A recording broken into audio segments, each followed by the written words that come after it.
Bah. Hello. Hello, everyone. Another day, another dollar. It's time for some more work. Time for another big stream today. I've got a girl next to me. I've got a girl next to me. I've got a girl next to me. And she's purring. Let me show everyone. Ta-da. Oh, big purrs, Bobby. Big purrs. All right. I am here. Let us begin. Hang on, for some reason my microphone's pissing me off today. Okay. So let's start. Oh, and she knocked Brooke over once again. I'll put on music and let's get to work. Notice how my streams have started late, like an hour later each time. That's because I'm sleeping in like crazy.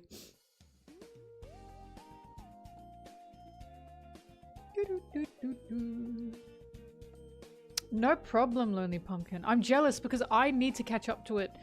And I just have not, like, as you guys have seen with my work, I've just not had the time to be able to catch up to it. I finish my streams and I pass out immediately.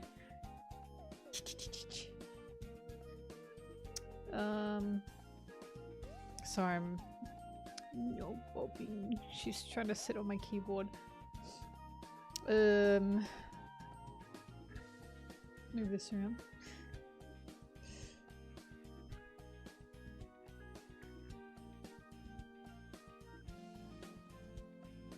Mr. Odin, I'm working. You are watching me work. Get up and work with me. Get off your ass and work. No one wants to work anymore.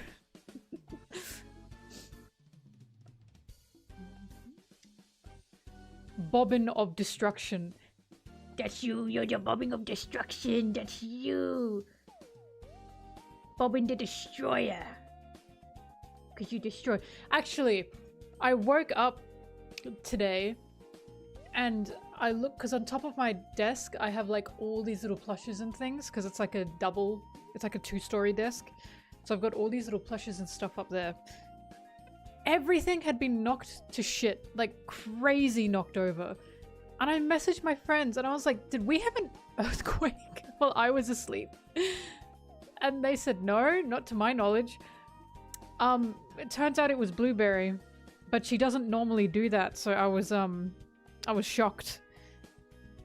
Hey, you are the bobbin of destruction. Yeah, Mr. Odin.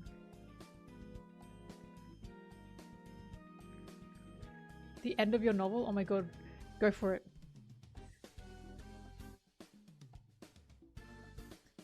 Okay. How loud is this? Somewhat loud.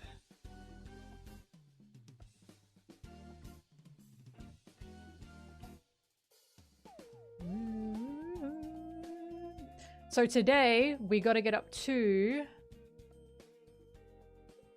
here. Possible.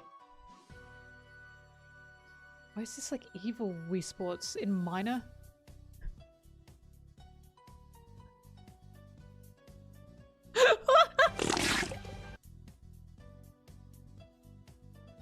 What is fucking evil Wii Sports? What is this?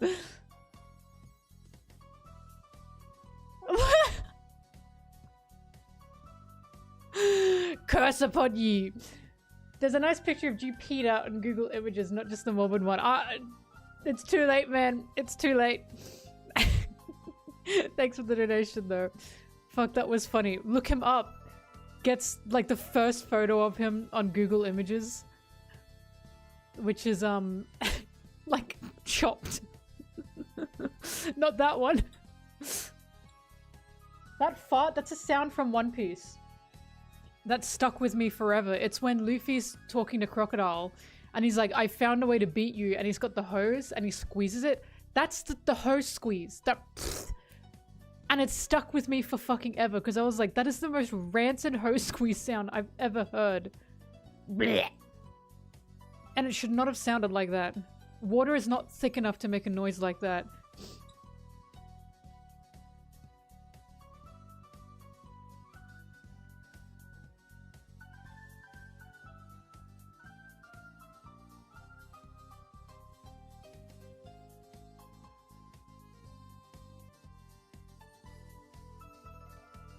Water Luffy. Hello. This fucking evil Wii Sports theme.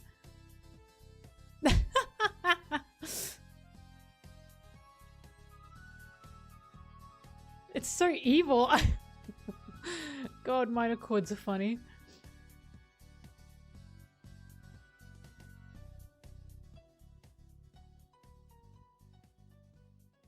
Dun dun dun dun.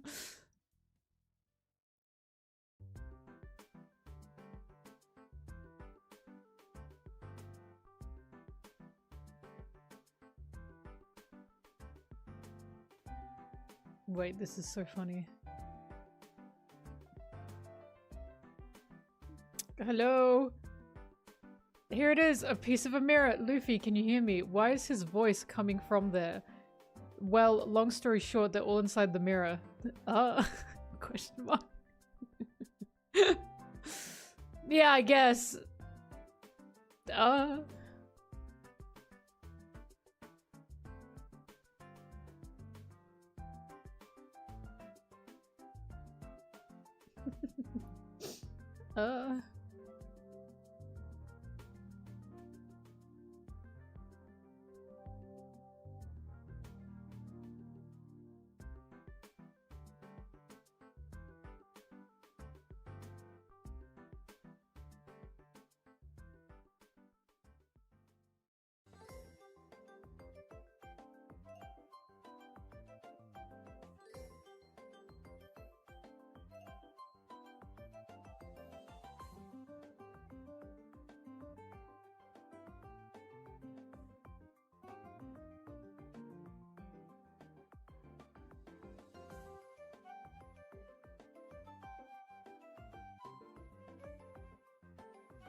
God, Pedro is a handsome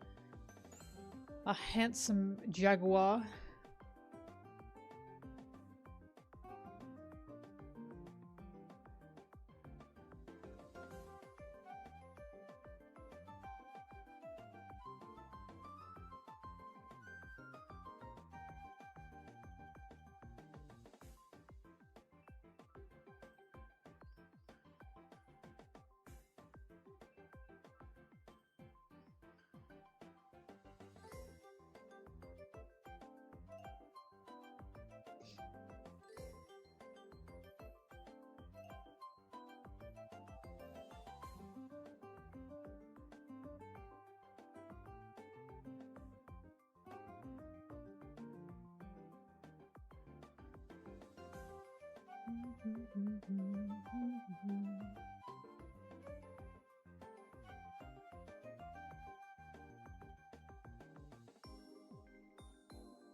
This is actually quite impressive for Luffy.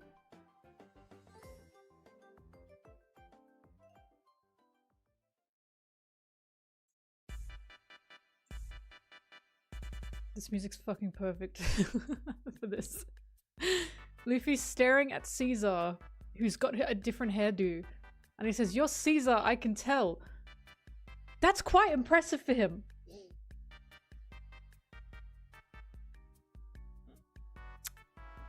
Because usually he's pretty face blind. I'm actually pretty impressed by that.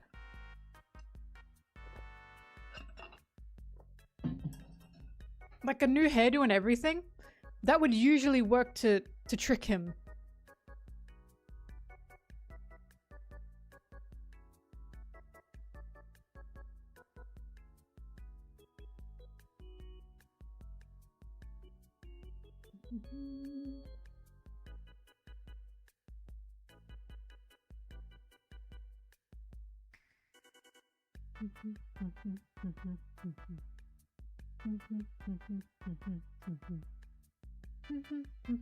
This music for this is really good.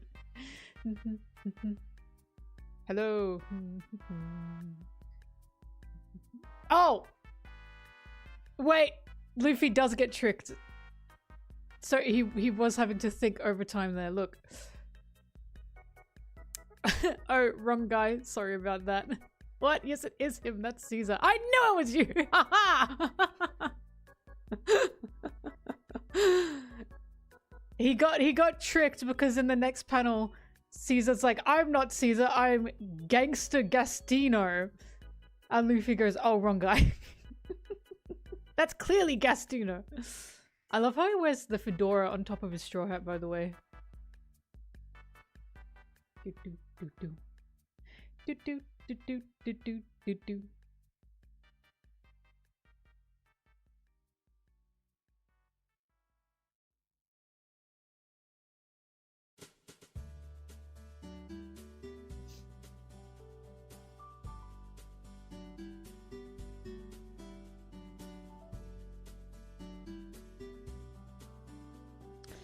Shout out to Jinbe for being the one to like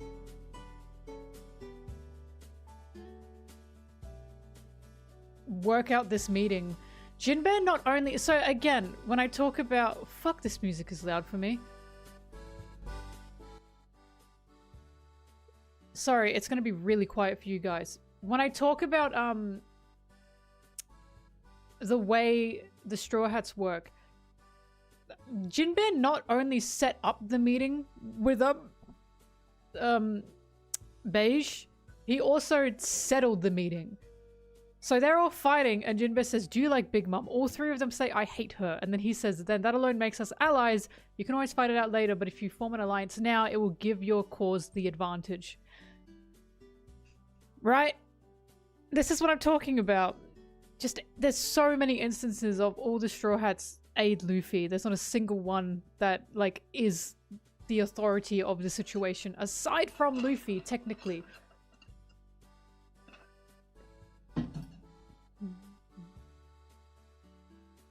Well, Jinbe's not only like, you know, I guess the elder statesman, as you put it. He used to be his own captain. Like a full-on captain, right? A warlord. I've always said if there were qualifications for being the vice captain, it would be Jinbe. He was a fucking warlord captain, right? That would be him. But the straw, like, this is being nice to Zoro that there is no first mate. Do we understand this? Because if there was a vice captain, bitch, he's way out of line. He does not have the qualifications to be a vice captain. Jinbe is right there. This guy would be the vice captain of vice captains. But we don't have one. I'm being nice.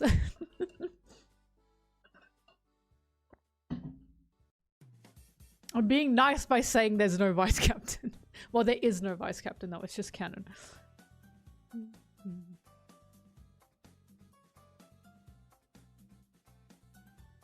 Do do do do do.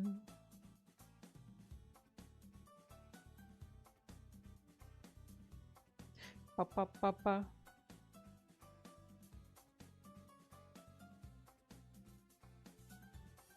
Do do do do do.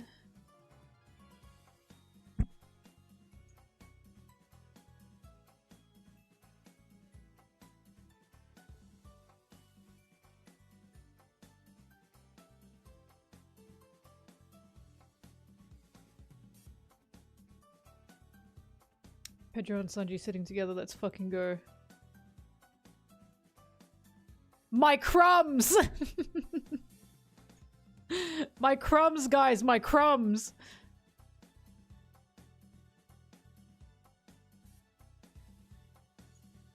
I also hope, Red, that's the goal. I'm fucking sick of people talking about there being a hierarchy in the Straw Hats. The only hierarchy is Luffy. He's it. And even his hierarchy is loose. I literally talk about in the video, Luffy, while being the captain, he does have the final say. So he's the one that ultimately presses the red button, right? He's the one that presses the big red button. But whether he presses it or not is also up to the rest of the crew. They will talk about, should we press the big red button? Sometimes Luffy does go, I'm just going to press it immediately, but he's learnt since then. Now he's learned, I'm going to wait until we discuss the big red button, right? It's that simple.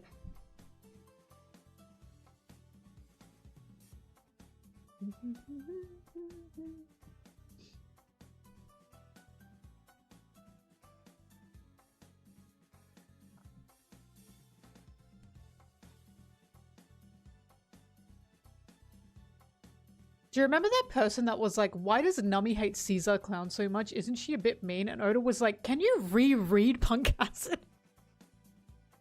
Fuck, I think about that all the time. He was so tired. Imagine the author of the series telling you, can you reread? Can you read? Go back and read the arc. Like, dumb fuck. Oh my god. Oda was like, Caesar Clown's a horrible fucking person. Jesus. Whoops.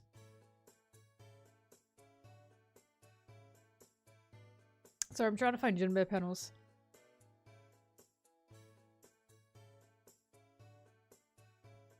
And I'm about to be stuck just reading the fucking arc. Oh my god, I can't help it with Whole Cake. I can't help it with any chat, with any page. I just start reading it. This is the trap.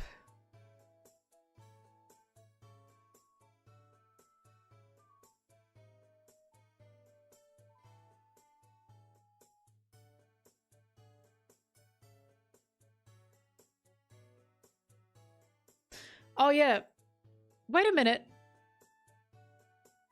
Sorry, I was gonna comment on what he's saying.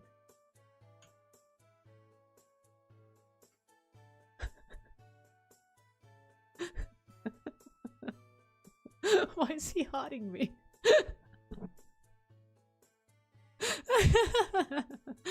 Oh, he's so cute. Yeah, he's not actually doing that, but I'm keeping this.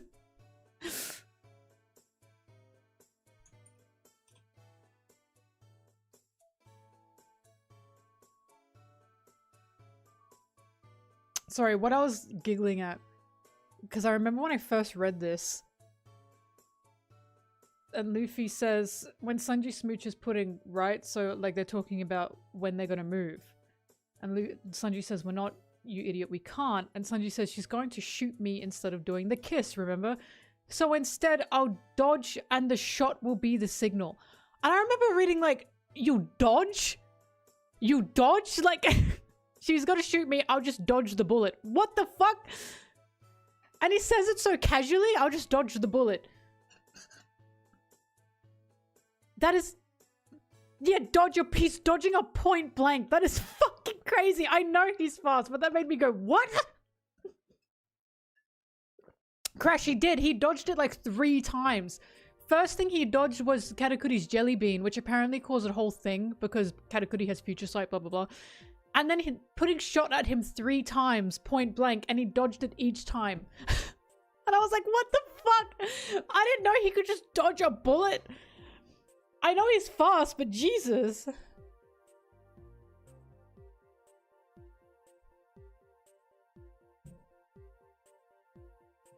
Pew pew. He hasn't even had his Germanus unlocked at this point.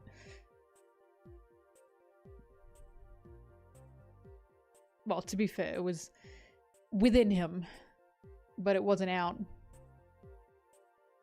Actually, I'll never fucking forget when I said, so Sanji with the fire and the flame. So far away, we wait for the day. Anyway, so Sanji with the flame on his leg.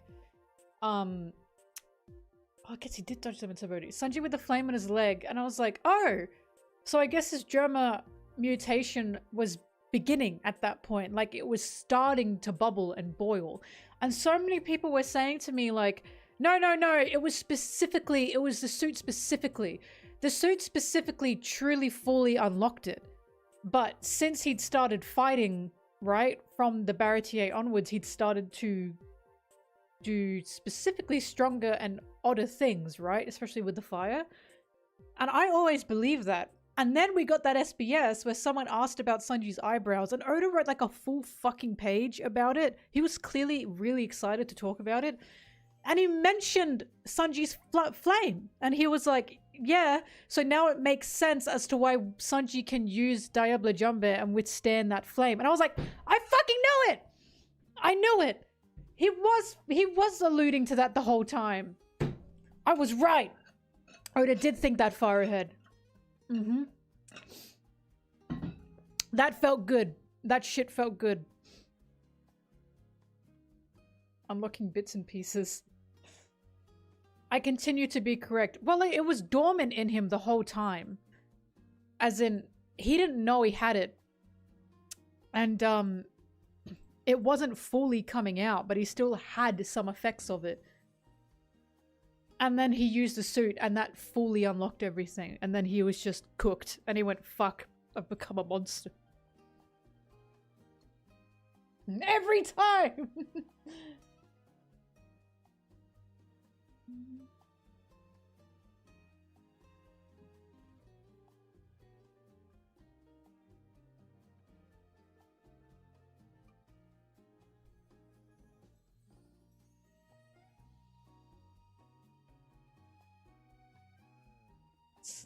So Luffy's funny, I like him.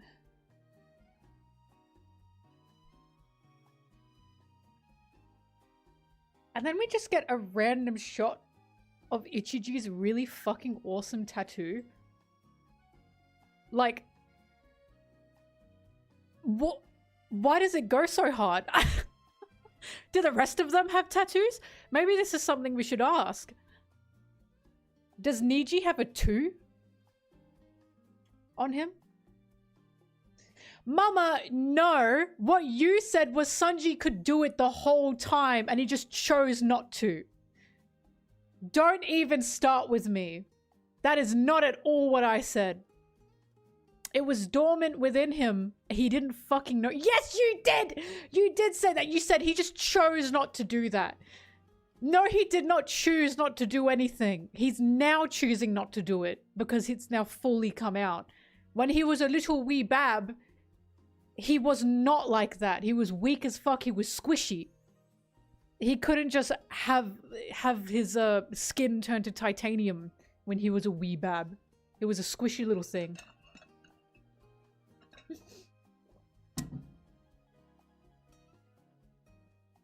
Sanji's tattoo to be? Oh, that's easy. Lower back above his ass.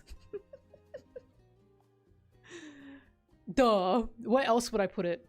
I'm leaving for dog transportation. Good luck.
Where Jinbe?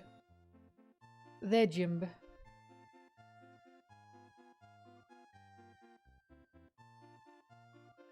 Is this where Jinbe says Luffy's the man who's going to be the king of the pirates? No, not yet.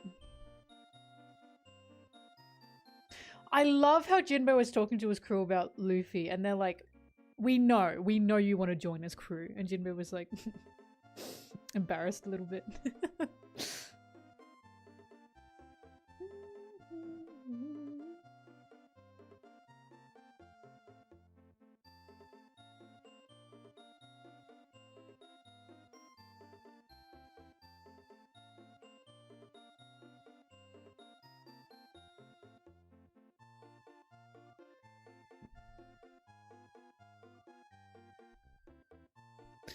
Jinbe.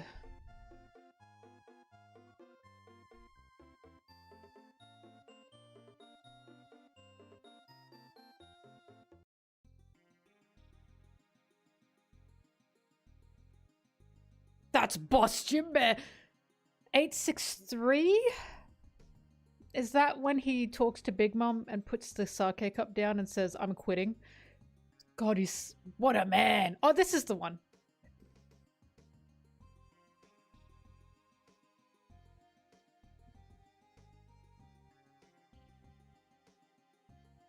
Maybe I should use that one actually.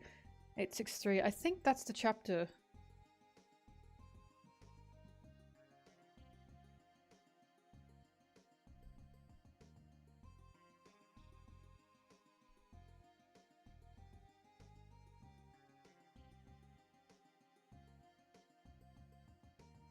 Oh, that's right. And Big Mom's power doesn't work on Jinbe because he's not scared. Oh my god! My panties! Fuck, I love Jinbe.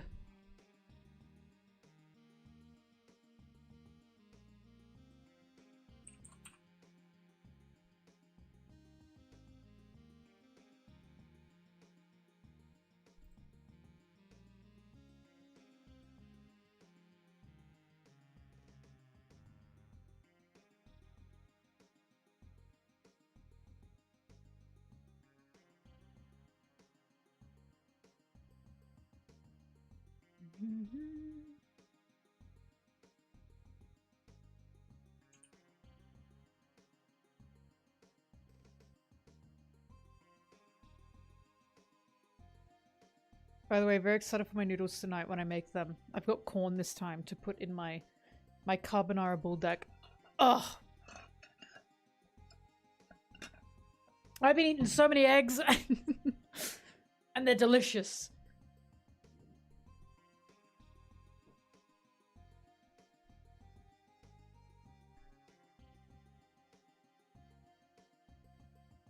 I like when Jinbe shows back up in Onigashima / Wano.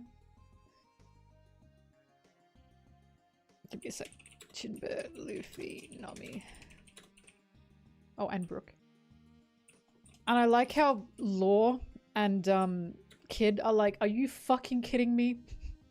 He's a Straw Hat now. Just ridiculous. It's ridiculous.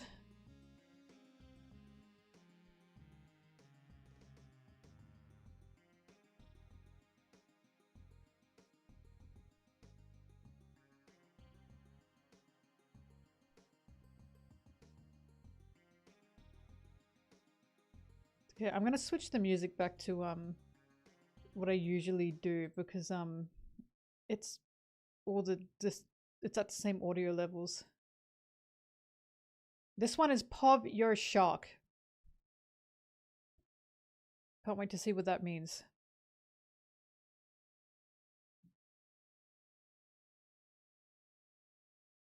When it loads.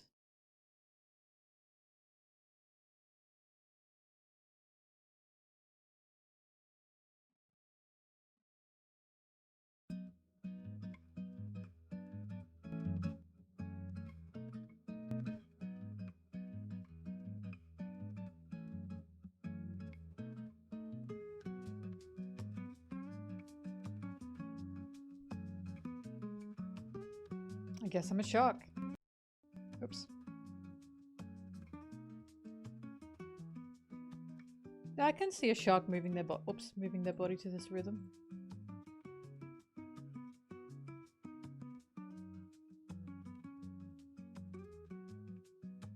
And then MVP Brook in the corner here. Yo ho ho!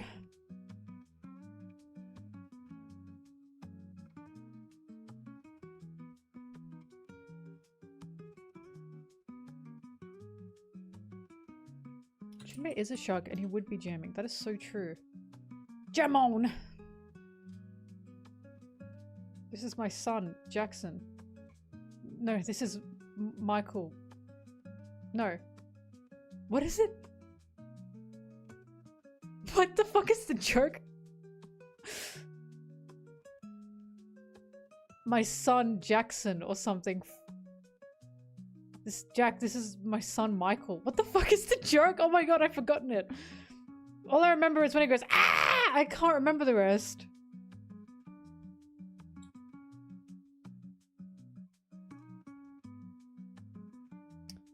This is Jack's son, Michael. I think that's what it is.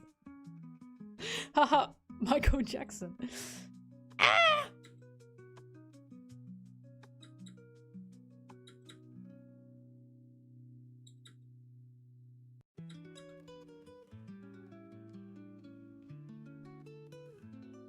Hee hee. Job gone.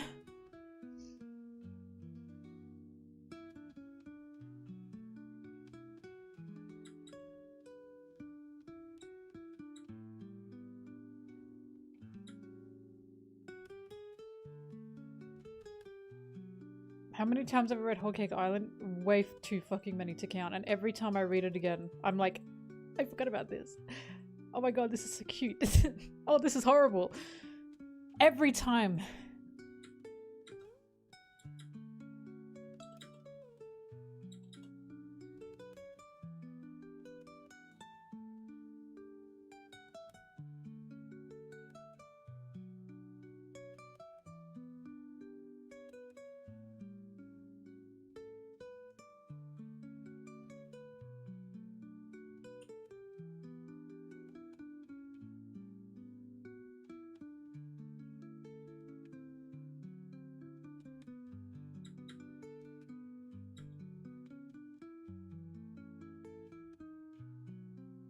I watched everything for the first time and then I went back and read everything and I went, wow, this is actually a better experience.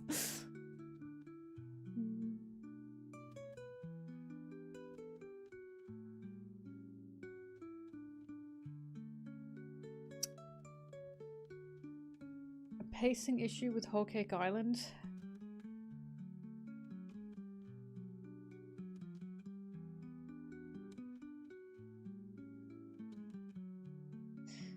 I suppose parts of the Twisted Forest? I suppose?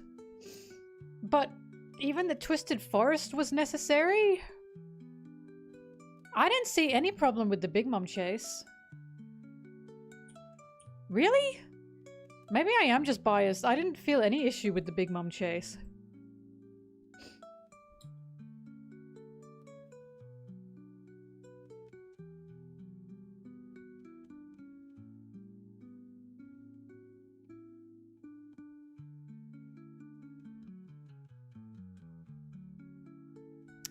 I don't know, there's nothing that's a standout to me.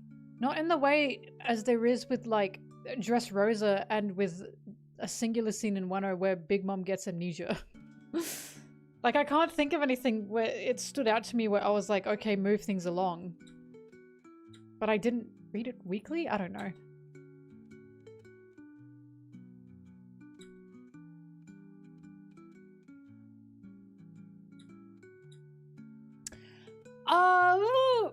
I wasn't super against Flampe. The reason I liked Flampe is because her being there exposed Katakuri. Like, Flampe being there showed truly, I suppose, how honorable Katakuri was. Because she was like, haha, I'm going to interrupt the fight. And a lot of Big Mom pirates are like that, right? They're quite devilish. And they are not, they don't really play fair. They play like pirates, right? That's fine. Katakuri wasn't into that. And he actively went against her and what's the word I'm looking for? He scolded her. And she was also there to show, like, you know, Katakuri's the perfect big bro. Oh, he's only the perfect big bro when he's hiding himself. Because he took off his scarf to yell at her, and then Flampe was like, ew, what the fuck? I actually don't like you anymore. And then they all made fun of him. Flampe was there for a reason. So I wasn't bothered by her.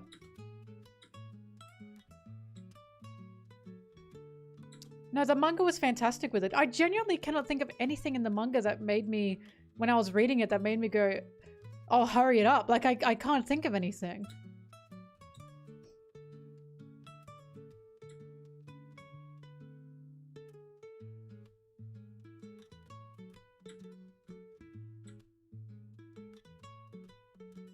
Maybe I was just so fucking, oh, I was reading it like it was crack. And I didn't want it to end. I was like, yes, this is perfect. What a perfect arc.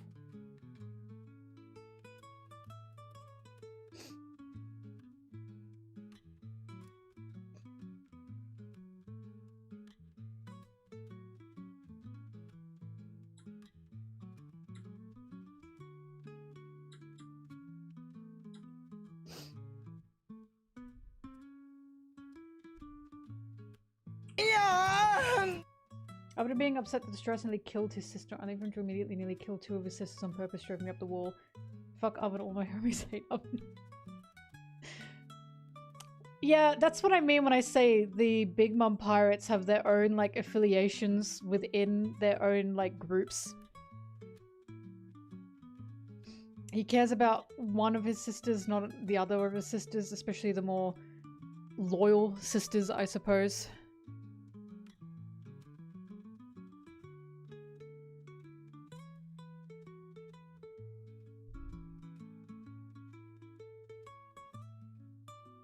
Why would there be infighting now that Big Mom's gone? The infighting was caused by Big Mom. In the same way, now that the Vinsmoke kids, like, have seen Judge's true colors and have no more respect for him, right? Why would they like, the second that they saw Judge's true colors and they lost respect, they started treating Sanji better immediately. That's why I keep saying that scene at the end of Whole Cake Island is really important to show this is what they could have been. Judge was the problem. He was the one causing all of the aggression and the violence with these siblings. There were divisions among the siblings because they had to survive, right? If you let a sister or a sibling get away that betrayed Big Mom, you would get punished, right? Because from what I know, he went to kill one of his sisters because... Wasn't it, it was fucking, Chiffon, wasn't it? Because she was working against Big Mom. But now that Big Mom's gone, there's no need for them to fight within each other. Their literal abuser is gone. Well, she's not gone, you know what I mean? But currently, because she's not there, they don't have to keep their guard up.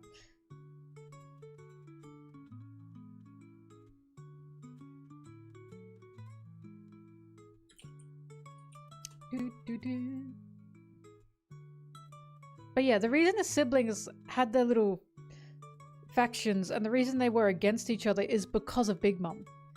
It was a survival game, basically. Big Mom hates you, Big Mom turns against you, you're an outcast.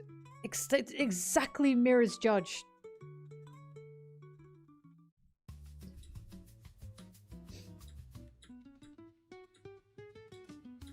Well, Pudding failed, didn't she?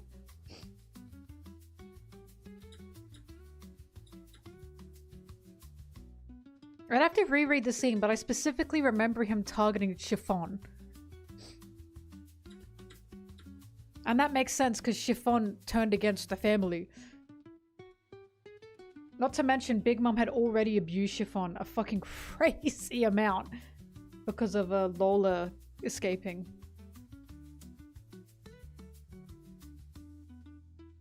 Pudding was given the credit for calming Big Mom after the wedding cake was made.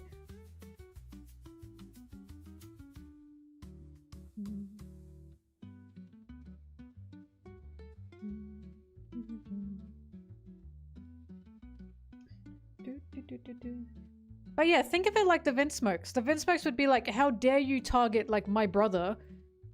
And they're talking about Ichiji, Niji, or Reiju. Oh, sorry, Ichiji, Niji, or Yonji. Maybe even Reiju. But if you target Sanji, they're not going to give a fuck.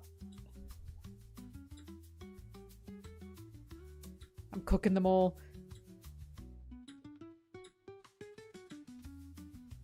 Well, there you go.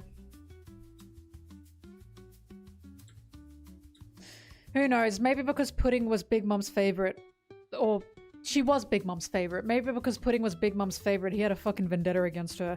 Either way, what I'm saying is it's not weird. It's not weird that he did that. We literally see the family discourse within both the Big Mom, the Charlotte family, and the Vinsmoke family. That's the whole point. That these are siblings and families that have basically... They're both tight-knit and also against each other. Because their abusers are the ones doing that to them. It's a complicated relationship. That's the whole point of the Vinsmoke family. The only reason Sanji was being abused by his brothers was because of Judge. Oh yeah, no, Oven's a terrible brother. Duh! Most of the Big Mom siblings are terrible siblings. Oh my god, I'm not defending Oven. She was only the fave because she was the most useful. Pudding even says I'm Big Mom's favorite. She knows that, but she knows she's only Big Mom's favorite because she does exactly what Big Mom tells her to do. And that makes her hide herself, and that makes her put up walls, and that makes her be the monster that she doesn't want to be, etc, etc, etc. Because Big Mom even said, Pudding, you're like a little doll. Except for your third eye. Ew. Cover that shit up.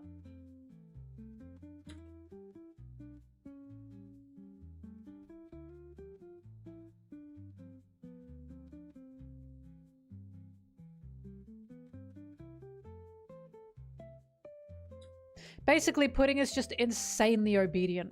And we've seen with Big Mom that if you're an obedient child, you're safe, but it's at the cost of yourself and your mental state. There's no winning.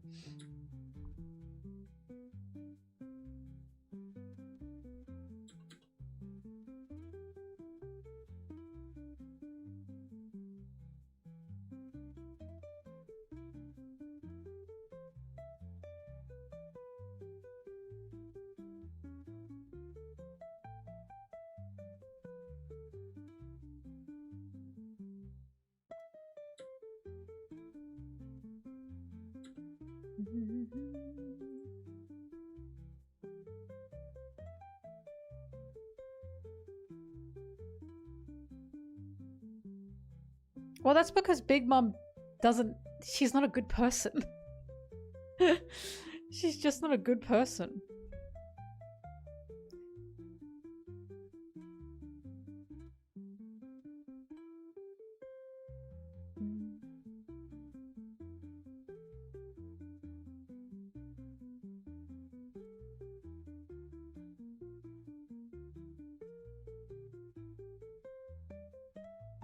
That's one of the reasons why I'd love Katakuri to be one of the brothers to try and help Pudding in this moment, because they're incredibly similar. And I was actually quite upset that we didn't get much talks between Katakuri and Pudding, because they're so similar.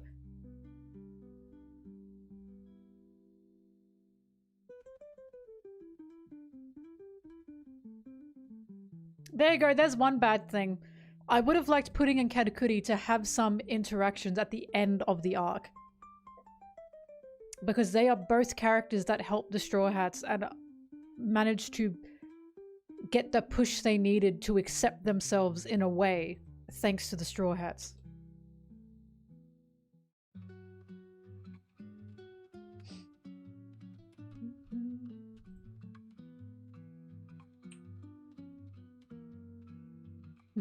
Pacing issues? No. More? Yes.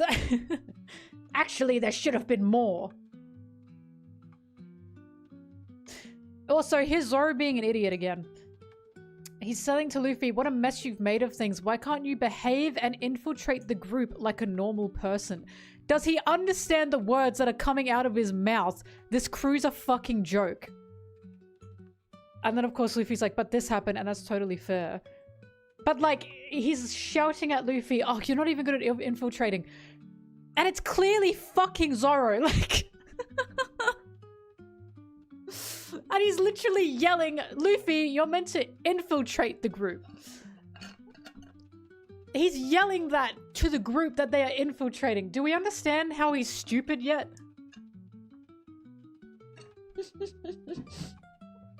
No wonder the Straw Hats were freaked when they lost them. They knew they were going to cause problems, and they did.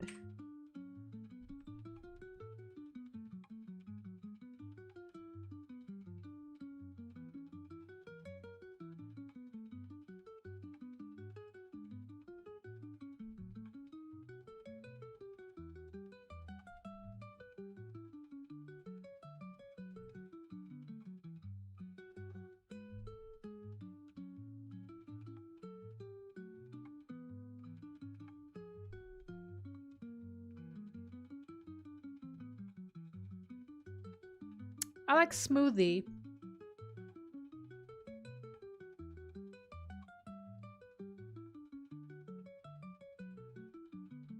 I liked Peckham's. Obviously Chiffon and Lola. I always forget her name. The fishman girl that married Aladdin. Oh, sorry, good. Oh, good? Oh, you mean like, oh, they're good people. Praline, yeah, I love Praline. I guess Praline then. I thought you meant just like characters that were like characters that I liked, you know?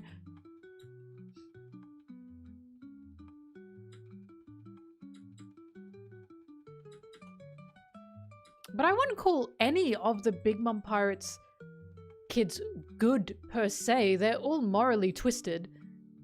The only real good ones are Lola and Chiffon. Like, not even Katakuri and Brûlée were like good, you know what I mean?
I can't wait for some of the comments to be like, why the fuck do you keep mentioning Zoro so much in the like the stupid moments? And it's like, because I'm trying to prove a point here.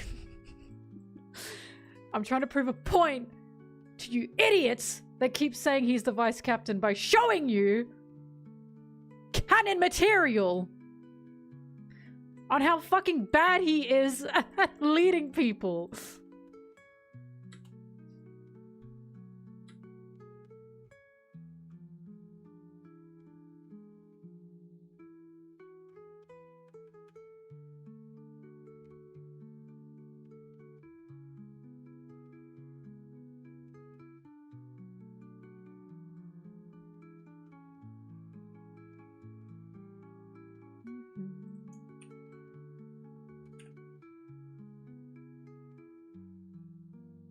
But the reason I like Whole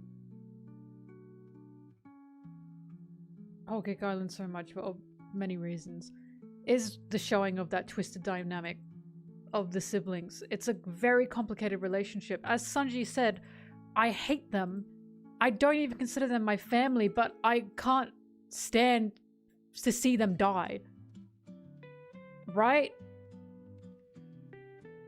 And when he talks to Judge, and Judge says, why are you doing this? Sanji says, because it would make the man I consider father sad. While I do believe that's a part of it, it's also more than that.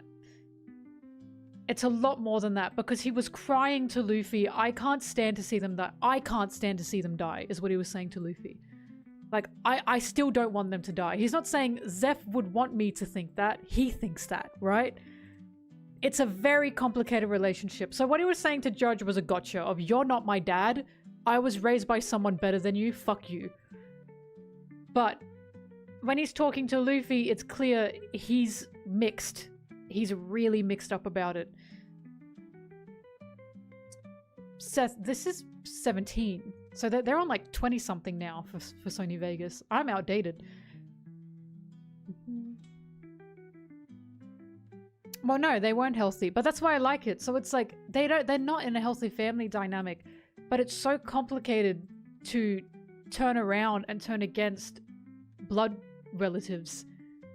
It's a very hard thing to do, even if you despise them, right? And Sanji, not even Sanji could do it after all he'd been through. So when you see it with Big Mom's family and you see the way they are with each other, with some wanting to kill each other, some not being able to run away, some having this twisted, like, love for each other, it's like, it feels realistic to me. They just don't know how to be.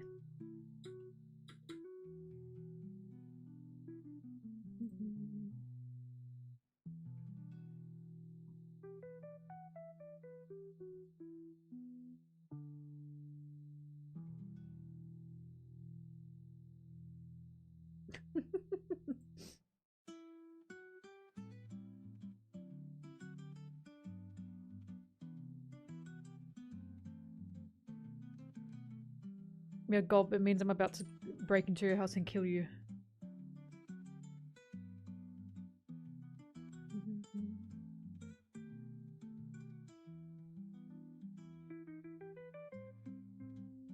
I paid for this. And I paid for this one because I wanted to support them. Because I love Sony Vegas. They do not get the credit that they deserve. Non-subscription service with tons of great features that, in my opinion, works better than fucking Adobe video editor. I hate that shit. It's non-subscription. You pay once and that's it. Bitch, I am going to support a non-subscription service. Especially when I like it so much. At least to my knowledge it's non-subscription. I don't think they've changed that. Sony Vegas is the fucking goat. It's Adobe, right? Not Adobe. I keep calling it Adobe. Why the fuck is there an E on the end of it?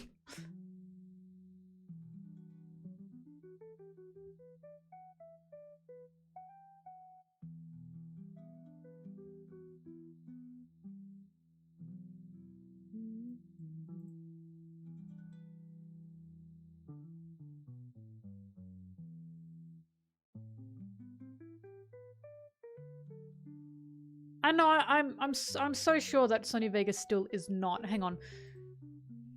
Sony Vegas Pro.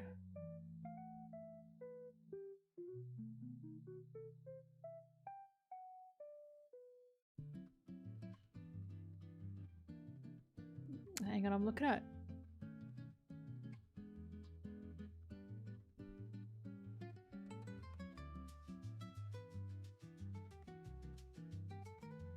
One-time payment. Yep. Whoa, it includes a bunch of shit now. Vegas Pro Suite 23. They're on 23. Yep, no, it's non-subscription.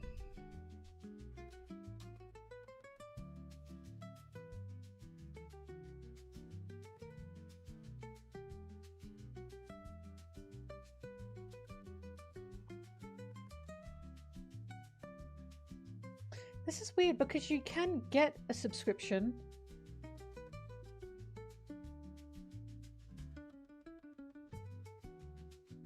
Oh, the subscription is cheaper. So it gives you the option. That is so bizarre. It gives you the option of if you want a subscription or lifetime purchase. I'm not exactly sure why, but no, you don't have to pay a subscription. I don't know what the subscription does. I suppose because people don't want to pay $470, so instead they pay $40 a month. But over time, obviously, you'd just pay more. I don't know. Anyway, yes, it's still not subscription. I don't believe there's AI in it. Not that I can see anyway. But I'll be honest with you. This is what's really annoying. The way AI has been like fucking...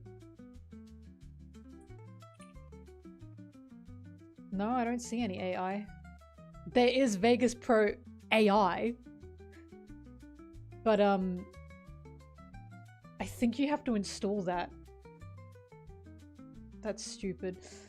But I'm gonna be honest with you, this is why I hate what the term AI has done. Because stuff like editing programs and all this kind of stuff and video games, they've been using technically AI for years. And it's actual AI. It's not theft and image generation. Which is why it's super annoying. It's such a terrible blanket term, right? Because I've told people that it's like, video games have been using shit like AI for a very long time. And it's not the AI that we know today, because that's not actually AI, and I feel so bad for them. Like, programs like this have been using AI for a very long time, but it's not the AI that we know now. It's not the theft and the image generation that we know now. Right? It's not ChatGPT. It's so annoying because AI has always been a thing, and now it's become a fucking marketing term for just slop. And I cannot stand it, because now when a game says it has AI in it, people go fucking crazy. And it's like, no, video games have always been using a form of AI. They've always been using a form of AI, and it's like, it's good. I promise it's not the slop AI. I promise it's not what you think it is. Like, the fucking slop AI has ruined everything. I can't stand it. Generative is the bad one, exactly. Generative sucks. Because I'll never forget watching a behind the scenes for Brave, the movie Brave, and how they did Meredith's hair. And they were like, we're using AI technology. And this was all the way back in, what, 2010s? When did Brave come out? 2012.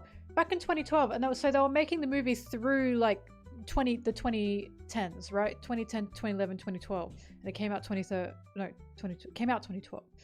And they were talking about how, because her hair was so ridiculous, they needed to make it their own like machine for, like own program for it. And it incorporated AI elements. Back then, right? They've been using it since all the way back then. That's a good form of AI. That makes sense. That's an actual helpful tool. Basically, AI was used as a tool, not as the end-all be-all for creating the damn thing. That's what it should be used for, right? Well, not all video games have used AI, obviously. That's not what I mean.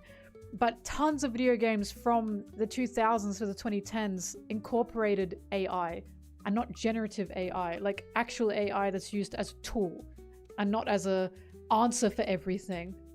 It just, I feel bad for like CGI animators and video game designers and even because programs have been fucking using AI, right? For years. But now it's become slop content and it's just pissing me off. I just feel bad. I feel bad for those people working in those fields and how they're seeing all this slop and they're going, oh my god. And they have to defend it for their fucking lives because it's like, no, it's not the same. It's not the same.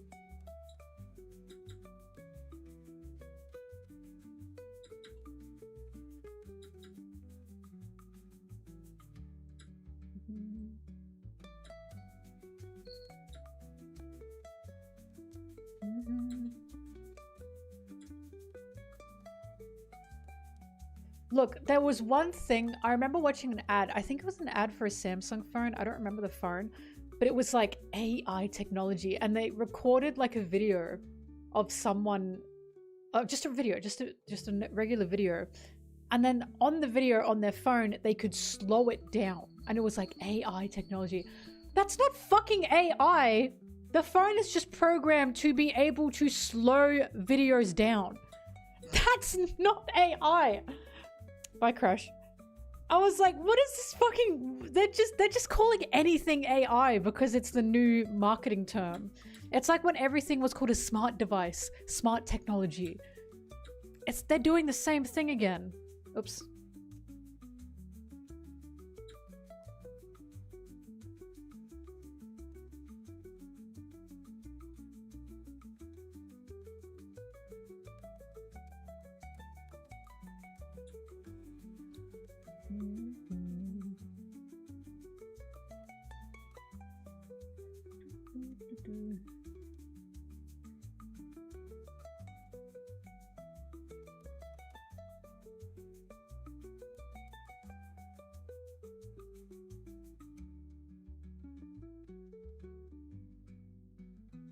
Oh, Seth, that's fucking rough. Of your kid and dog. Oh, that's awful. Did you go like, thanks? Like, how did you react to that? It would have been really tough for me to hide my displeasure if I ever got a gift like that. How is that a gift? Oh, what the fuck kind of gift is that? I entered your child and your dog into the algorithm, into the slot machine, and I made you slop. Happy birthday. What the hell? But also, it's kind of... Seth, can I be real with you? It's kind of really fucking bad that an AI now has... a generative AI now has like an image of your child. That's kind of bad. I've already got a lot of mixed feelings about parents showing their children on social platforms. And AI, generative AI, has just made it so much worse. Like, really so much worse.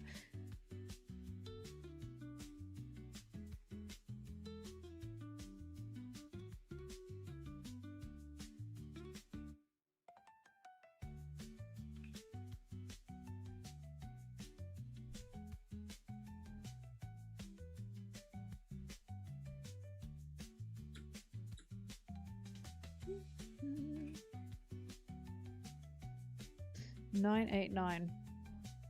If Toei made this panel today...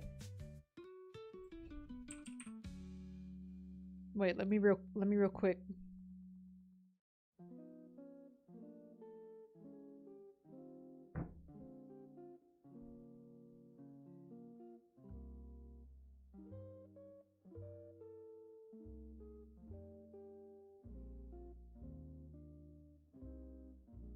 If Toei made this panel today...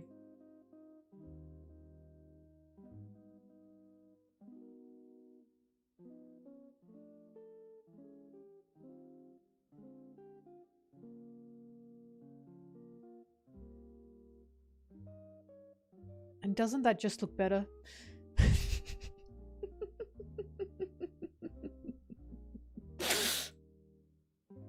Wait, yeah, hang on.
Maybe I should work at Toei. I think I've got a good vision for them. Right?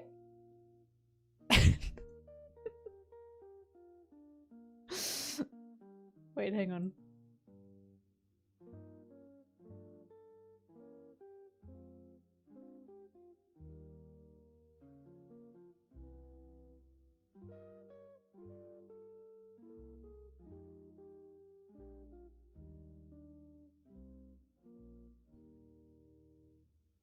White guy? Because he's a cook with flames. And we just can't have Sanji there.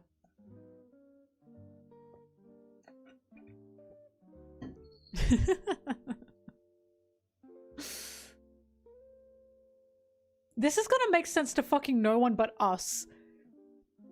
Do we understand that? I'll save it though.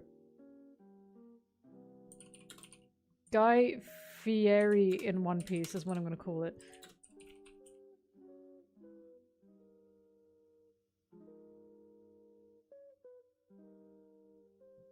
What are you doing? I work at Toei. So I'm removing Sanji and replacing him. Of course, right?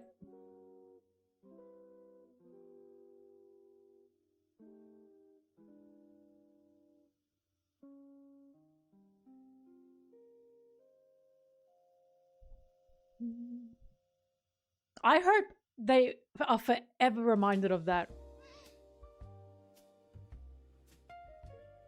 That's fair. I hope they're forever reminded of that.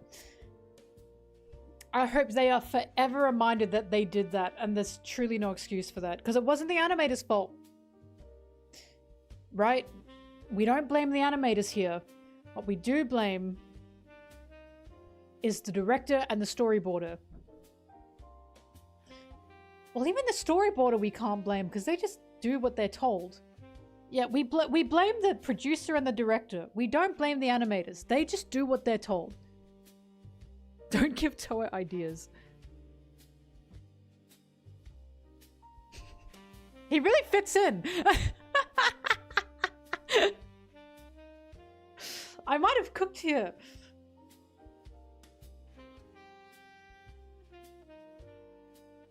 Yeah, there'd be a screenwriter, but the screenwriter probably didn't write in, now remove Sanji from this scene.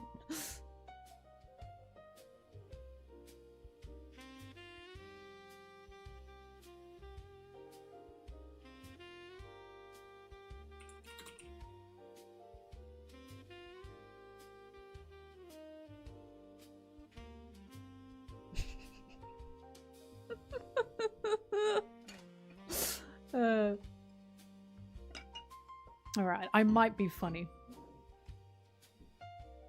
Turns out I might be funny. Why is it so seamless?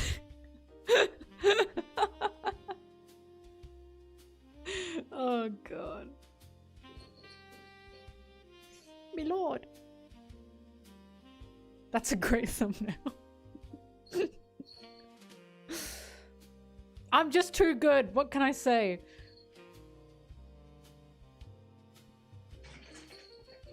Blueberry, is it silly time? Are you being silly? Are you being silly? It's time for her to run around.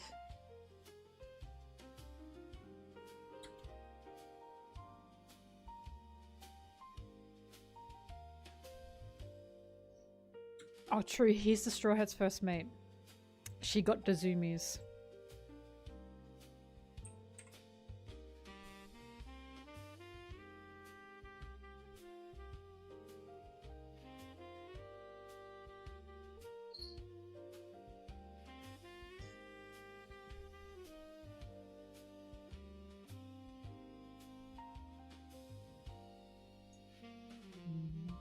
Look, I always say this because I've noticed Japanese fans are quite lenient with the anime. And I used to be as well, and that's fine because they're watching something they enjoy. You know it's fucking bad when even the Japanese fans are like, why the fuck did you do that? Because people were like, oh, people were harassing the animators. They should not have been doing that, alright? The animators should not have been harassed. But it wasn't anyone in the West, it was the Japanese fans. They were messaging them on Twitter and replying to them saying, why the fuck did you remove Sanji from that scene? Thank you for the sub. Like, that wasn't us. Even they were pissed off. They called it out. They were like, where the fuck, why did you remove Sanji? They were like, this doesn't feel right.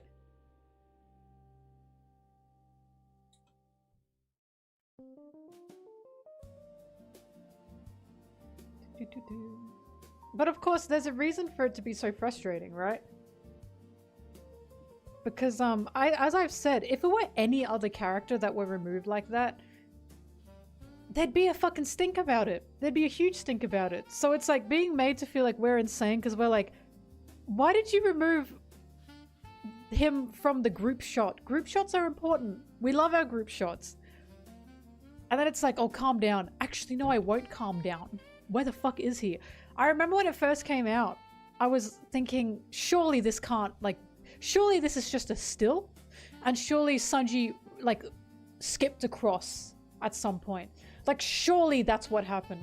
And then I watched the whole scene. No, he's just totally removed. There's even the gap! The gap is there! How weird! Isn't that just so weird?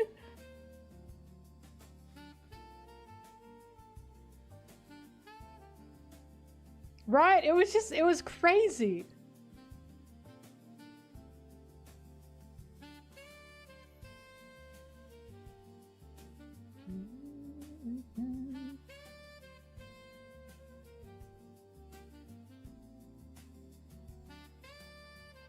I think keeping the gap is what really did it. That was just crazy.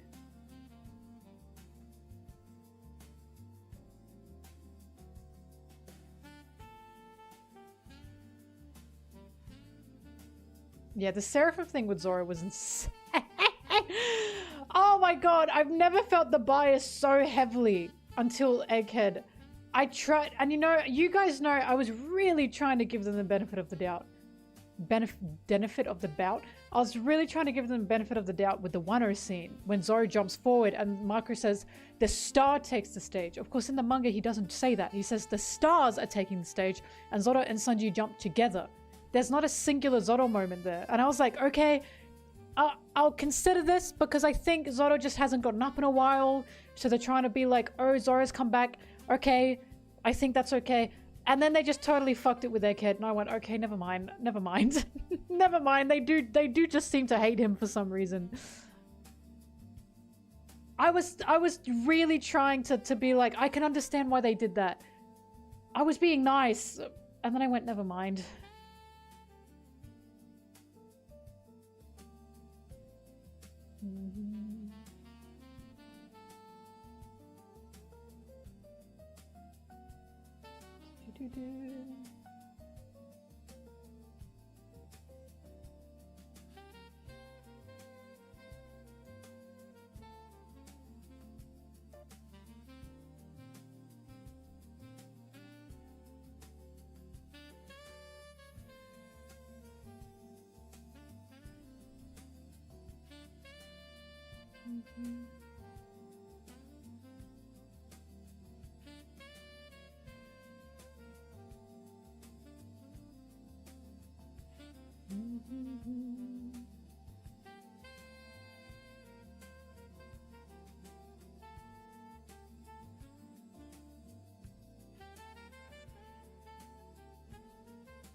in the Japanese, in the manga, it was literally the stars are going to take the stage. Case, and what they did is they added a whole new scene. In the original manga, Marco says it's time for the stars to take the stage. And they just jump forward together. In the anime, they added Marco saying the star will take the stage. Zoro jumps by himself. Then they jump together. It's fucking crazy. Isn't that crazy?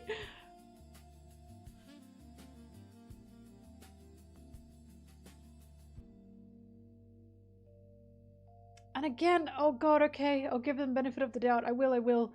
Egghead just totally fucked it. And I went, okay. No. I'm not giving them that benefit anymore.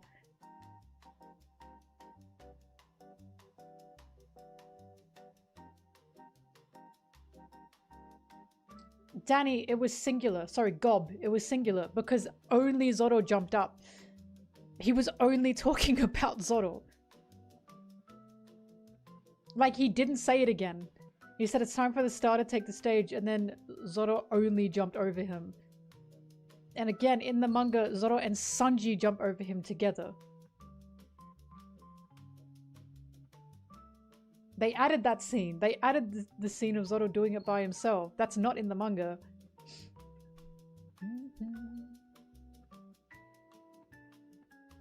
Because that was meant to be a moment of the wings, right? Nah, we need the Zoro buff first to show he's better than that. And then they can jump together.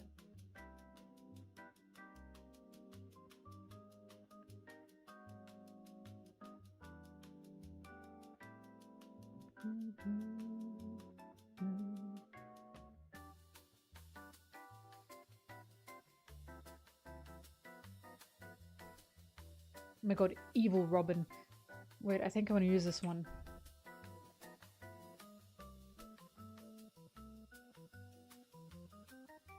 I quite enjoy evil Robin.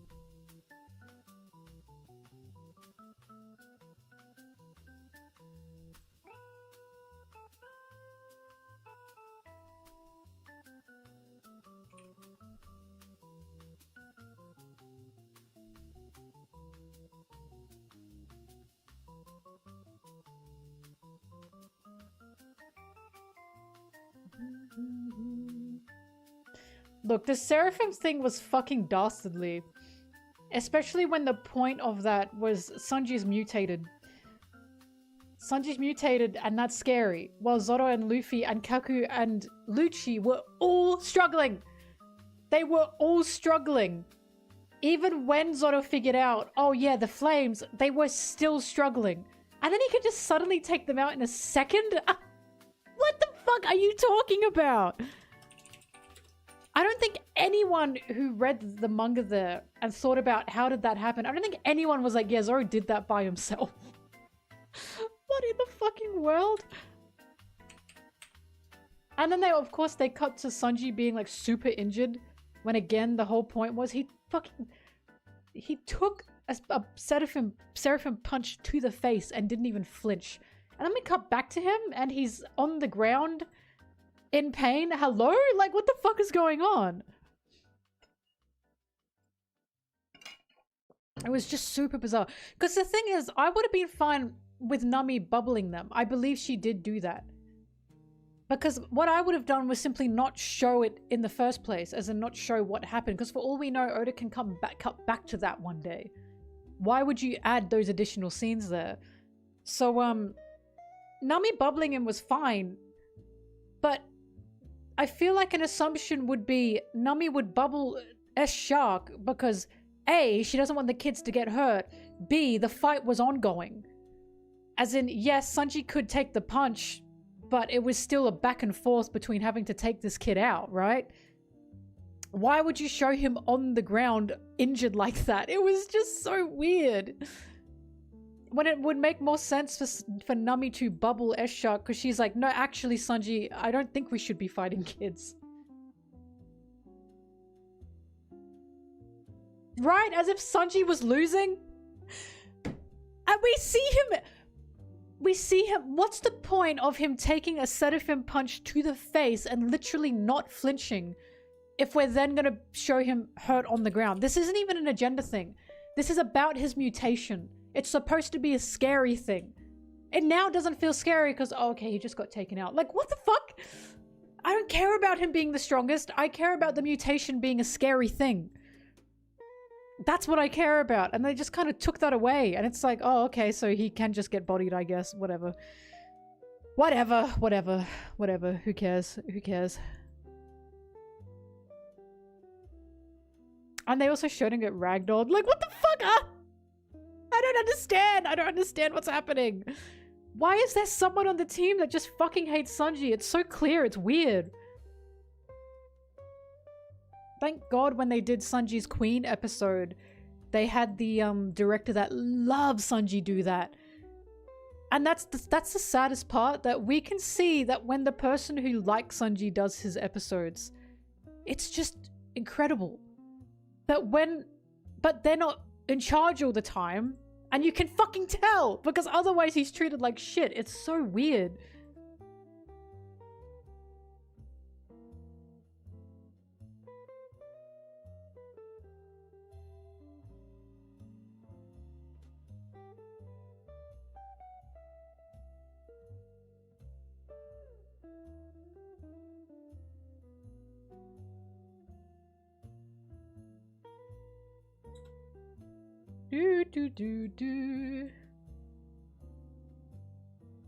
Anyway, that's why it's like, I don't want to watch the anime anymore because it's just gonna make me mad. I was already like weirded out with some of the scenes, and then it just removed Sanji and added, oh, and Zoro didn't break a sweat against the Seraphim. What the fuck? What the fuck? I can't do it.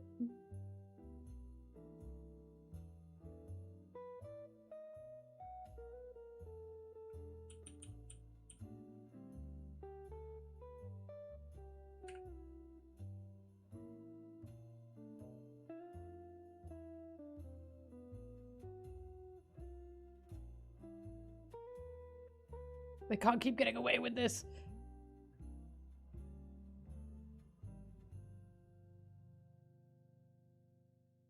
Right, I didn't feel right about that when they turned the deadweight thing into a gag. I didn't feel right about that either. I actually didn't like that. I was laughing when it happened, but then I thought about it and I went, that was more serious in the manga. Because that was Zoro locking the fuck in because that hurt, right? What Sanji said hurt.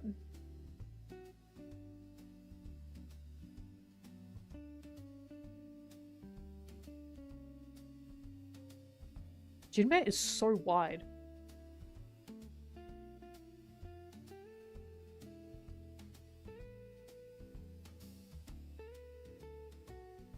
Right, the barking for Stussy was fucking awesome. And you know what? I think they added that to try and make fun of him. And it didn't work. I loved that.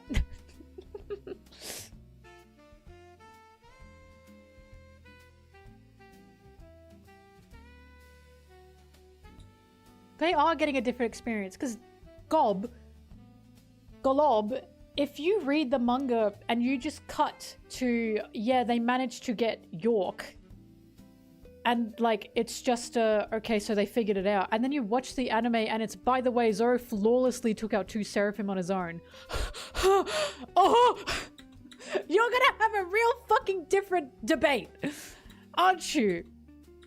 Again, it's not even about... I don't even fucking care about who's the strongest. It's... At the same time that you've made Sanji's mutation less scary, you've also made the Seraphim look less scary. The Seraphim had to be bubbled because they couldn't be stopped. It had fucking nothing to do with what Zoro could do to them.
There we go.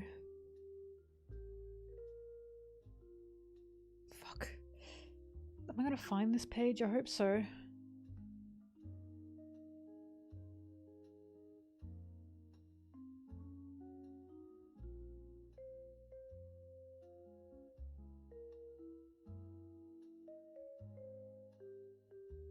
Oh god. I have to find this one. I don't remember the number. Fuck, that's annoying.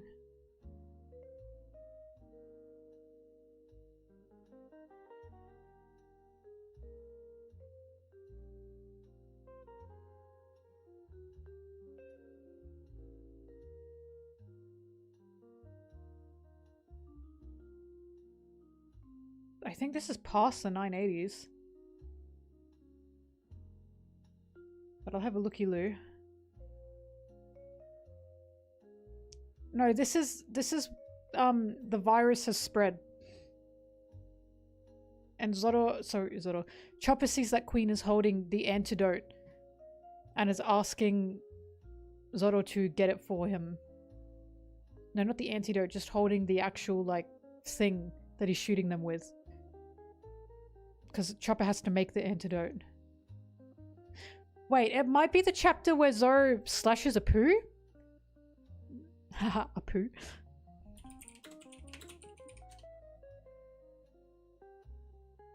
$997.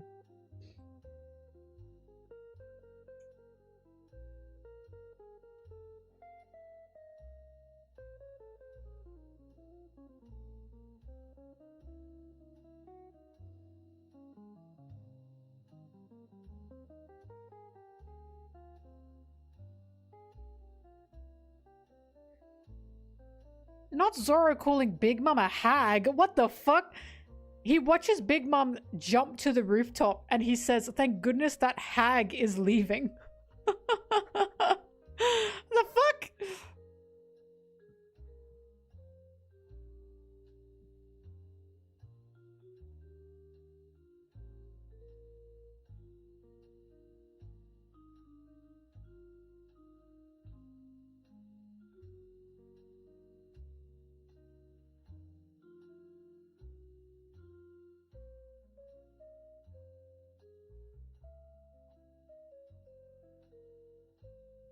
Can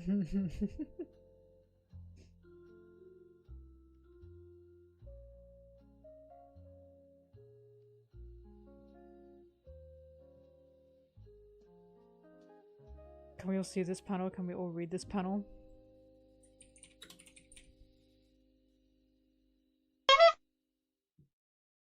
Are we seeing this? Are we reading it and understanding it? I didn't come all this way to the island to waste time on a bunch of nonsense. They say Kaido's the toughest guy in the world, so I'm here to slice him into pieces.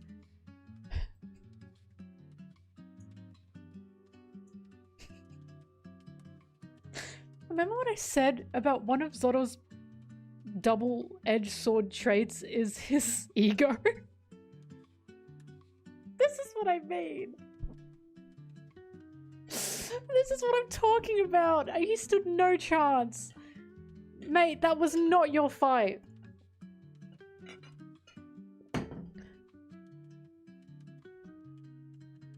Ugh. He cut him. He did cut him. That was impressive. But so did Odin Samurai. Just saying.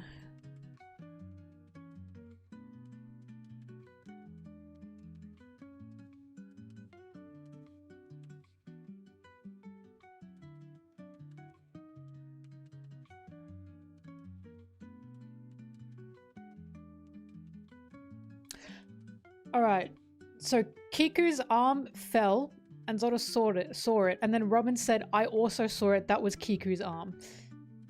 Yes, that was in the manga. So Zoro gets stressed because he knows the samurai are fighting up there.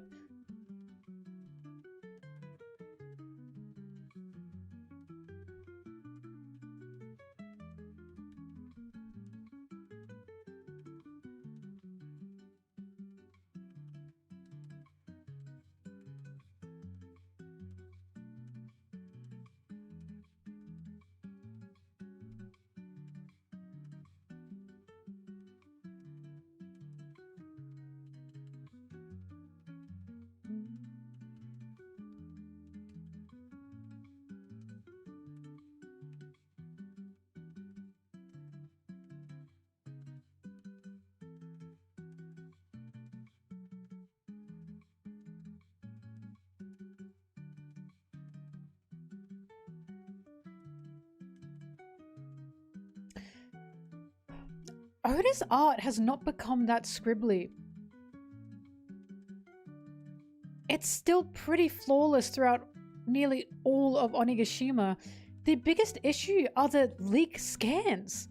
The scans make them look really fucking chopped, and I don't know why. It's like a really stark difference.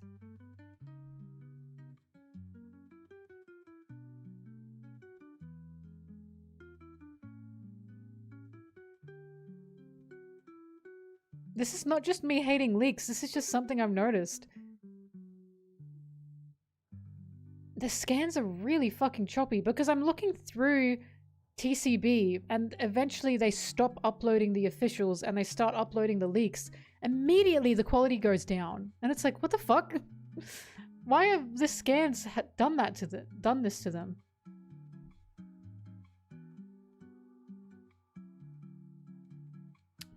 Still looking for Chopper, still looking for Chopper.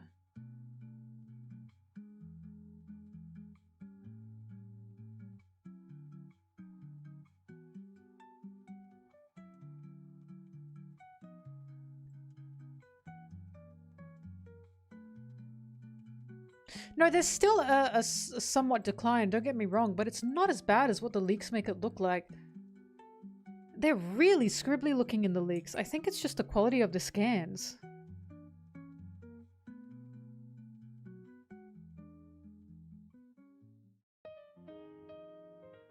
$994.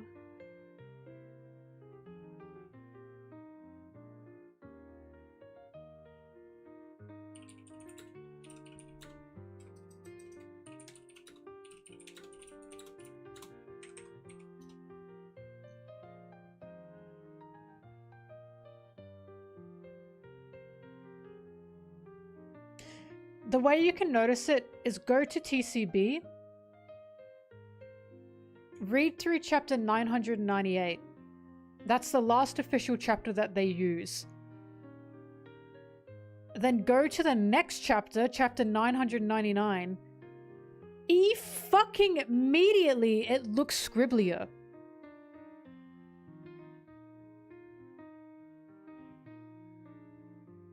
Hang on, I'll just show you.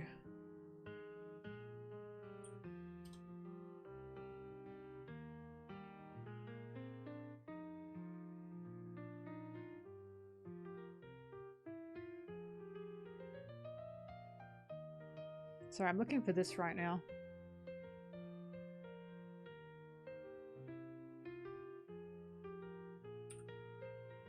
Oh my god, it's like shockingly scribblier.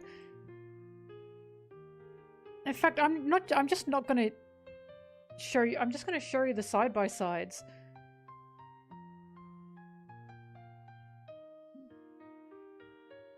I honestly think the text they use also makes it look clunkier and worse, like so much worse. I'm sorry, I know some people feel they need the font differences because I can't tell who's talking.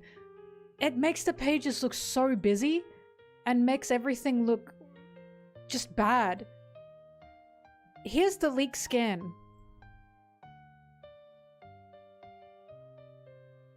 Right? And then here's the official.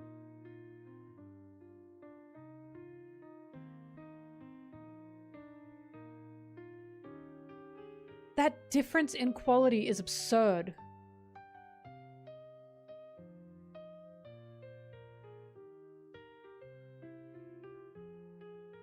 Do you see how much worse that looks?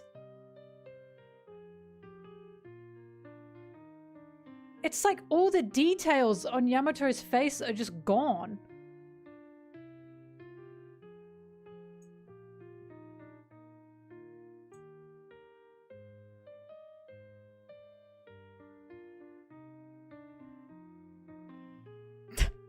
That's what I mean! I noticed it when the Elbaf leaks were coming out too. I was like, the Elbaf art is really good. But the leaks make it look so scribbly for some reason.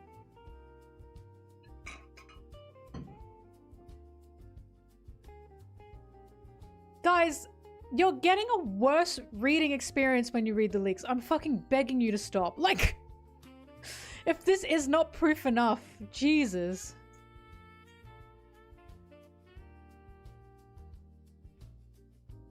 Anyway.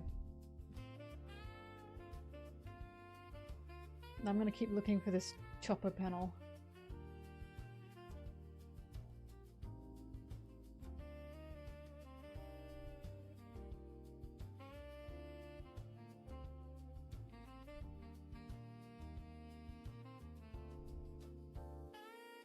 Fan translations are fine! Love fan translations. I hate leaks.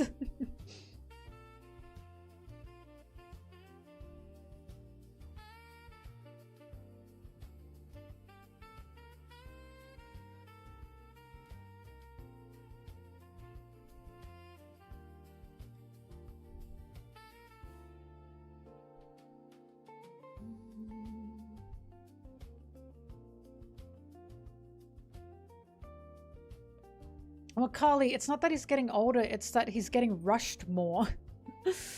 Which is why every time he takes a break, I go, yay!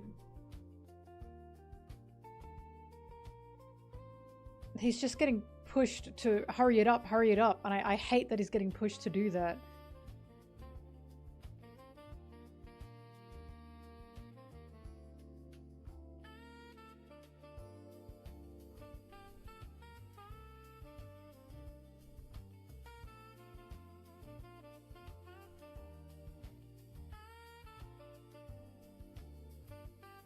Oh my god, I still can't find it.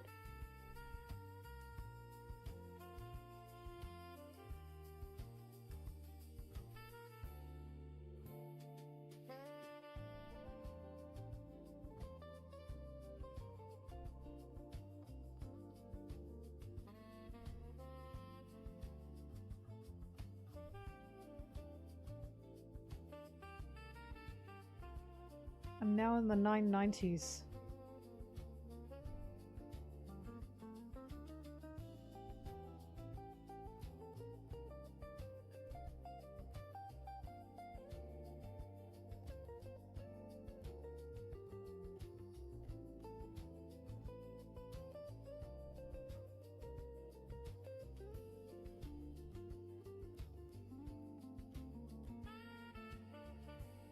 $9.89. Damn, it must be in the 980s.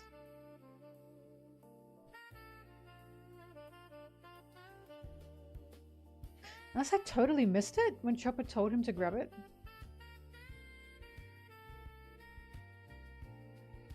I think I did.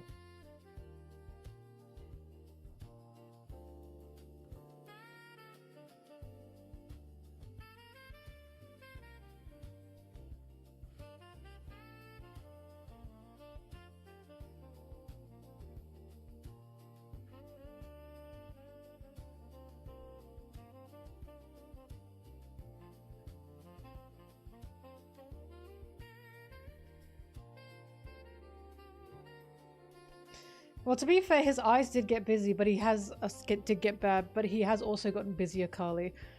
You know when I noticed a decline in his art? When he was fucking working on the live action. That's not even me, like, hating the live action. That is legit what was happening. He's got more to do now. He can't just work on his manga now. And I'm glad that he's doing what he wants to do, but it's like, you can tell that the time he takes from his manga, he suffers.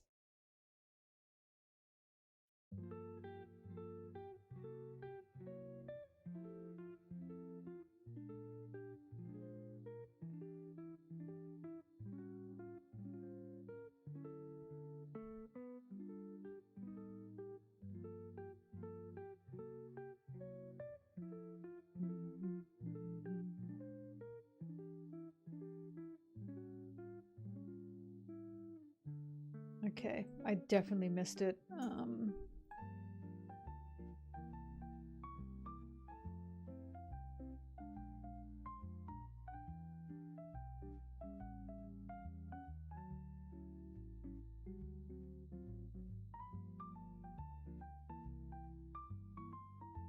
Where the fuck does Chopper say? Zoro, grab that from him.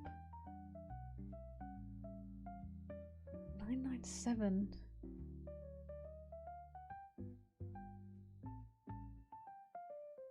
Should I have gone forward instead of back? No, because Chopper hasn't been affected yet.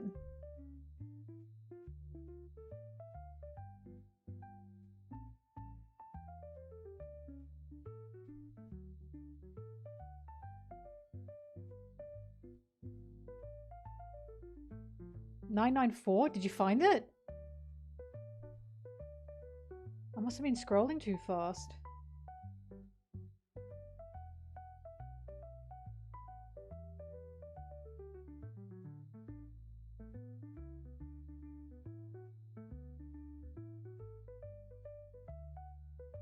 There it is! Jesus! Why did that take me a gazillion years?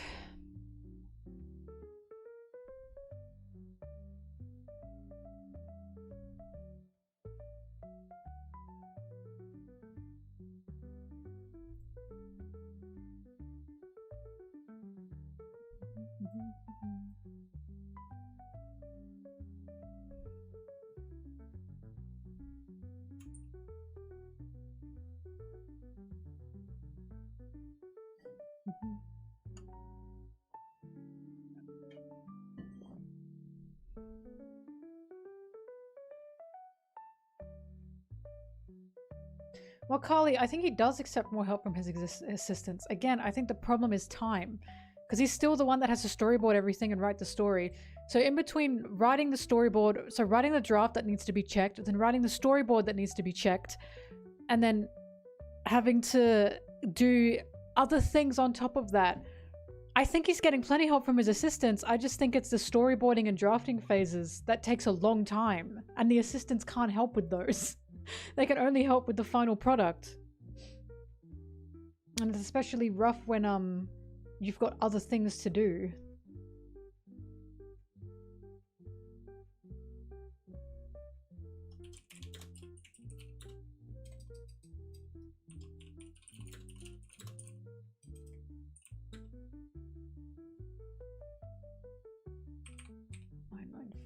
Okay. Finally found.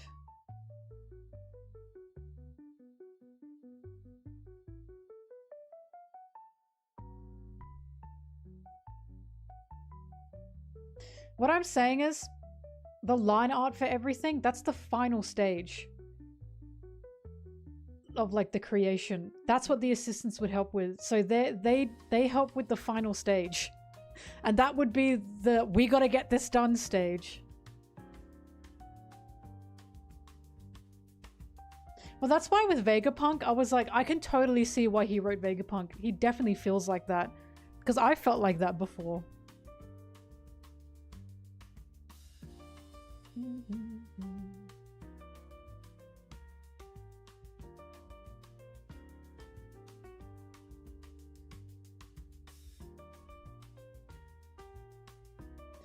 But yeah, from what I know, the way it works is Oda has to write all the storyboards and all the drafts, and he has to write all the panels that must be outlined, and then the assistants just wait for those panels.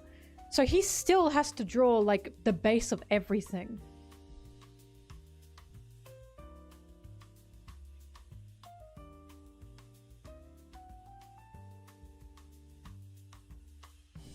I'm not sure how true that is, but he still has to draw everything.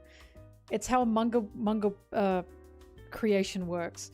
So if you're an assistant, what you're doing is you're waiting for the storyboard, all of like the you're basically waiting for the spine to be done.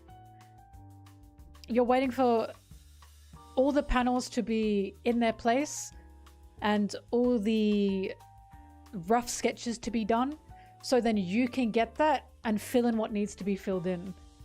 That's what you're waiting for as an assistant. And again, that's the last stage, which is why even if he got more help from his assistants, he still has to do all of the start stuff on his own. That's what every manga author has to do.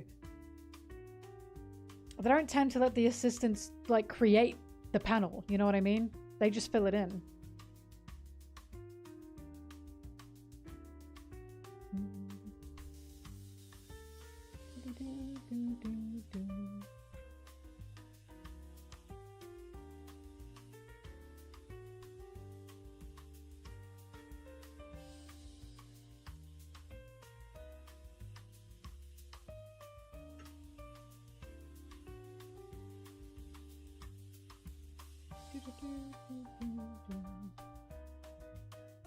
Well, that's why it's so rough.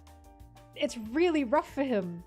And it's really rough to be a manga author. You've got a week to write the draft that needs to be corrected who knows how many times, and then you have to write the draft again. And then you have to do the storyboarding, everything, and then by the time you've done that, it's probably like day 4 or 5, and then everything's got to be filled in. Truly, I admire manga authors because they are not given anything. They're treated like machines.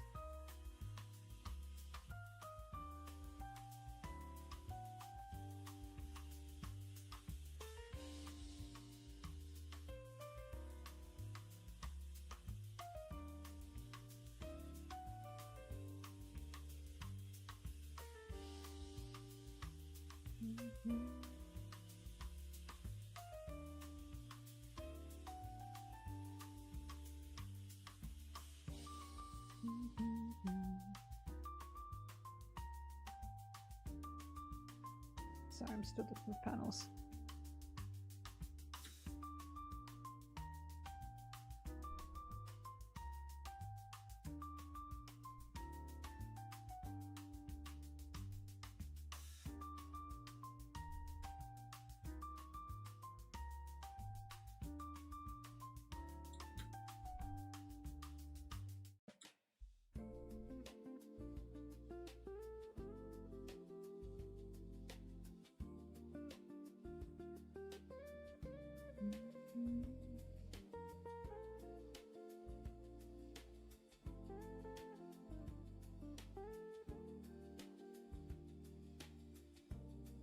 Maybe I want to use this one. Where'd he go? There he is.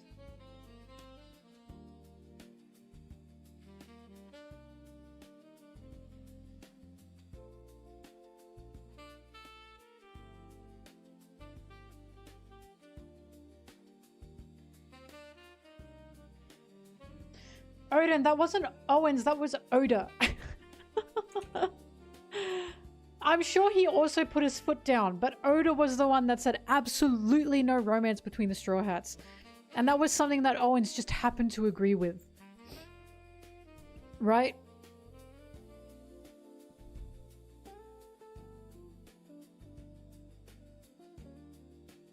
Because it's clear that they didn't listen to him unless someone else also listened to him. Which is why it just sucks.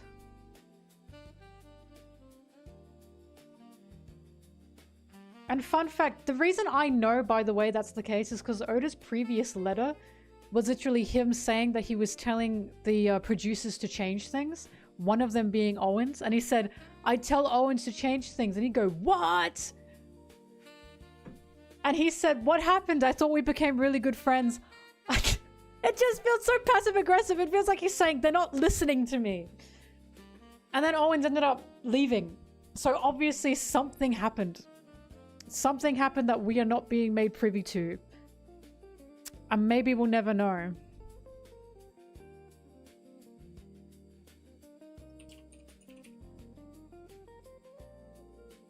shopper.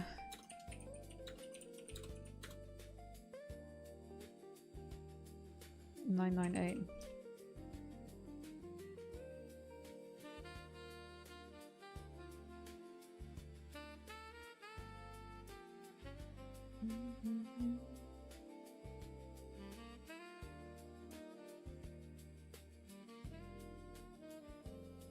Oh, Mama's back.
I like how it looks like Brooke and Zoro are fighting each other in the back.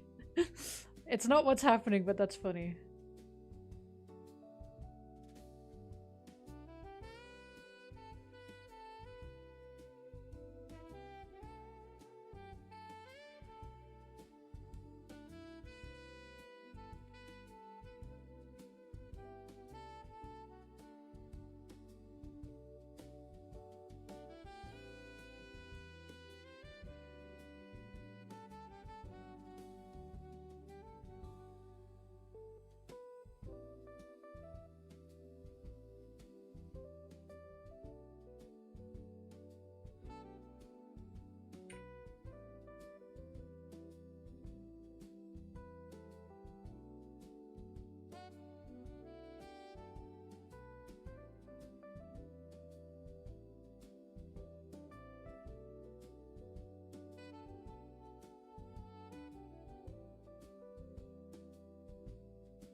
You're just gonna have to find out if I ever make a marine lust list.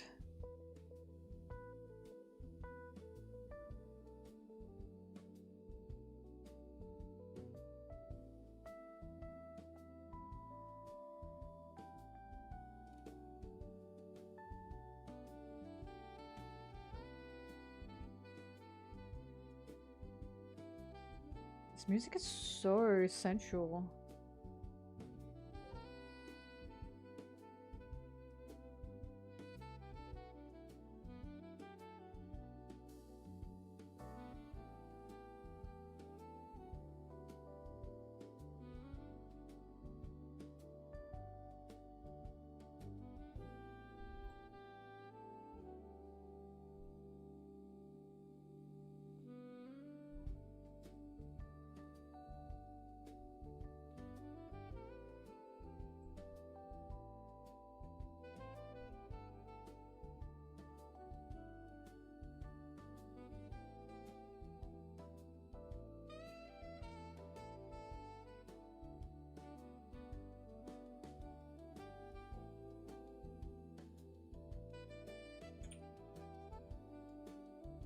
Oops.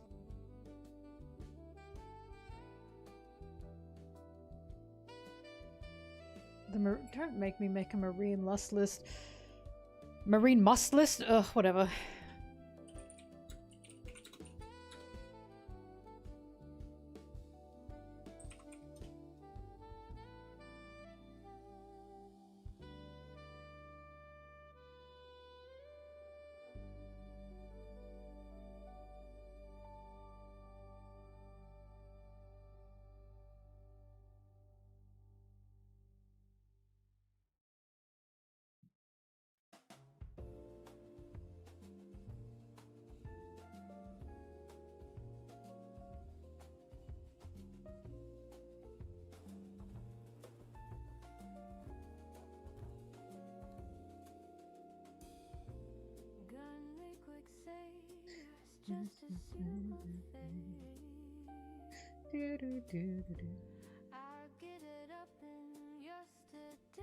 God his ass.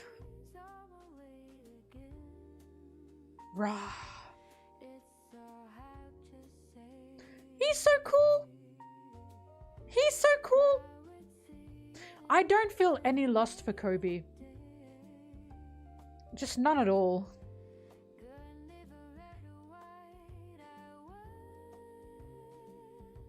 Koby's too much of a goody two-shoes.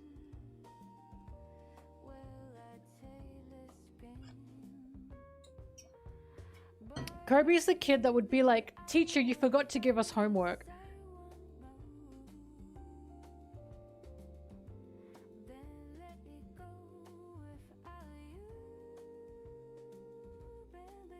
I'm sorry, I cannot feel lust for someone who uses a move called Honesty Impact.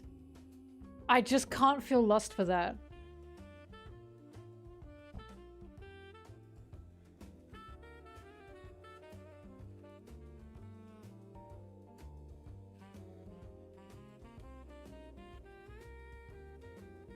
Excuse me, her body is so much better. Thank you very much. Don't talk about my girl like that. Her body is just shy. Koby's just a goody two-shoes.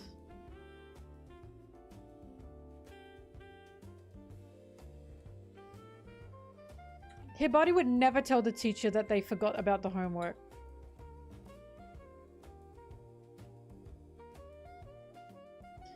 You want someone that actually really truly works to save people, like truly works to save people, moves with their hands, and has a bit more spice to them. Sabo is right there. Sabo's your guy. I feel much lust for Sabo. Sabo, while helping people, also understands there's shit that should not, you know, there's shit that you should not be following. Koby doesn't understand that. Koby's way too much of a narc.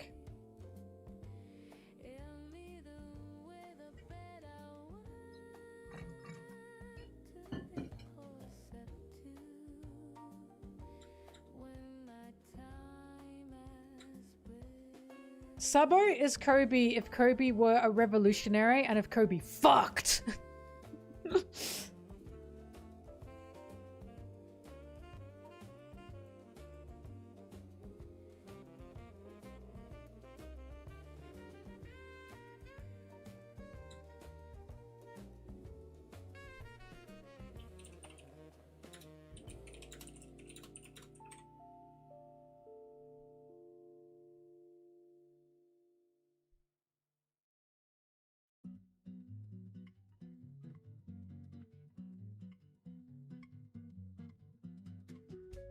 Koby would have, sorry, Sabo would have a revolutionary impact. Now that makes me hot. That makes me start sweating. That's what I'm fucking talking about.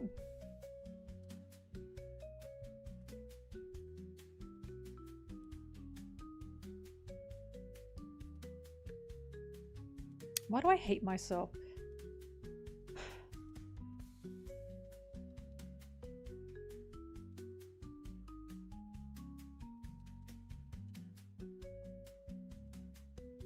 I don't have it.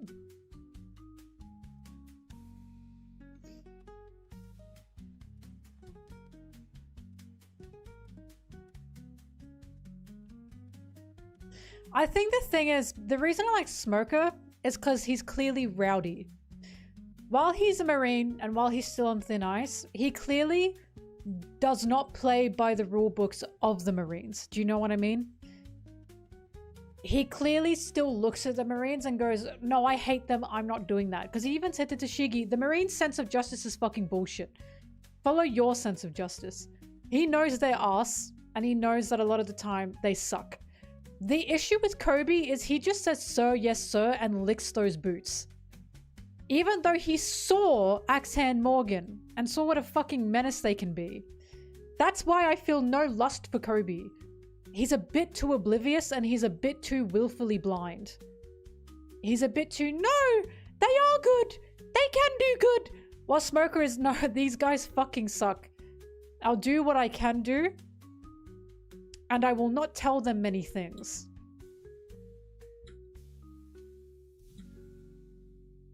Best churros in One Piece. I'm writing that down.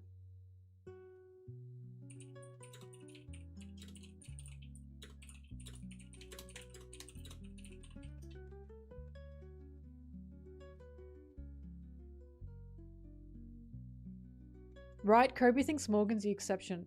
And Koby's like, I'm not gonna be like Morgan. And then he's a bootlicker anyway. Irony. Like, I'm sorry, he lost it for me when he said, sorry, Luffy, I'm gonna have to stop you. Shut the fuck up. The amount of people that wasn't expecting that to happen, by the way, I'm shocked. The amount of people that were expecting Koby to be like, maybe it's okay if Luffy gets the One Piece is shocking to me. He's always been a goody two-shoes. He's always been brainwashed by the Marines. How the fuck did you think he wasn't going to do that? Like, he's spiraled. He spiraled into the fucking Marine propaganda hole. And he was always spiraling into the Marine propaganda hole. The fact he still wanted to be a Marine after seeing what Axe-Hand Morgan did says enough to me. Right, Garp loves him because he's so malleable. And Garp's fucked up 2 times. He fucked up with Dragon and he fucked up with Kuzan. Hey, Garp! Maybe after 2 attempts, they're not the problems. Maybe you have to fucking look within yourself and realize something's going on here. Perhaps. And I love Kuzan because Kuzan's an example of he made it to the top. He wanted to change things and he couldn't. He was fought against and he left. That's why Kuzan is a fucking awesome character. He's literally Garp's little protege that made it to the top of wanting to do stuff different and he still couldn't change anything. And boy, doesn't that say something.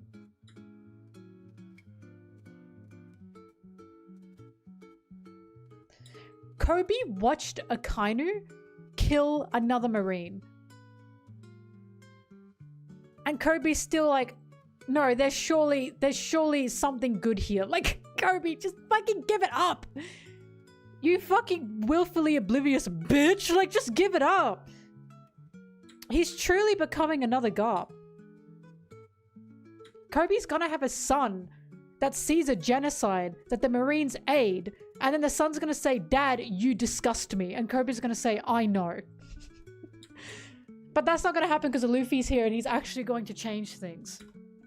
Same with Dragon.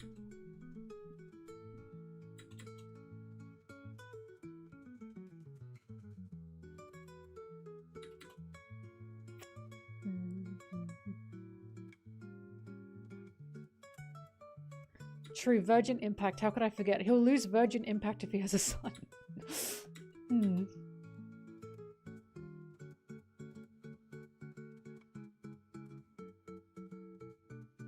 Why? Oh god.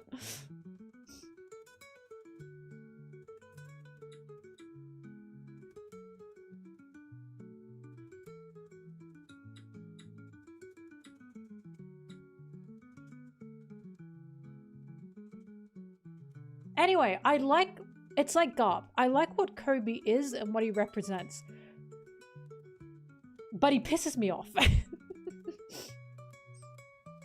Yeah, the Holy Knights are fucking dastardly and they know they're dastardly. Bitch, the Holy Knights do not pretend to be morally good people. They don't pretend they're doing morally good things, do they? They know they're fucking assholes. I like a good antagonist, what can I say? That is no comparison.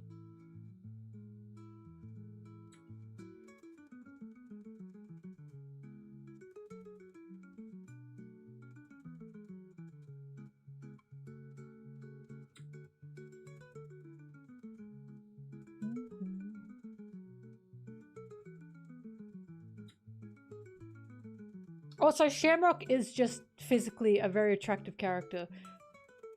Which is so annoying. He's very attractive.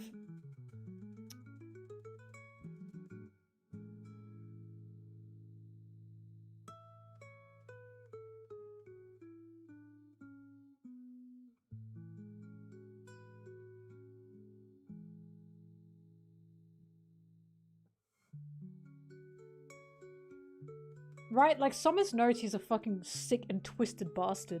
And unfortunately that makes him fun to watch.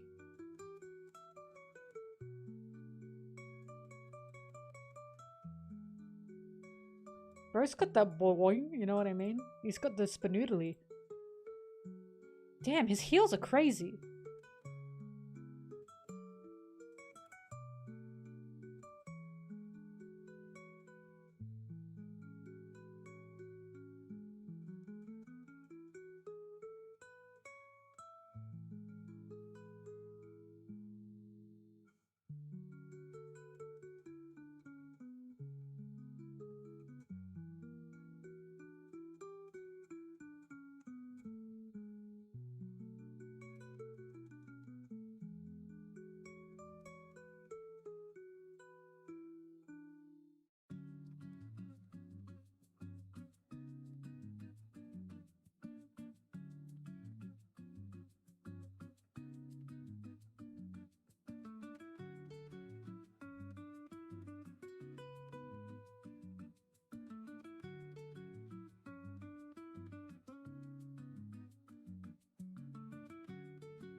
I'm not making as good time today because, of all the fucking panels that I have to find.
I can't stop saying Jeezy Kableezy because of BoJack Horseman. It's a virus.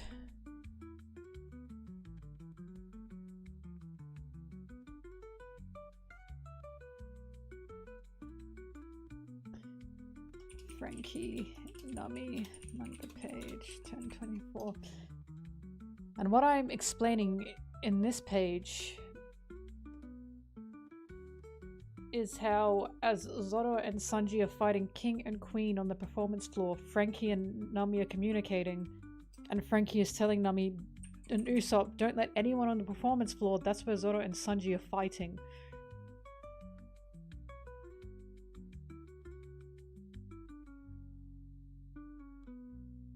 First part of the video making process that I would pass off. I'd want to take the start of the videos still. I'd still want to do those. Oh, the sponsor segments. They can do that. And the audio. Oh, fuck the audio editing. They can have the audio editing. I hate audio editing.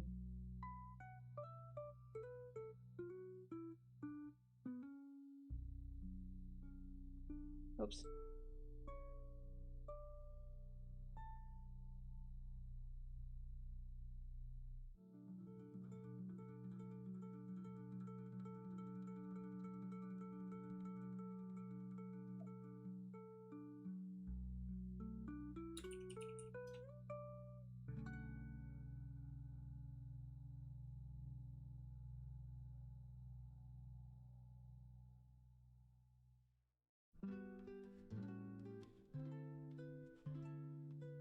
Sabo's koala. Love Sabo and koala. I think they're very cute. I think they're very cutie patootie.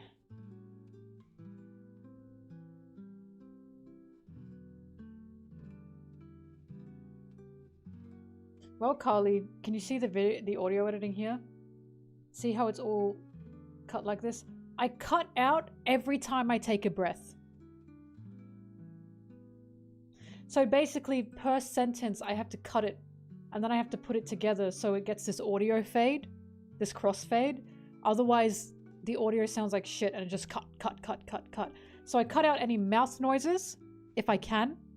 I cut out breathing, and I have to put everything together. So basically, per sentence, I have to cut and put shit together. It is so time consuming and I despise it.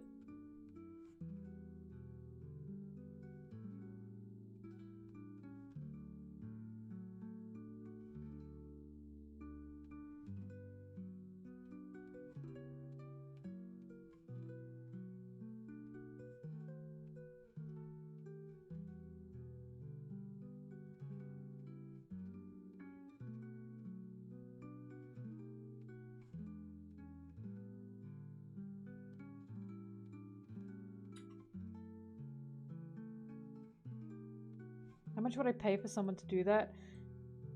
Currently, because here's the thing. I'd want to pay a proper wage, right? Like a proper salary. Because I don't want to demean anyone's talent, right? And I just can't afford that. So I'd have to actually look up, like, I'd pay above minimum wage for that shit. Because I understand the amount of time it takes and the amount of stuff you need to know to be able to do that. And I could not afford to do that right now.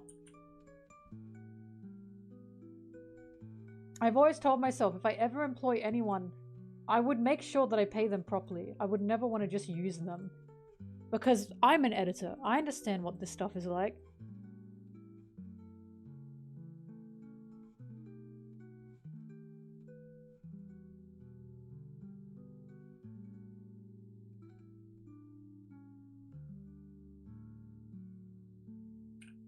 It's the same with artists. Not to boast, oh my god, but every time I commission someone, I always put a fat tip in there. Because I do believe that a lot of artists make their commissions cheaper than they should be. And they kind of have no choice because people don't understand how much work and how much time and how much skill is put behind art, right? So they are forced to make their shit cheaper just because no one understands truly how much time that shit takes. And that when you're commissioning an artist, you're not just commissioning the artist, you're commissioning everything they've learnt and everything that they've been able to learn how to do, right? You're commissioning the courses they took. You're commissioning the program that they had to get to be able to do this. You're basically commissioning their knowledge, right? It's not just the art.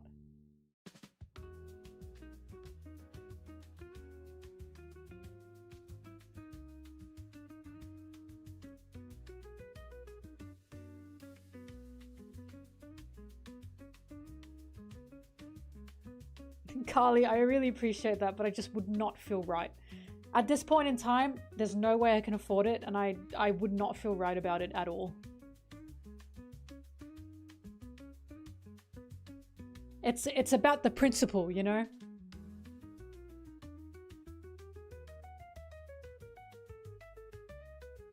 I'm sorry, okay? But I refuse to take advantage of anyone like that. Because the issue is the negotiation is going to land on, I'm going to be paying you a lot less than what you deserve. And I'm not letting that happen.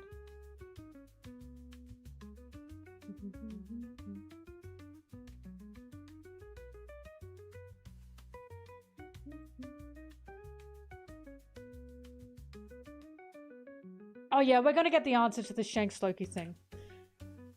100% that's gonna happen. And you know what probably happened? Shanks probably went to get Loki because he wanted to like figure out what was going on with Loki.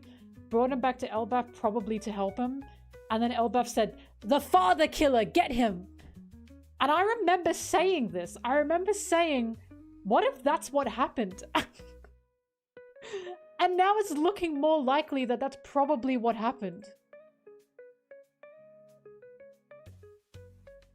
No, Carly.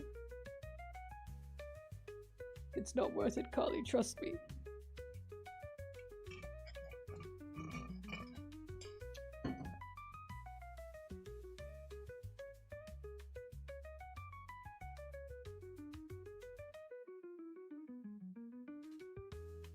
The next one is Brooke running with Robin. I think when I get to an hour, I'm gonna make my schnoodles. I'm so excited for my schnoodles tonight. I've been on such a schnoodle kick. And my schnoodle kick has pushed other people to have a schnoodle kick, it seems. I'm sorry, Carly. Not now, not today. And not anytime soon.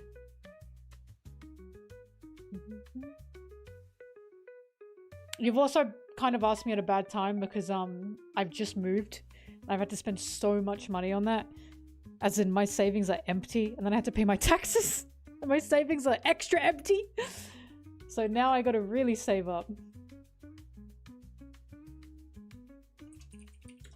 Brooke, Robin, manga page.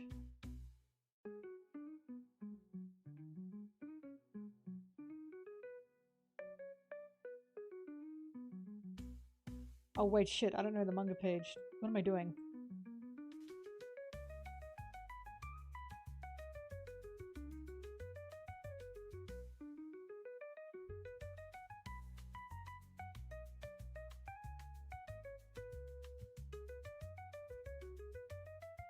Oh, it's also from 1024. That works.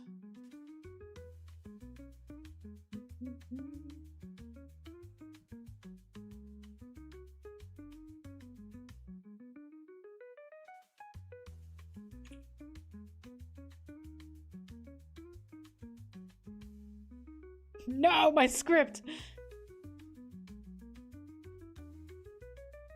Red, I'm glad you've realized the joy of egg in noodle, by the way. I literally just got more eggs today so I can have more egg in my noodle.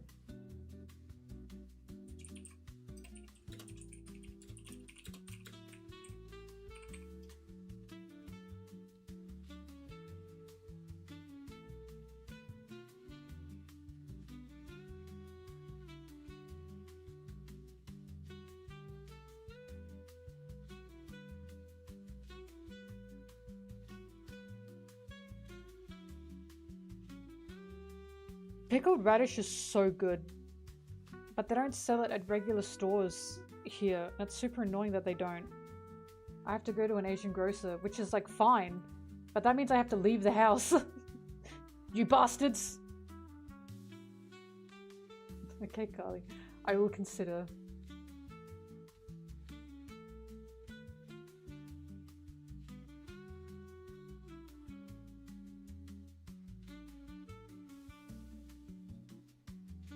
Japanese eggs, if I go to an Asian grocer, I probably can find them.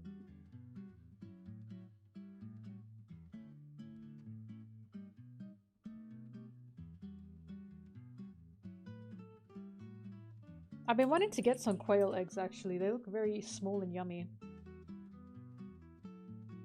And they're like bite-sized.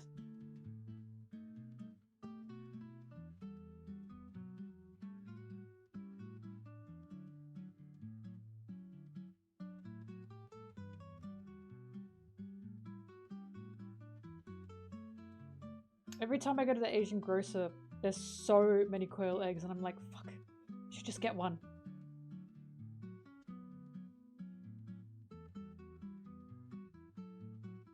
The century egg. Yes, it was delicious.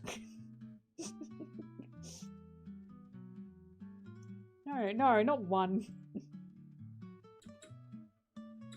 No, I have not had a cassowary egg casein. I didn't even know you could have that. As in, I didn't know you could legally obtain that.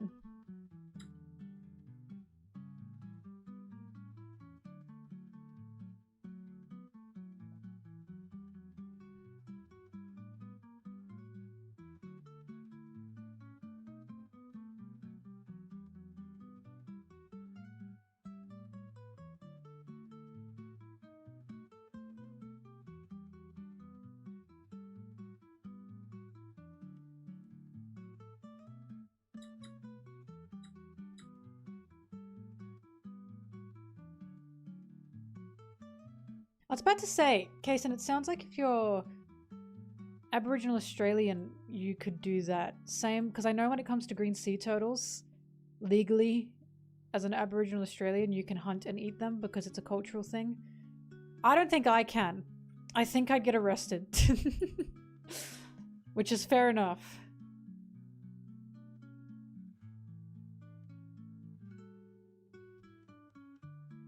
I really still don't know why we don't use kangaroos as a true meat resource. Because if you cook them right, apparently they're delicious, and we've got tons of them. They're considered a pest.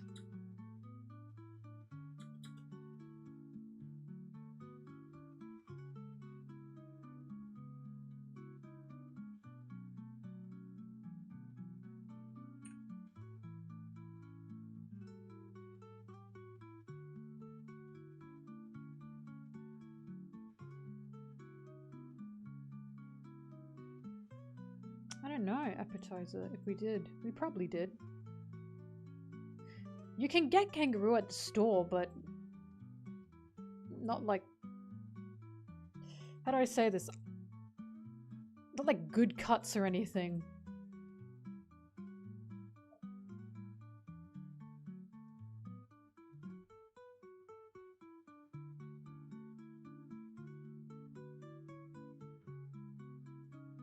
Yeah, way less emissions, way less land and water to maintain a stable population, and also they breed like fucking crazy. Fun fact, kangaroos are in heat like all the time. All the time. As in, when a kangaroo has a baby, the second that baby leaves the pouch, that's it, they're having another baby, instantly. They do not stop breeding, they're like rabbits. Carly, we legally actually can shoot kangaroos. Like, we're allowed to, they're considered a pest. We're allowed to just kill them. So I don't know why we don't use them as a meat resource. Like a big one. Yeah, case in 2 kangaroos for every Aussie, and they're doing that by themselves. We're not even farming them. The more I think about it, the more I'm like, why the fuck are we not just making more kangaroo meat stuff? Because they are totally edible and apparently just delicious. I haven't had kangaroo cooked properly. They're totally edible. Aboriginal Australians, that was like their main meat resource. And they obviously, if you know how to cook them, they're delicious. I've had shit kangaroo because it wasn't cooked properly.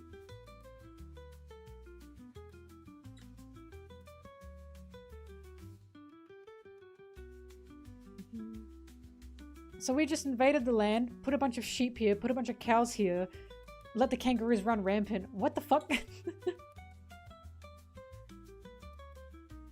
Kason, the fact too gamey, that's what I felt. It's not cooked right when they say it's too gamey. I found that out. Apparently it's meant to be like barely cooked or something. Like, do you know what I mean? I have to actually get it cooked properly. It's too gamey if it's not cooked properly. It's like overcooking chicken. Chicken tastes disgusting if you overcook it.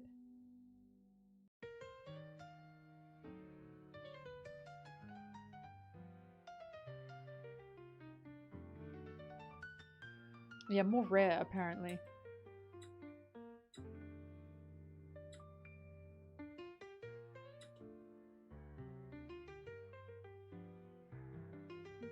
Clip of a guy holding back a kangaroo from kicking him and giving him a kiss on the snout. I haven't seen that one. I've seen the famous one where the guy was skydiving and he lands and the kangaroo bounces up to him and just starts beating him up. They are so funny. I quite enjoy kangaroos. Wish I could eat them more.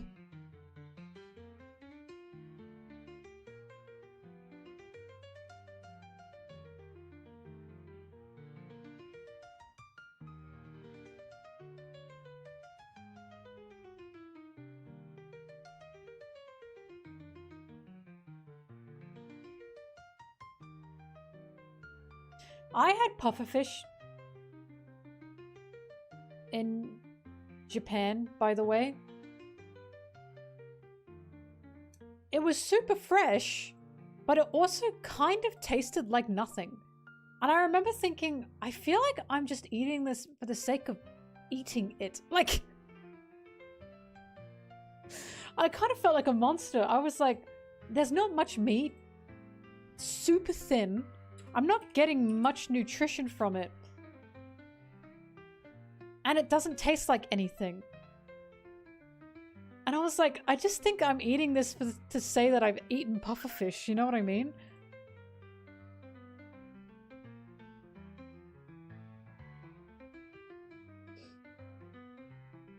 It is just novelty. It was really fresh, but it's in the same way that like any kind of sashimi is really fresh. So I was like, I'm just a monster. I'm just eating something because I can eat it. Like, what the hell? I love how Sanji's kicking outside the panel. Isn't he funny?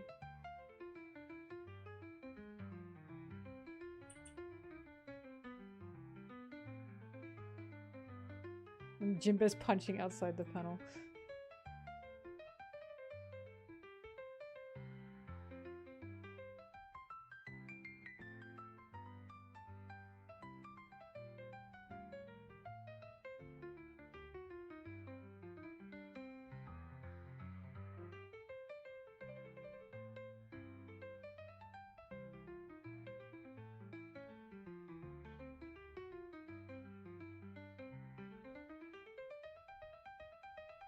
Jinbe equals Sanji confirmed. I like how much Oda likes Jinbe and Sanji as a duo. He really seems to like them. And my idea for that is because they're really funny when they interact. Because Jinbe's just a nice guy.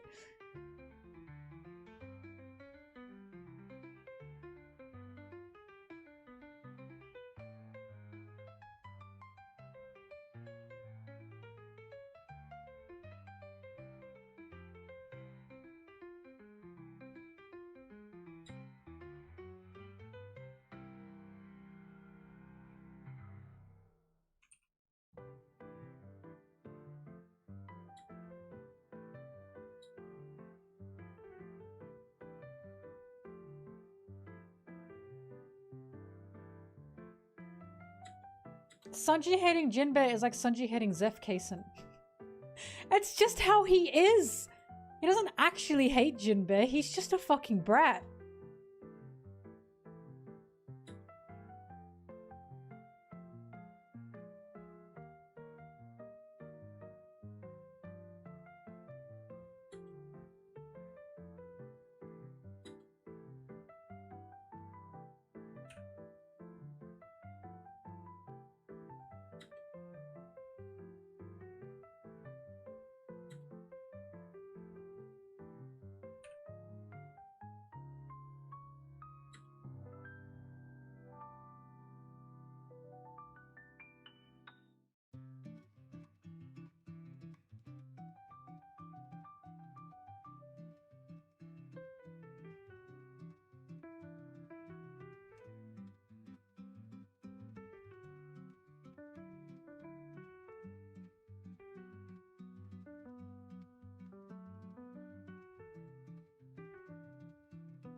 The big pink got you again, hey Kason. If you're ever confused about Sanji showing like hatred towards someone, just remember the Baratier and just remember Zeph. You can tell the difference when he actually fucking despises someone and when he's just being a brat. Because it's all he knows.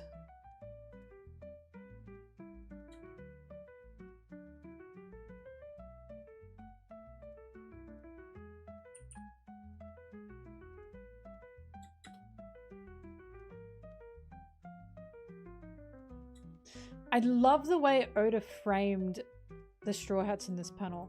Because I love how Nami and Usopp are on either side here as the two, what do you call them? Like the far back fighters, you know what I mean? Like the two that work from the back, basically. He's got Brook and Robin beside each other because they were teaming up here and they're similar in, I suppose, how they are. You've got Big Man Frankie at the back with Chopper in front of him. And then you've got new recruit Jinbe getting a bit of a shine here. And of course, Da Wings. As deserved.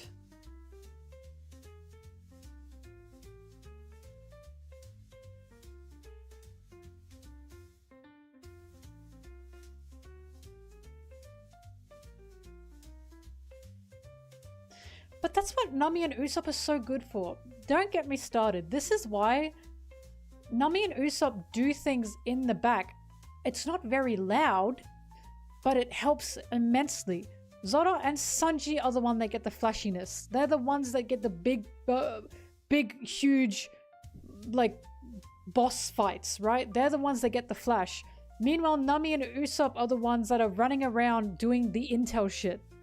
They are the ones that are going, oh, we can turn all of Kaido's army against him or half of Kaido's army against him with this plan. Right? They've always been stable like that.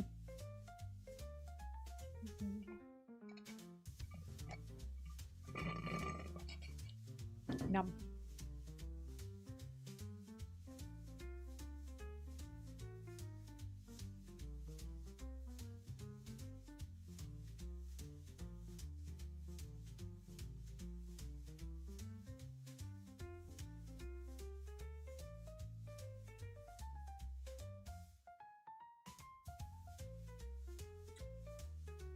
La la la la la la la.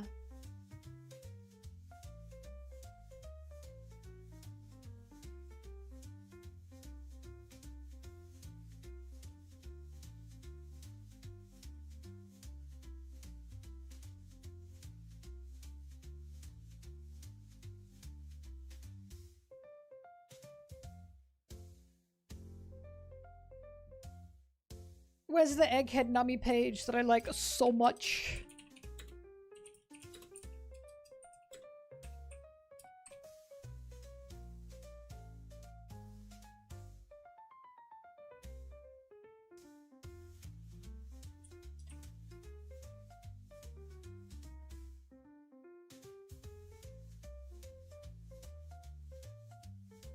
There it is.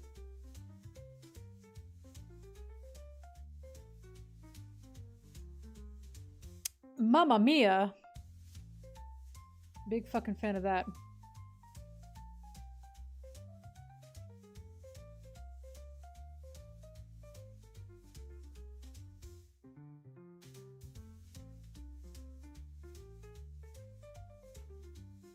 Oh, Bob is dead.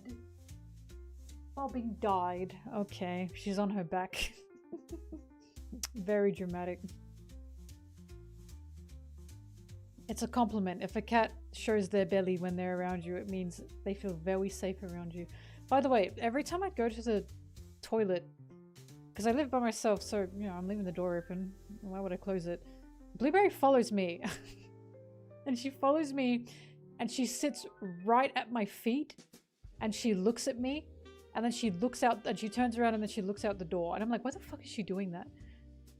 So I looked up, why is my cat always, like, every time, she'll be dead asleep, and then she'll hear me going to the bathroom, and she gets up to go in there and be with me. So I looked up, why does she do that? Apparently, cats think you're the alpha, right? And apparently, in the wild, when cats have an alpha, and that cat is going to the bathroom, they guard them and they protect them. So what I'm saying is Blueberry is protecting me. And every time she does it, I feel bad because she'd be deep asleep. She comes in and she's like so tired and I'm like, no, you don't have to protect me. I promise I'm safe.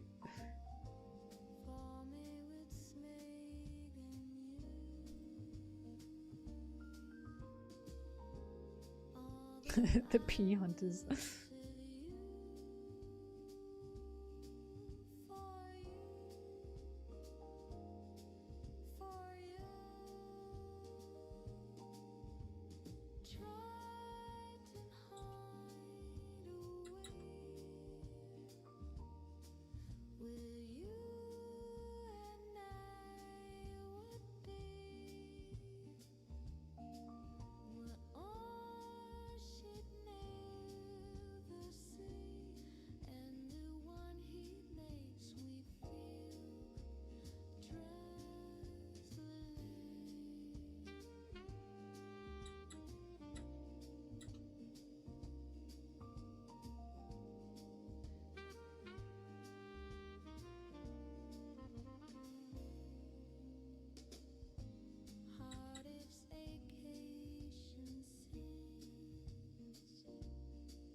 Right, I hear Blueberry using the litter box and I run in because I think she's shitting.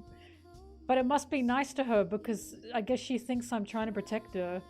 When really I'm waiting for her to be done so I can scoop it and not stink up the place.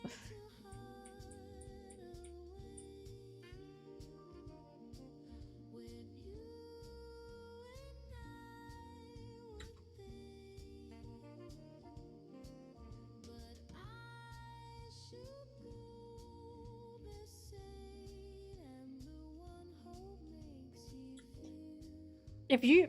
No, you should be scooping immediately after. Otherwise, it stinks. The place will stink. Imagine taking a dump and then not flushing for like an hour. Exactly.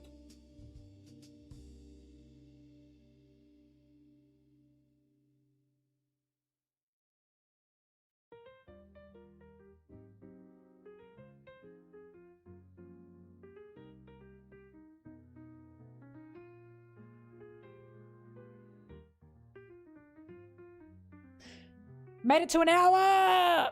Yes! Alright. I'm gonna make my schnoodles. My stomach is growling.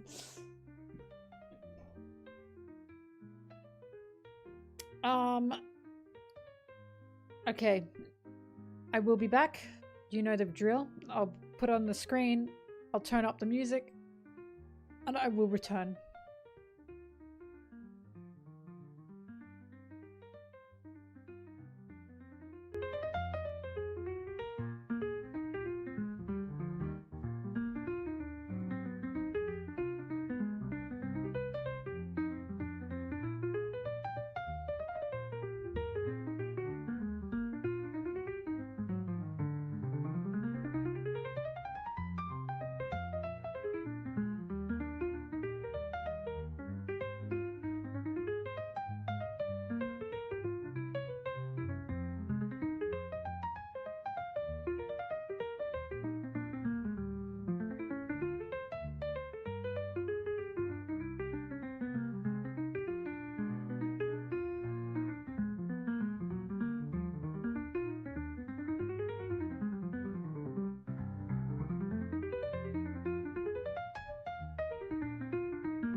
I'm back.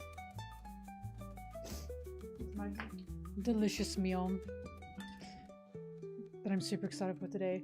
Once again, schnoodles, but this time there's corn. There's corn in it.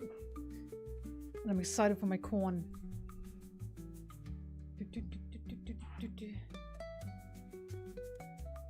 I spent the same amount of time making it as I always do, didn't I? Oh.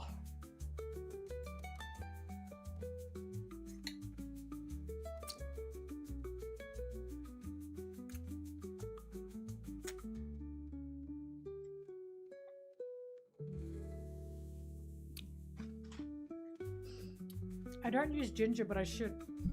I use smoked paprika and garlic powder.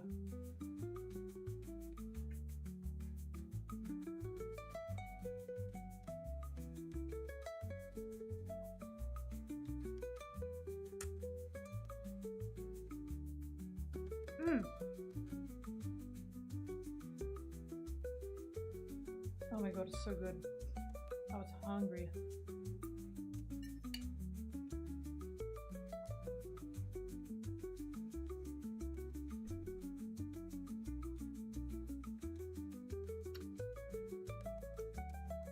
Green onions? The top is raw green onion. Never would I cook it. It tastes so much better when it's raw.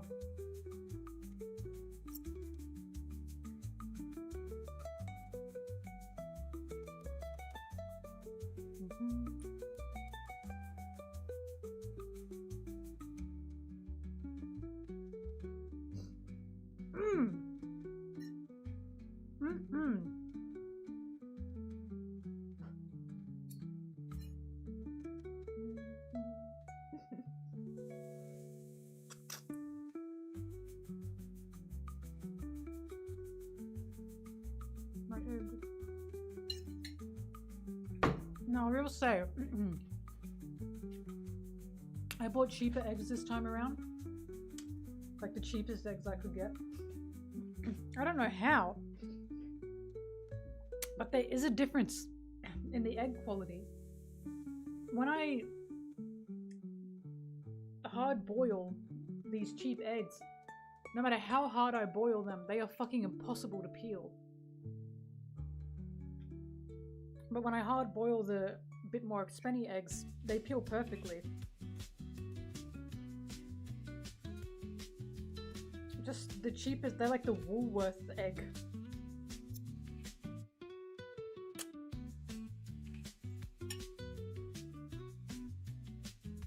I do that, Kason.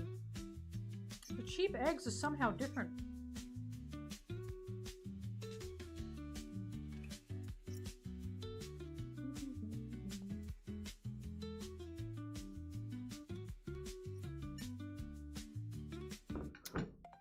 Yeah, I'm gonna free range. I'd never get caged.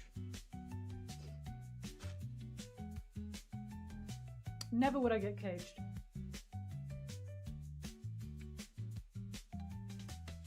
My hair's not getting in my mouth.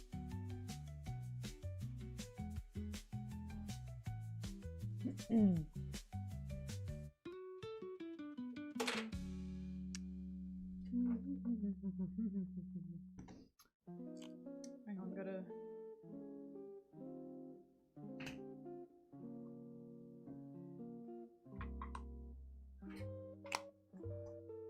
Go.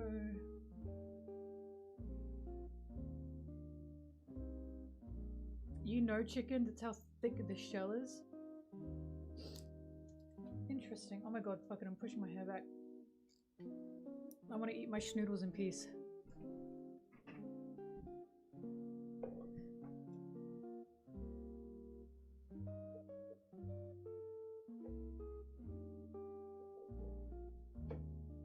Damn, that's crazy.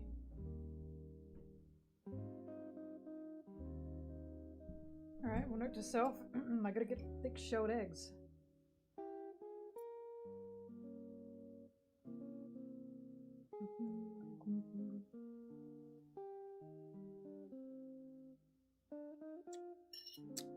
The corn is successful.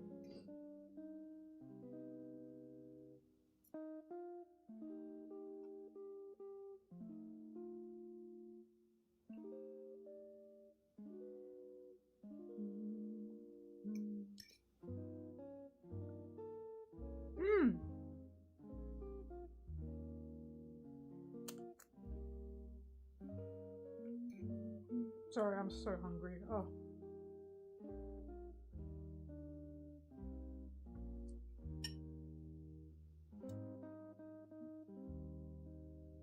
Nah. I'm gonna do the one piece stool right now.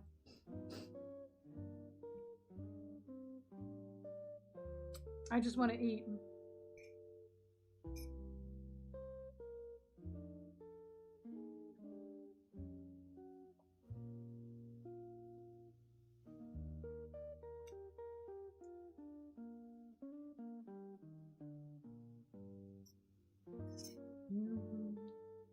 Sorry, mukbang time.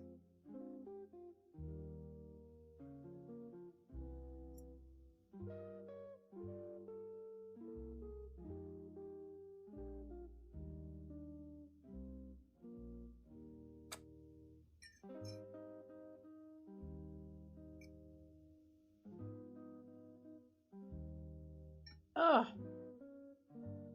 Oh my god, there's nothing better. Overall, this meal is like, let me think.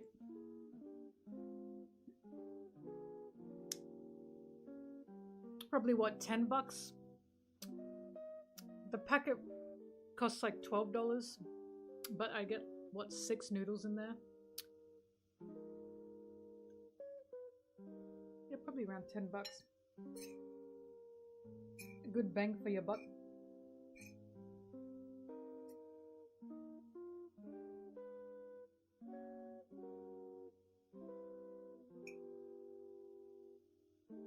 And if they made this at a restaurant, it'd be like $1 squillion, please. Fun fact about Australian food and Australian restaurants. For some reason, it's so expensive to eat out. And I didn't realize that until I went to other places in the world. And it was like half the price, except for the US, because the USD is just bigger.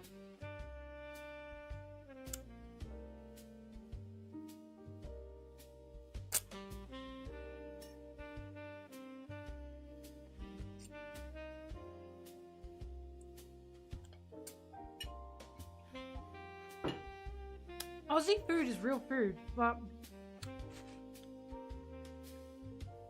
I should not be spending, for example, $12 for a packet of shredded cheese. What in the fuck is that all about? When I was getting butter, god, how much was it? It was like $6. Why the fuck is butter $6? It's just like milk that you just like squeeze or some shit with some salt in it. I get pre-shredded because it's easier. Butter should not be $6. It should be like $2 max. That's just insane to me. Hang on, let me show you my favorite.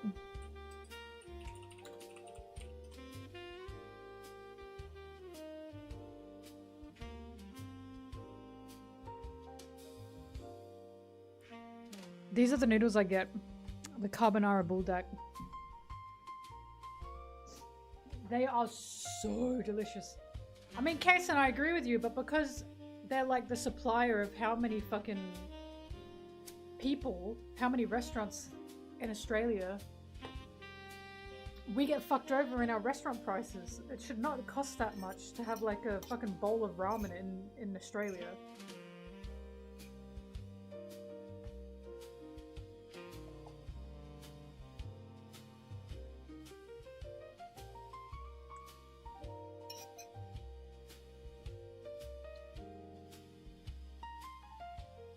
I wanted to get extra feta cheese. And the feta cheese was like $4. For an extra side of feta cheese, $4. Fuck are you talking about? Feta is a cheap cheese.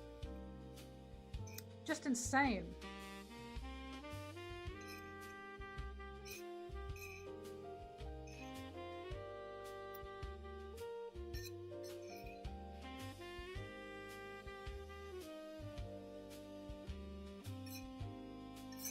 I'm starting to want to bring my own feta cheese into restaurants.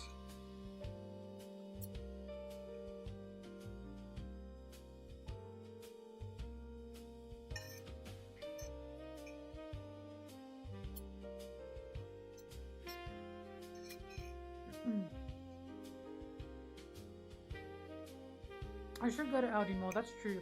But a lot of Aldi's produce sucks.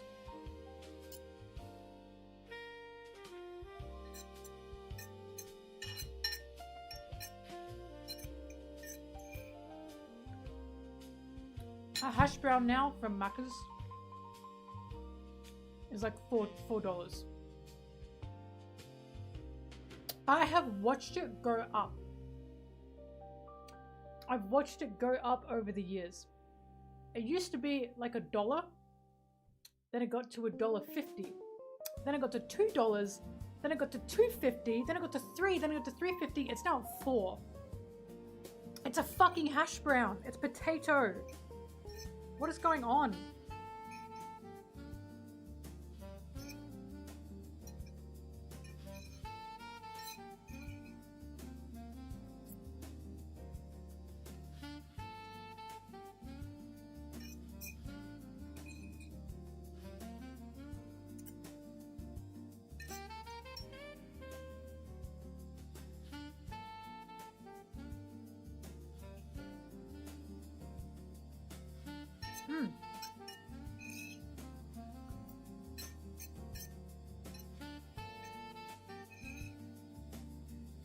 Does anyone remember the egg shortage?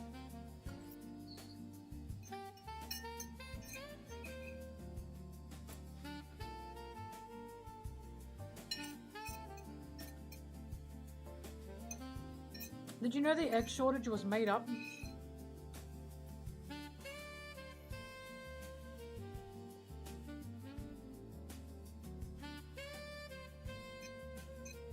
The egg shortage wasn't like real.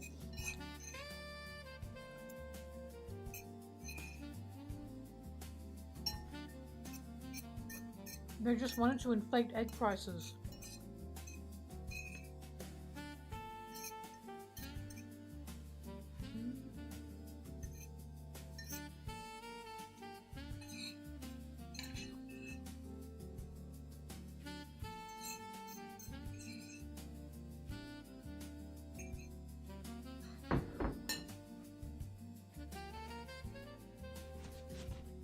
I don't remember all the details now. But, TLDR, the egg shortage just went back to like,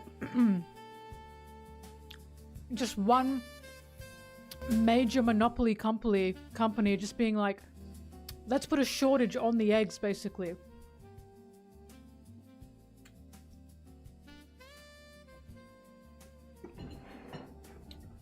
They just wanted to boost up the prices.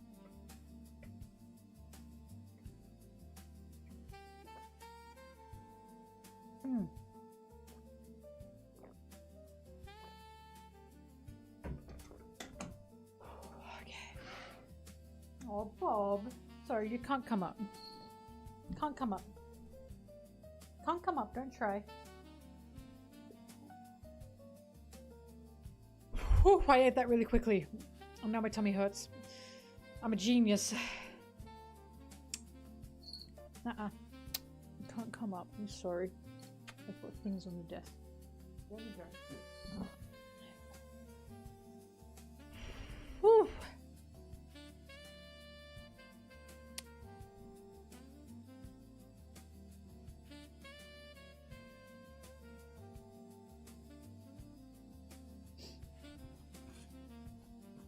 But it's a fair bet, guys, that if there's ever a shortage on anything, it tends to be a lie. Right? There tends to not really be a shortage. The only real shortage currently we've got going on is water.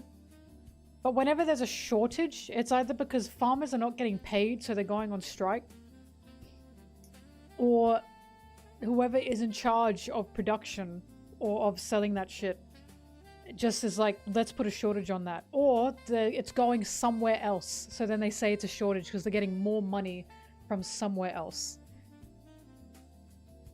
That's exactly what happened with the potato famine. The historical one in Ireland. There wasn't actually a shortage of potatoes. All of that food was just being shipped overseas.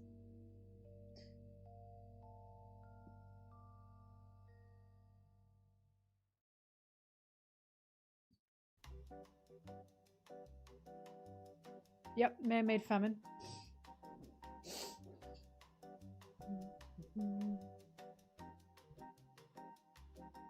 Sorry, give me a sec.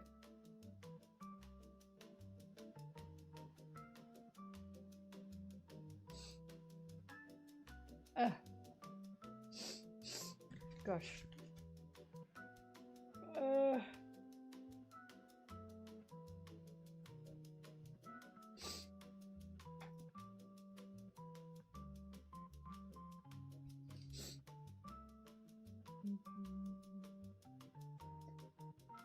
But whenever I see there's a shortage on this product in a store, so we're gonna put the price up and we're gonna make it so you can only get one or two, I'm suspicious as fuck.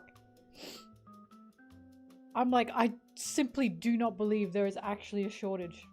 I think there's mismanagement going on and there's more money to be made in other places.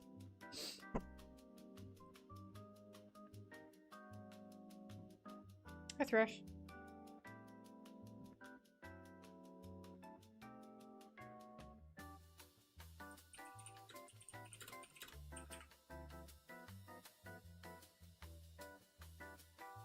Okay. I know all too well. Fuck you do, don't you?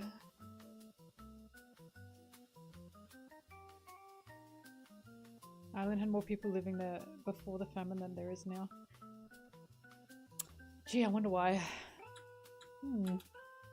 Really, that's a real chin scratcher.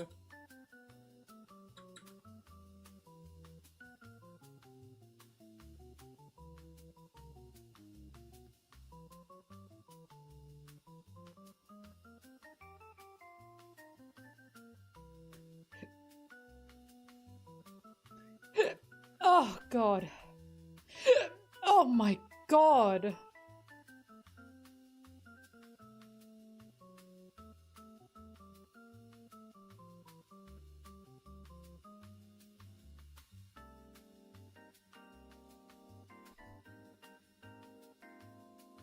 Thrash, oh, that's right, that's your job.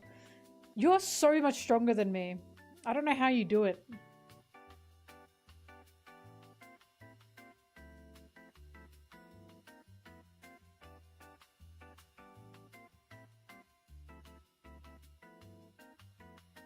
Groceries should never be for profit. And they are. My woke opinion is there should be a base of every grocery. As in, a lot of our taxes should go towards food. Right? It should not be a company. As in, you should be able to get basics like bread and milk and eggs, and you shouldn't have to pay for those. And if you want the more extravagant stuff, then you put some money in for it, you know what I mean? So like if you want deluxe milk, then you pay for it. But if you just want regular Joe milk, then that should just be free. It's food, it's a human right. That's always been my idea. If you just want basic bread, get basic bread. You want fancy bread? Fancy baker's bread, then you should, you know, pay a few monies for it. But bread in itself should be free. It's not hard to make bread. Oh fuck, what about the shit? Shit, what about the shareholders? Oh fuck, you're right.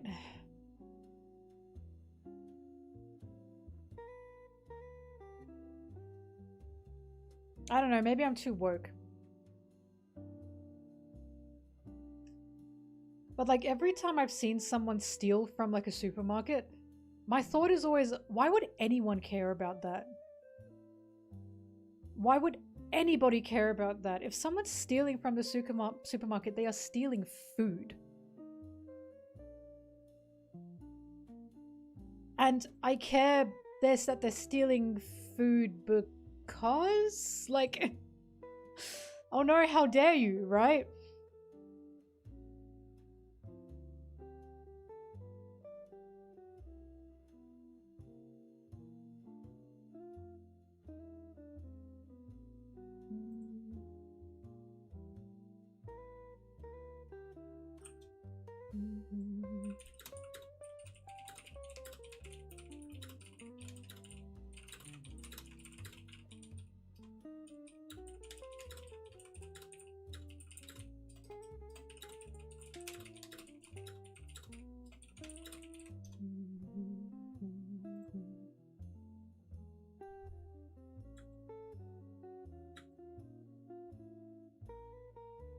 Most common stolen item in a Walmart is baby formula.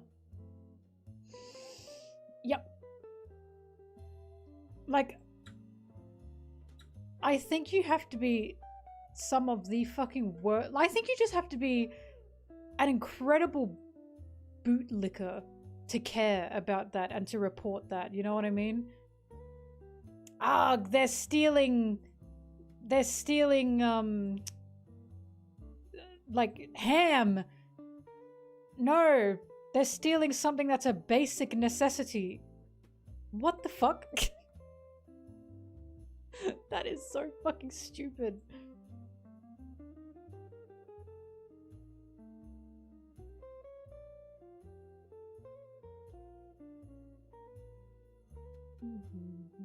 I don't know, the fact that we even have to pay for housing. It's the same thing with housing. I think everyone should be able to have housing without needing to afford it. And if you want to upgrade, then you can save up the money for that. I suppose, of course not everyone can do that, but like no housing, like it should be a human right and we have the ability to house everyone. We just live in a fucking evil world. Well, I was gonna say, here's the thing. Stuff like rent, right? Paying rent is so useless. And the reason that's so useless is because you have less money to spend on the economy. You're putting all your money into rent. This has been an argument that's been brought up so many times. That landlords who make people pay extortionate rent are leeches. And they're leeches because that money is only going to them and is actually not going into fueling the economy. The less money the average person has to spend, the worse the economy is gonna get. So it's like, it just is a no fucking brainer to not have to make people pay extortionate amounts, to let people have money to spend. It's a healthier thing for everybody. And then everyone goes, no, but we need to be richer. Oh, for fuck's sake.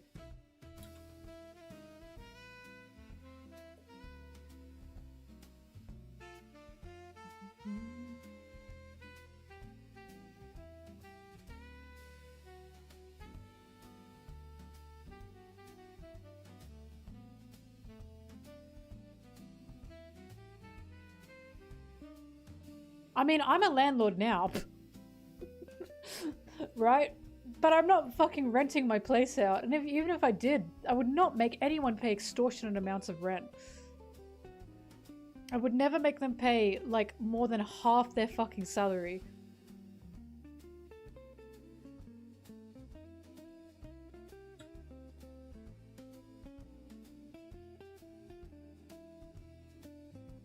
Oh god, I guess I just care about people, guys. I don't know.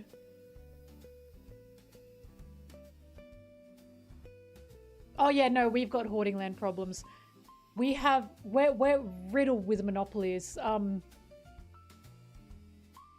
We have like a fucking rich family, landlord family that own, what is it? They own like 20,000 houses or something. It's a ridiculous amount. I think it's more than that. No, we've got crazy land hoarding problems here.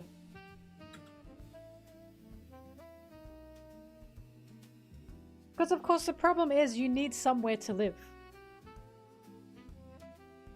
And if you don't live with your parents, then you have to rent. And if your parents don't own their house, then they're paying rent. And then you're gonna have to spend that rent all the time, and then you can't save up to get a place. The reason I'm so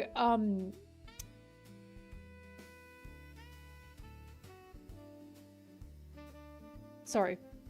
What's the word I'm looking for? The reason I'm so, like, see-through? Well, fuck, I forgot the word. Anyway, the reason I'm so honest about how I got this place, and I let you guys know, I wouldn't have been able to get this place if my parents did not help me. And I need you guys to know my parents are not transparent. Fuck, how could I forget that word? I only said clear. But, why did I forget that? But the reason I'm so transparent about that is because I need you guys to know that's how fucked this is. I have a full-time job. I make pretty decent money, and I still could not afford a place without my parents' help. My parents are not rich. They're not rich at all. I was middle class. They just take out a lot of loans for the sake of their kids. because they're good parents and they know I would never be able to afford a place by myself, right? And also because my parents were able to get their own housing before before land prices and housing prices got crazy, because that was back in what, the 80s it would have been, right? And that was a much easier time to get a house. My parents even said that, because fun fact, my parents sold their house and moved to an apartment in a different place instead. And they told me the difference in getting the house like 30 years ago to just getting an apartment now is astounding. Astounding. They couldn't believe it. And that's what really made them go, we have to help our kids get a place, because otherwise they're not going to be able to afford a place. Because they had to do that in this day and age. And it was just awful, they said. I'm very lucky to have the parents I do, but I need to be transparent about it because I don't want you guys to think I was on the grind, I did it all myself. That's usually bullshit. It's usually bullshit. You can't really work your way up unless you get exceptionally lucky. Exceptionally lucky.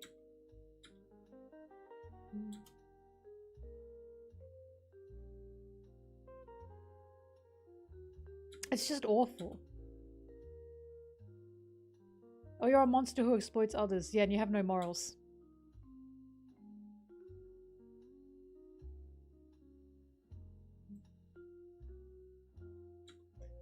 Anyway, I'm too woke and just think basic necessities should be free, electricity should be free, Wi-Fi in this day and age should be free. How the fuck are we paying for Wi-Fi? That's actually ridiculous to me.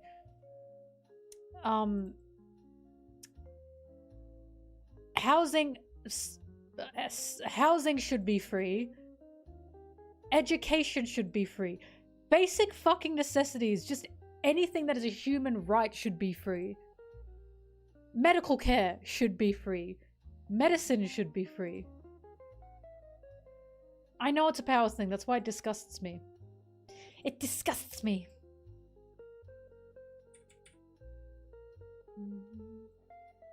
And then people go, well, how would it work? We can easily make it work if we just stop fucking giving in to the capitalist grind set.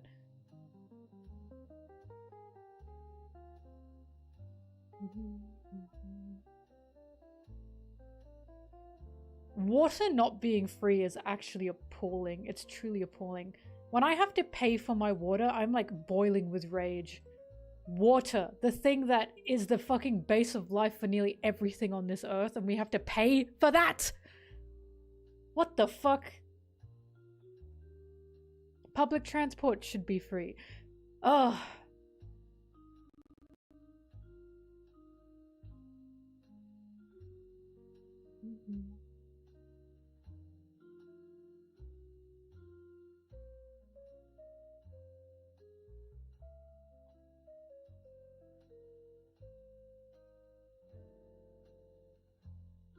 Seize!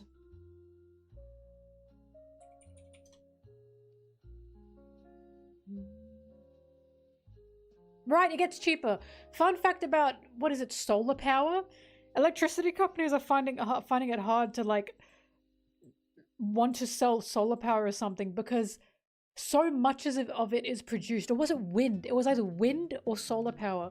So much of it is produced that it would basically be for free. So they're basically saying, like, this is shit that we should be getting for free. But they just don't want to. It's unbelievable. I don't have solar panels where I live currently. I had solar panels where I grew up in Queensland.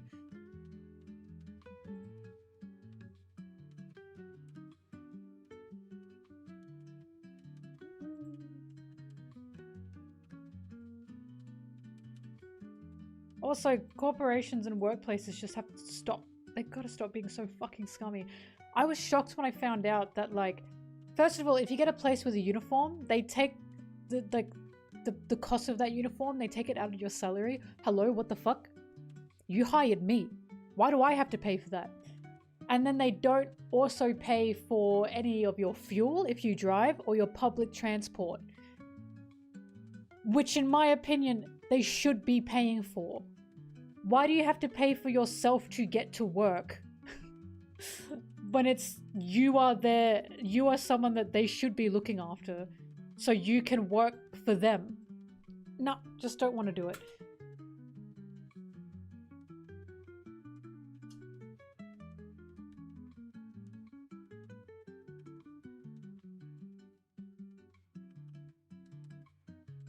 Social workers get free fuel, and everyone else should too.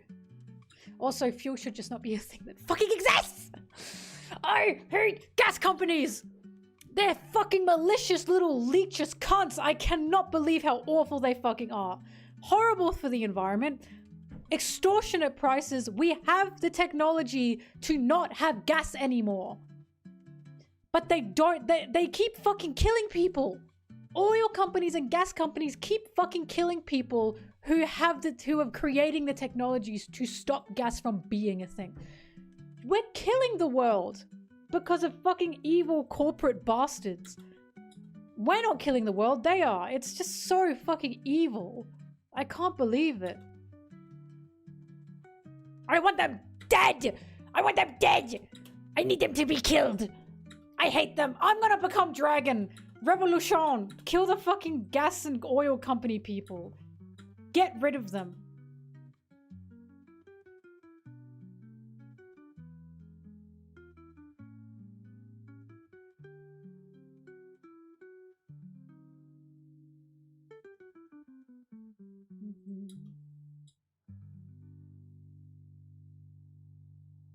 Yep, causing earthquakes.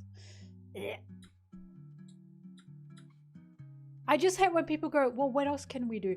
We've had alternatives for better electricity, better power, better fuel, and everything. We've had the answers and alternatives for that for years. For years.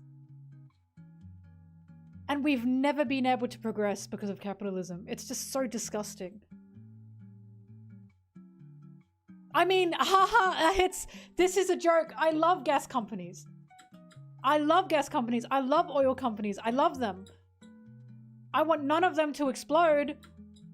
I'm serious. I just think they're dandy.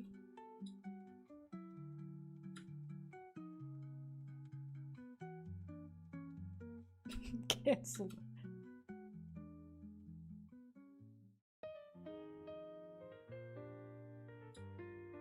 Shut up, Kason. Fuck, I hate the /s. I'm /s, Kason. Okay, I get to use my favorite. He's a liability.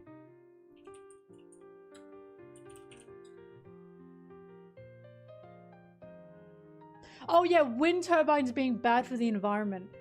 The way they tried to argue that, it's killing birds, and it killed like one. Like fucking one! And it was a bird that ran into it. Like, what the fuck are you guys talking about? They're actively trying to make people hate alternative energy. Nuclear energy, by the way, is actually one of the cleanest forms of energy in the world. But because of shit like Chernobyl, and because of government mismanagement, people think nuclear energy is really, really bad. It's not. It's actually incredibly clean, and it can be incredibly safe so long as it's managed properly. Whenever that shit isn't managed properly, it's a government issue.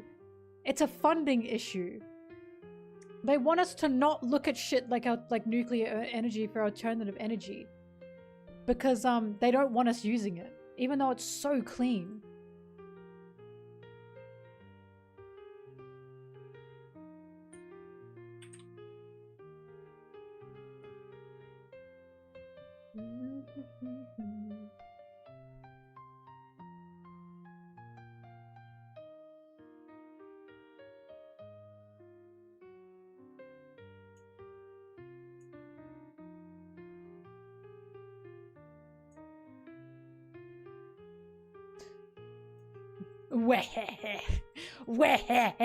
The scene where Sanji unlocks Zoro's cock. The scene where Sanji gets Zoro's cock out. Sanji takes Zoro's cock out. Zoro's cock. I didn't make it. I didn't make that acronym. That wasn't me.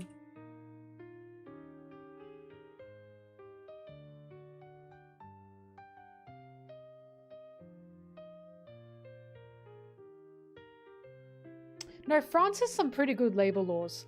I'm very jealous of them. But it's because they fight for it constantly.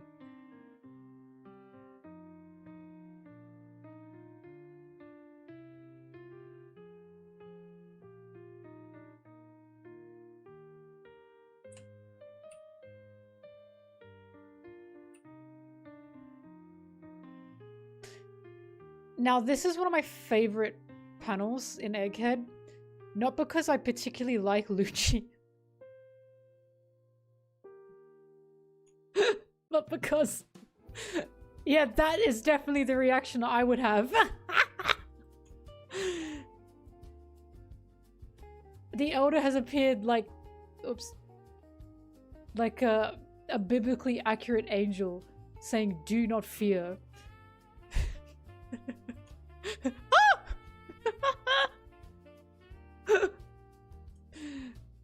I would also have that same reaction. I was right about Lucci, by the way. And that's something we don't talk about a lot. I was once again right. When we saw that Lucci was back in Egghead,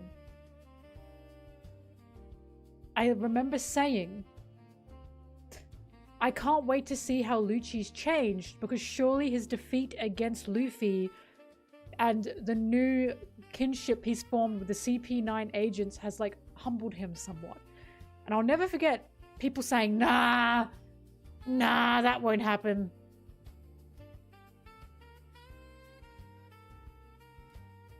And then we get Lucci begging the elders not to kill Kaku. And Lucci clearly saving Stussy. Stussy is not dead. He lied about that. That is so clear to me.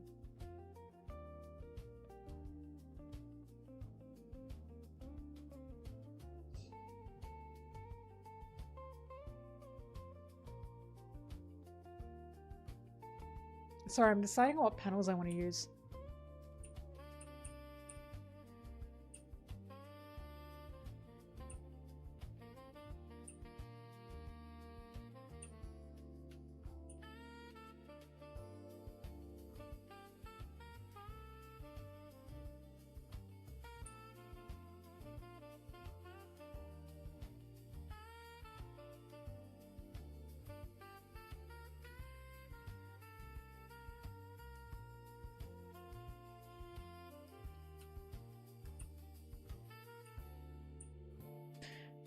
Also, this panel gives me the heebie-jeebies.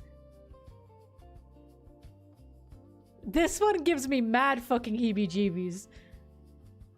Of Saturn climbing up the fucking cloud. That's like terrifying.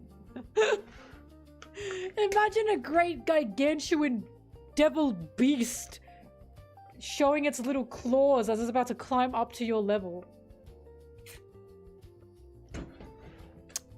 That's scary.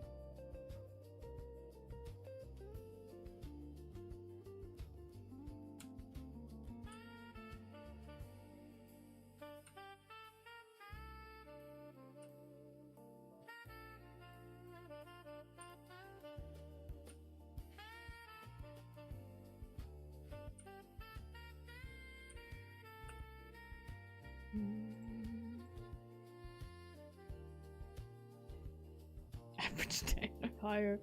Damn, too bad Zim's not here.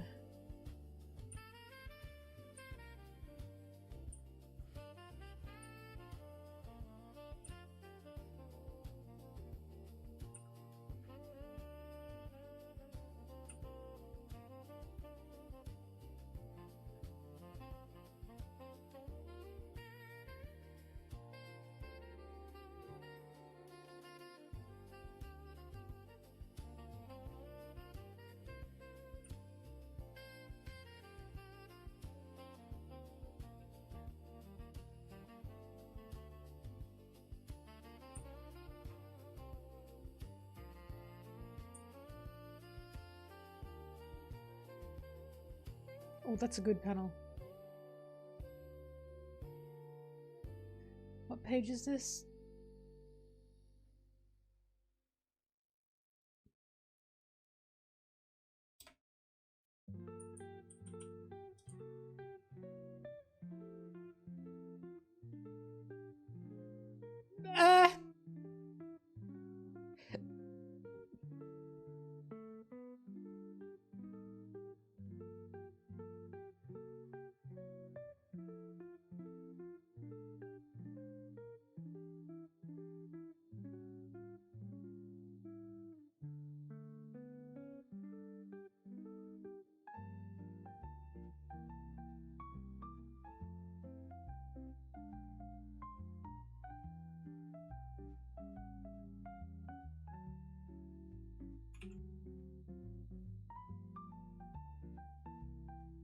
Anyway, TLDR, if you see someone stealing food from a grocery store, especially like a huge corporate grocery store, not a mom and pop shop, and you report on them, fuck you.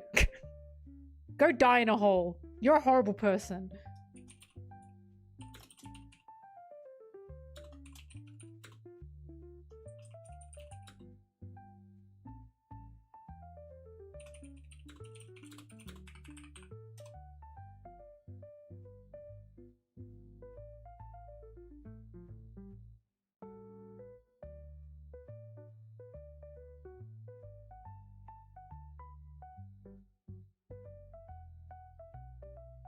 My favorite type of classical clown? Why, Wrigley, that would be you. Of course. Unless they're scalpers, but how would we know they're scalpers? If they were scalpers, they wouldn't be stealing it, they'd just be buying it anyway.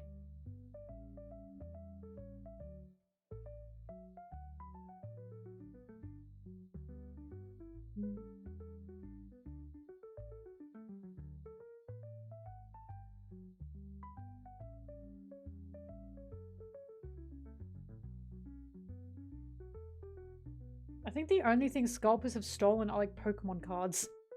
But respectfully, Pokemon cards are not a basic necessity. I know some of you would disagree with that, but they are not.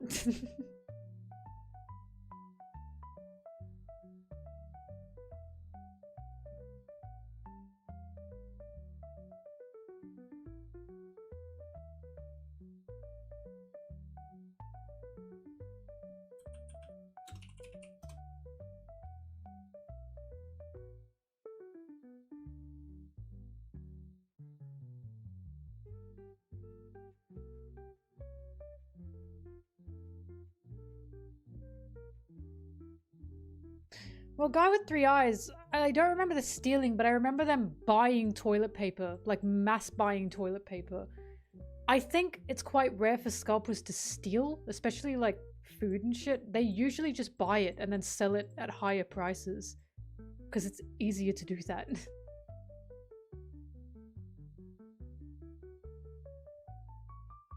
USA denied food being a human right a month ago. So what is a human right? If we're denying the things that we quite literally need to live as a human right, what is a human right? Owning a gun, is that a human right? Is the ability to kill someone a human right? While the ability to just die because of lack of resources is not a human right?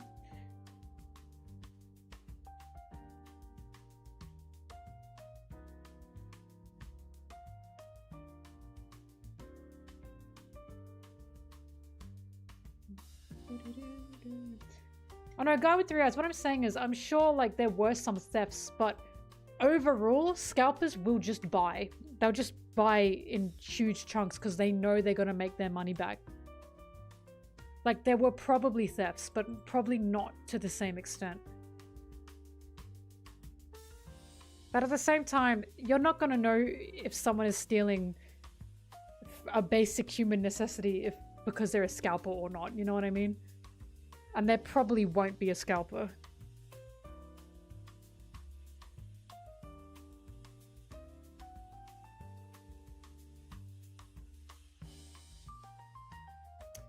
Well, I know medical care is not a human right in the US.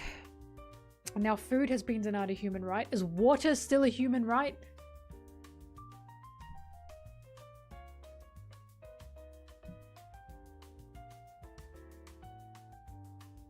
No. I think nothing. I don't think anything. What? To be born? Not even to be born is a fucking human right at this point. Jesus.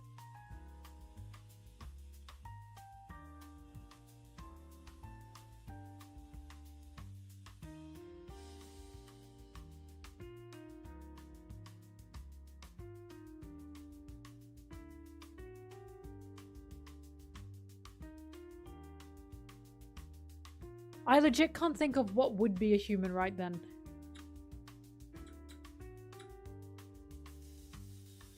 I was gonna say, giving birth in the US, you have to pay for that. That is so fucked up.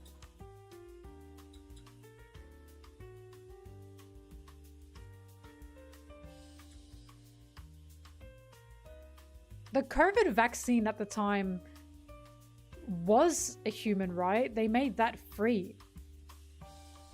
But now you have to pay for it again. The right to bear arms. You can have a right to have a bear's arms.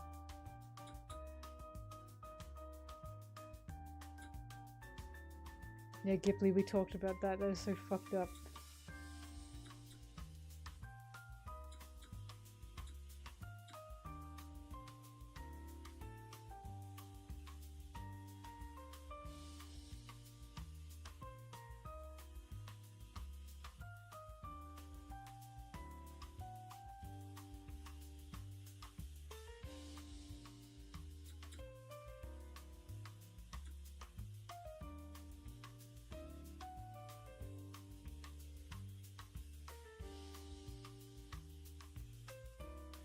This is we really do need a revolution. I know this sounds corny. Something's gotta break at some point.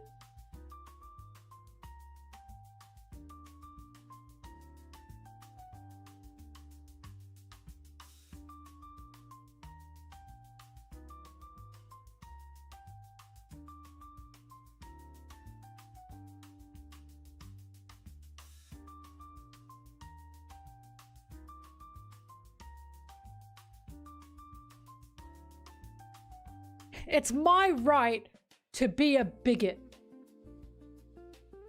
and to hate people for the way they're born. That's a human right. It's my right to say slurs. What about my free speech?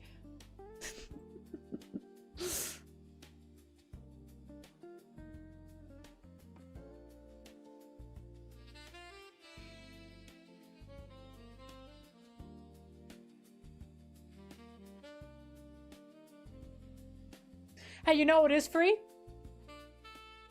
The new chapter of One Piece. Therefore, new One Piece chapters are human right. I knew it.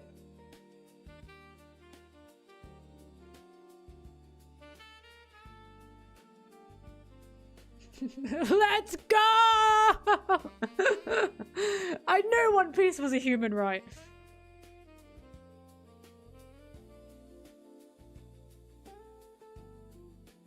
You can get internet for free. Kason, just go to a cafe. Or just a public library.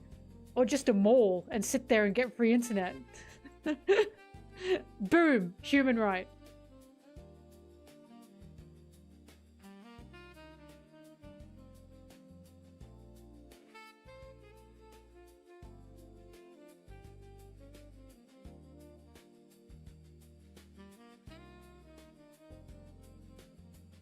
No, the ID thing, is for, social media.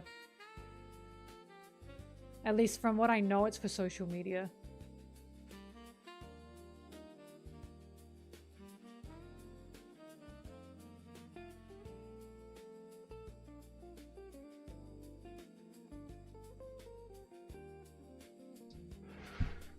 Oops.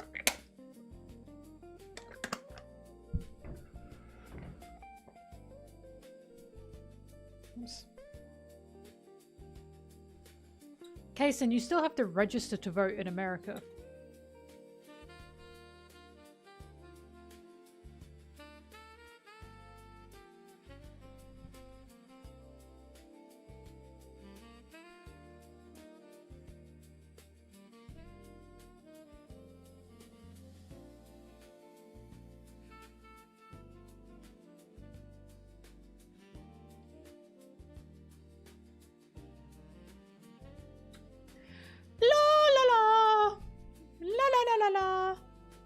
Guys, if I were rich, I'd just be giving out water for free. I'd be giving out bread for free. I'd be giving out baby formula for free. But the issue is, if I were rich, it would probably be because I was killing people. And that's why I'm not rich.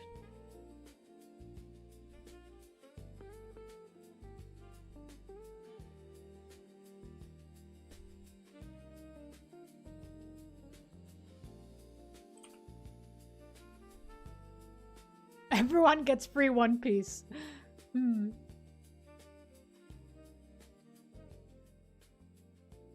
Brig, you're the richest person here. You're the one that donates the most.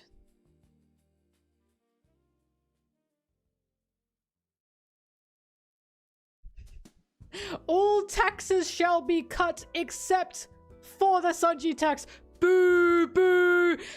Sacrifices must be made. The Sanji tax will in fact be inflated. And everyone else's taxes will go down. Boo! Boo! I'm sorry, it's what must be done. And not because I'm selfish and want more things for myself.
Wah, wah, wah.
I got a twinge of muscle pain. Ouch.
It's fine.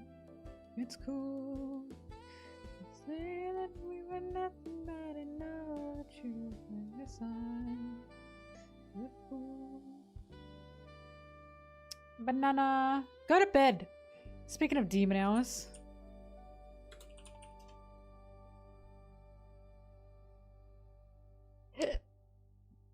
You can kiss 100 boys in bars.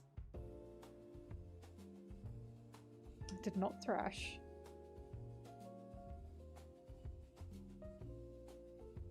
Isn't it just perfectly pink? Good luck, babe. Good luck, babe. Going to ride an air balloon. Fuck, you have to get up at 3 AM for that.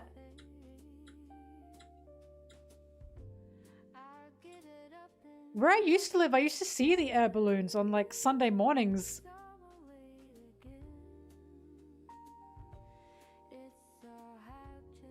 Mama, do you play Kids Bop versions for your kids?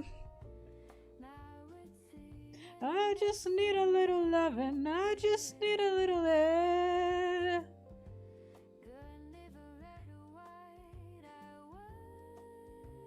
And ask me, baby, you can kiss 100 boys and bus. You kiss me. Hang on, what do you mean wait? What do you mean wait? Banana, who are you going with? Are you going with the dog?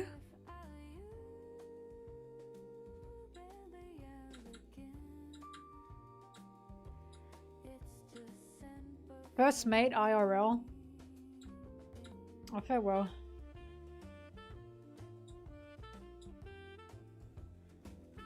No, because I've got so many Wobwee friends. Oh, I see. Okay. Blueberry. She does tell everyone what to do when I'm not there.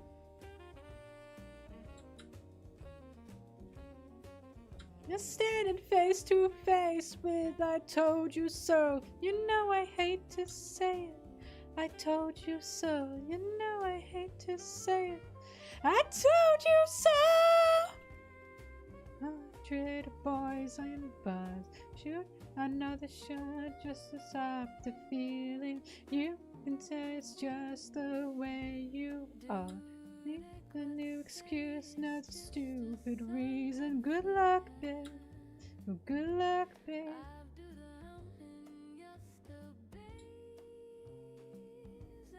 Banana, I don't. You just sit. Do you understand? I don't have an authority within my crew. Cause you're my friends.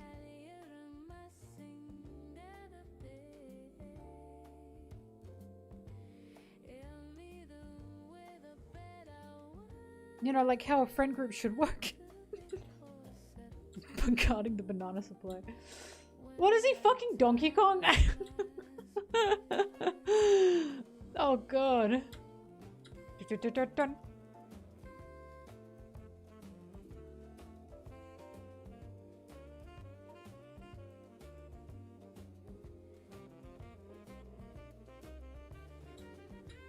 Banana.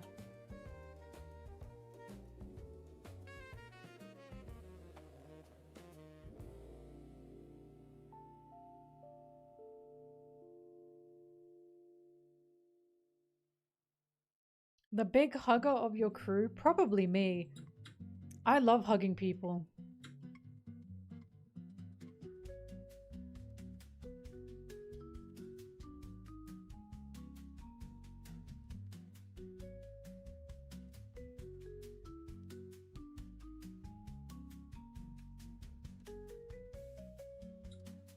Fun fact, when I was first meeting Sarah for the first time, like in person, because she lives in England, she was like, I can't wait for us to meet and then we're awkward. I was like, Sarah, what do you mean? I'm going to hug you.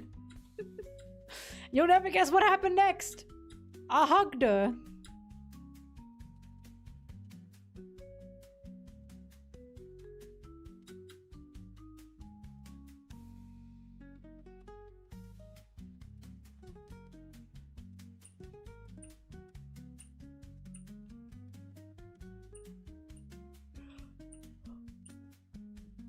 Whoa, whoa, whoa, whoa.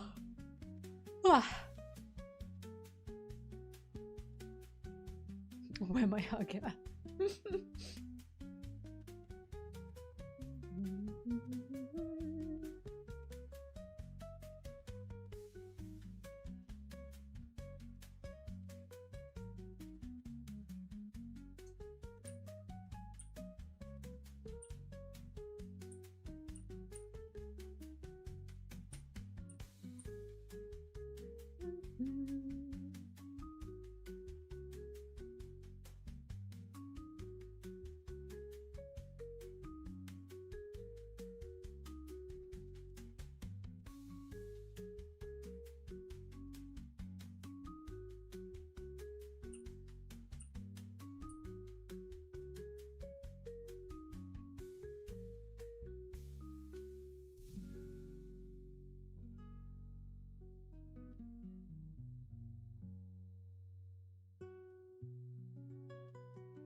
All I know in terms of hugging and huggers on the Straw Hat crew, Luffy's hugs look so good.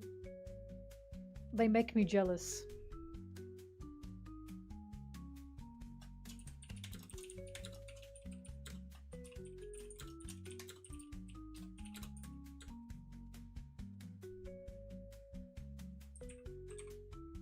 Wait, this isn't 11:30. What page is this? Fuck, I don't know. Oh, it must be 11:31. Shut up! Jesus. Okay, 11:31.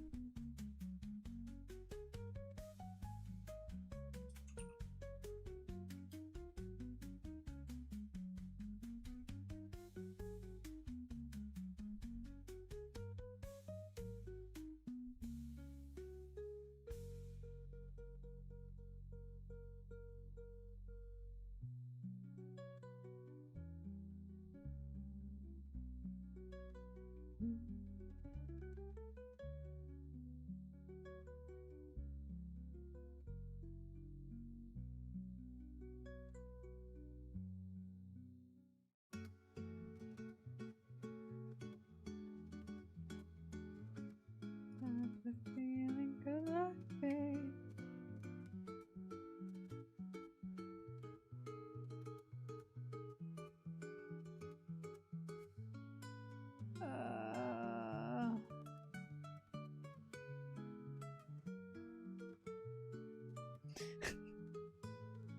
It's cutting time. It's cutting time.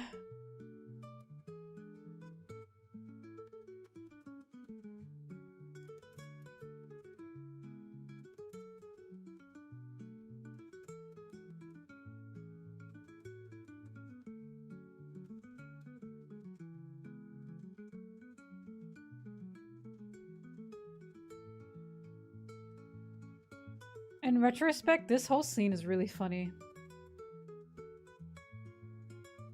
They're terrified when really the giants are going, fuck, fuck, fuck, it's the Straw Hats! Rado, you bastard! Ugh.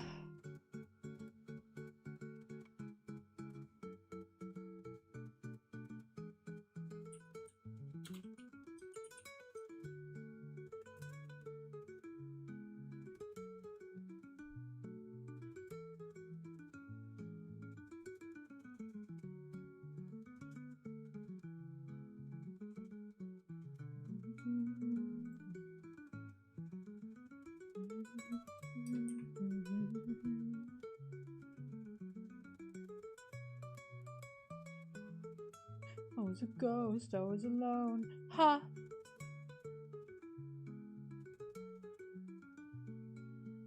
Oh, I'm on 1 hour, 1 minute.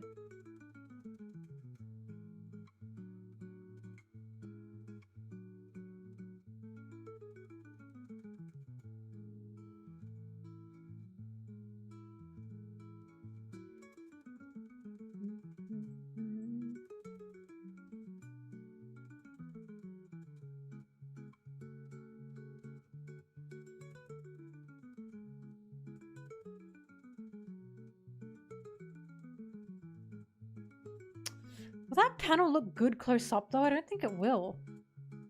We're going up, up, up now, moment.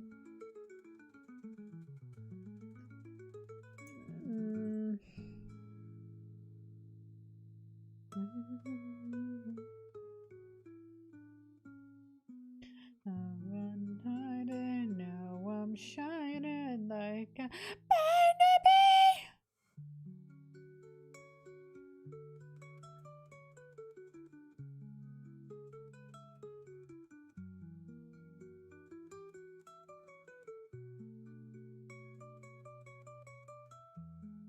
God, I'm so glad Luffy and Usopp got the double page spread when they saw Elbaf.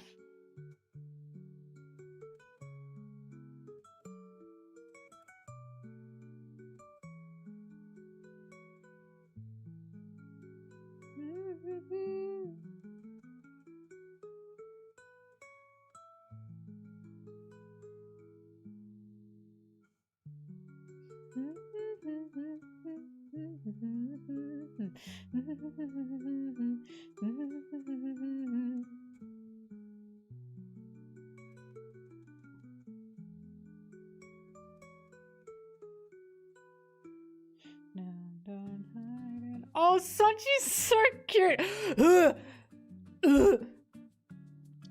He's so cute, it makes me sick.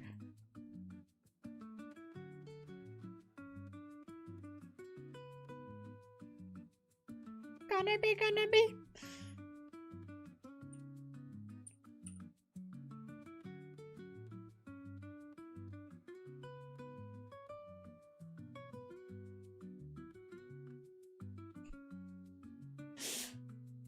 He makes me sick. Look, he's so tiny.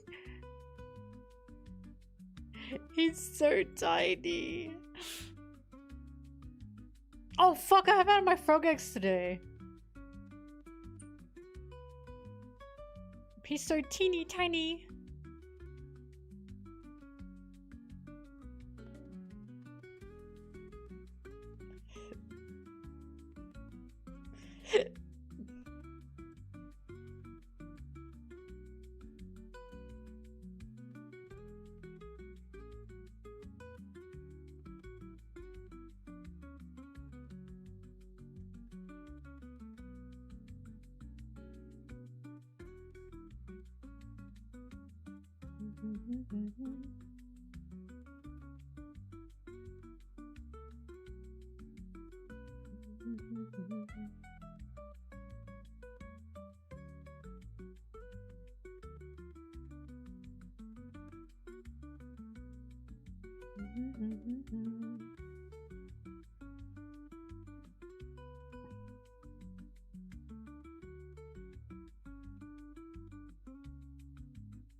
And this is chapter 1133.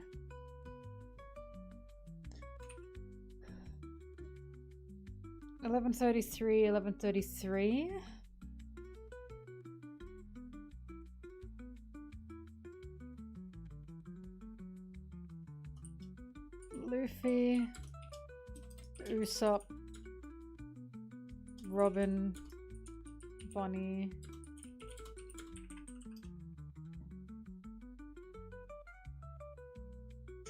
By the way, I don't know if this is true, but apparently the thing with what Zoro was doing with Dory and Broggy and bouncing on their heads, apparently another translation of that could have been his plan not working. I don't know. Like him not just slipping up, but him saying it didn't work or something. I don't know. I don't remember specifically, but I saw someone said that. But I'm not sure how true that is. Either way, whatever he's doing, he slipped. That's all we need to know. He slipped and went whoops.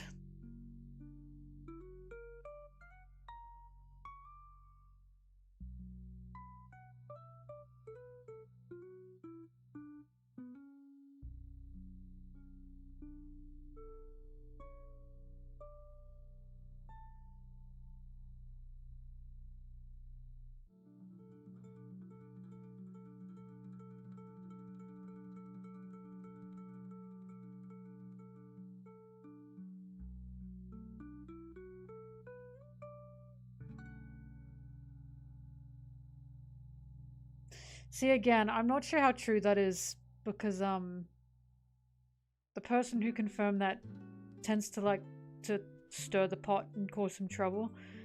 But either way, we know the plan didn't work because he slipped. That was like the whole thing. He slipped and Dory and Broggy touched each other. Well, I'm sure they did. Dory and Broggy hit each other instead, and Zoro went, whoops. Like he did not plan for that.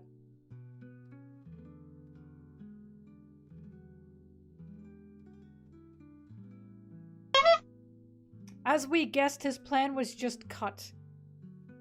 Jumping on their heads and cutting. I'm just saying, if that was Sanji. Sanji can fly.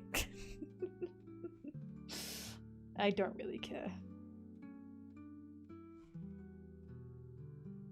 Well, Dory and Broggy have always been eccentric. As the kids say.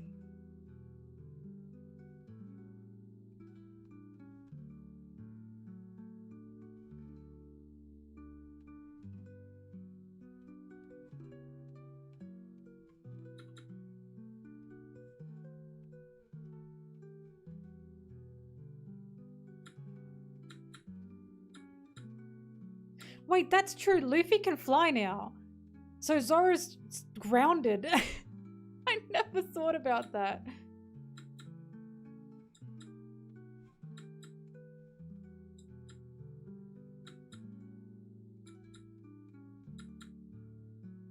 I mean, he's green. He's like a tree. That's why you can't get up there.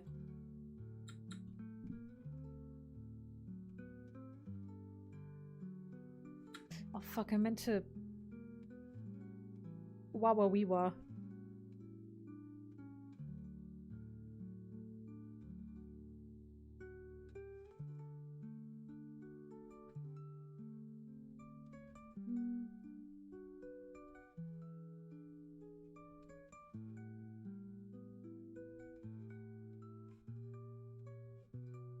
I think it's possible that Sanji's gonna go for Stommers. And it seems killing him... Actually, no, it seems possible. Who knows? Maybe there's gonna be some Holy Night infighting. We'll find out.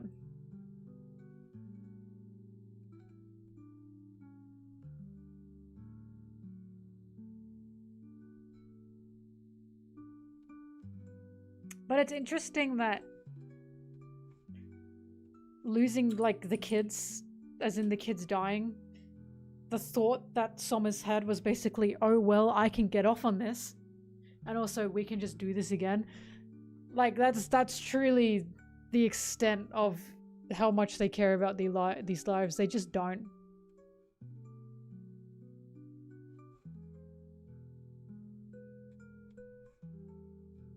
But hang on, there's something... I gotta double check something. Isn't the whole thing that if you're between someone who has seen... that's been Domi reversied, you get Domi reversied?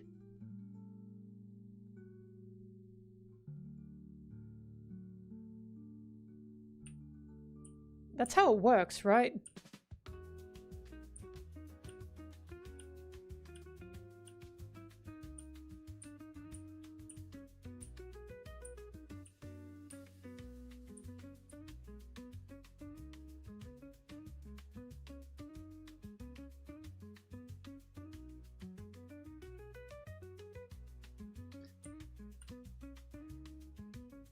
Because my confusion is, if that were the case, why didn't that happen to Zoro? He's like directly between them. You think he has to be on the ground for that to work?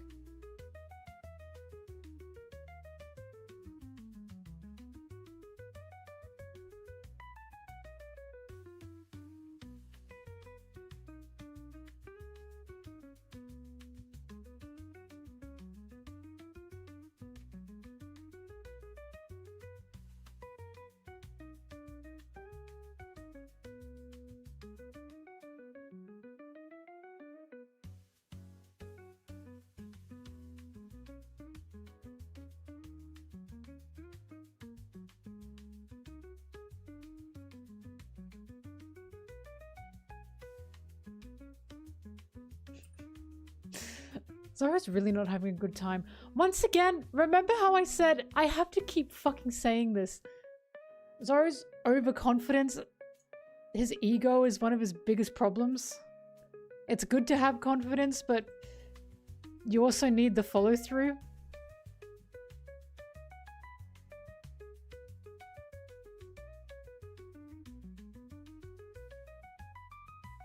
Cause look, here's him saying this. And he's like, oh yeah, let's fucking go.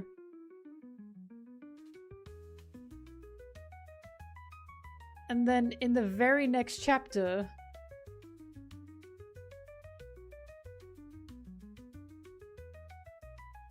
his plan fails and he looks like this. I'm telling you, it's his hubris is just a bit too big for him, I think. And it always has been. It's why he needs the help when he can get it.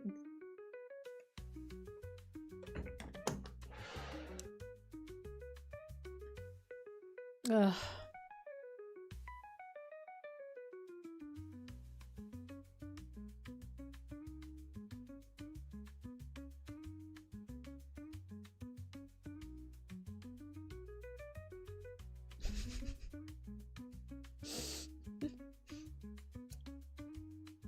Yeah, perhaps.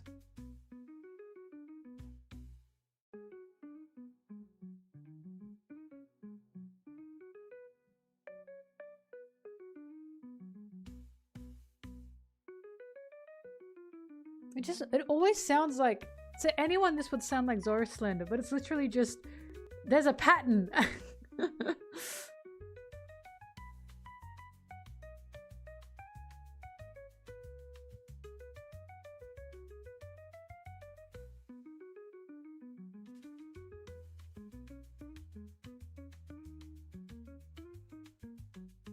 Well, apparently the agenda piece side of Twitter were going crazy over what Zoro's plan could have been. And of course, in this stream, we were laughing because we were like, it's just going to be to cut them. And it was. He had one more extra step, which was jump on their heads. After that, it was cut them. What a twist. Who could have seen that coming?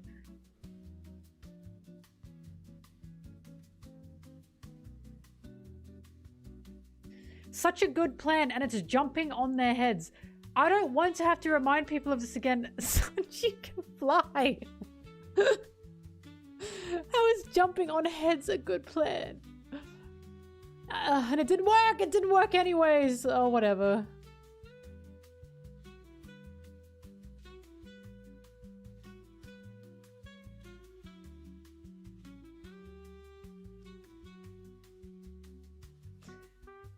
Once again, Zoro is such... He's so man to me where he does something that's so basic and people go, whoa! Right? Characters like Usopp and Nami and Sanji, Robin, Brook, Jinbe have all had plans that are fucking insanely phenomenal before. And they're not treated with the same respect. Right? But no, he does bare minimum and everyone claps. He timed something by 2 once and everyone went, oh god, he's so good at math. I just can't do it! I can't do it anymore! He's an idiot! When are we going to understand that?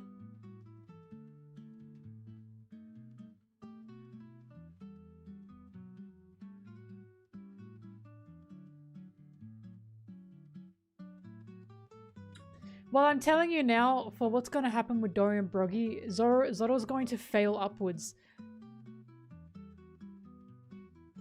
Fall upwards. That's the saying, right? Because he made Dorian Broggy hit each other. And of course, their instinct of what they were doing for 100 years is going to come out, right? That's probably what's going to happen. And they're going to start brawling with each other. Will Zoro have meant to have done that? No, it was clearly a mistake. But it's gonna probably end up helping in some way. That's something that happens with Zoro a lot, by the way. In Water 7, when he did the train... Do you remember the train plan and it was half-baked? And he got them out there and he got the train flying into Annie's lobby and everyone went, whoa! And then they're like, and how are we gonna land? And Zoro was like, we'll figure that out, like, the God will guide us, whatever the fuck he said. And they went, what the fuck? You didn't think this through. He tends to think things halfway through and not all the way through. And then he's like, the rest will work itself out. Brooke did do that on Egghead.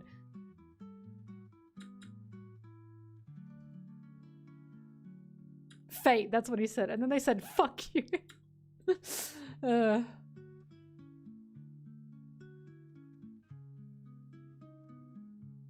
It is a swordsman thing.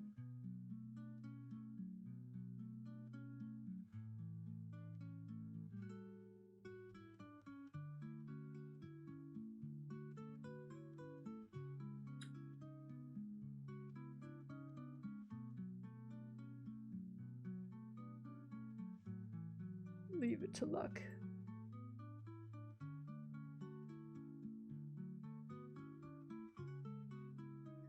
I mean, the thing that should make you realize what an idiot he is. Because don't get me wrong, do I know my north, east, south, west by heart? As in, if I stand somewhere, do I know where that is? No. So I understand Zoro in that regard. However, when he was with a south bird, and he went, okay, I just need to go south. Now where's that? And the bird laughed at him. That's why the bird laughed at him. When Luffy said, wow, Zoro, you've got less instinct than a bird, that wasn't just a gag. That was like for real. The bird that is pointing south behind him is laughing at him because he's asking, where is south? He's an idiot! He's just a moron. That's a special level of dumbassery.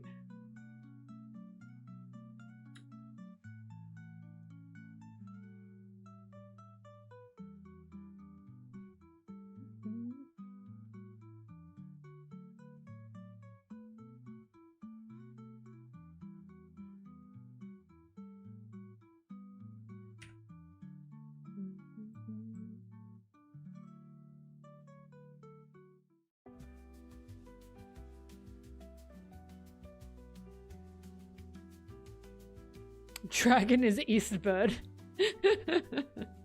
God forbid a man loves his son.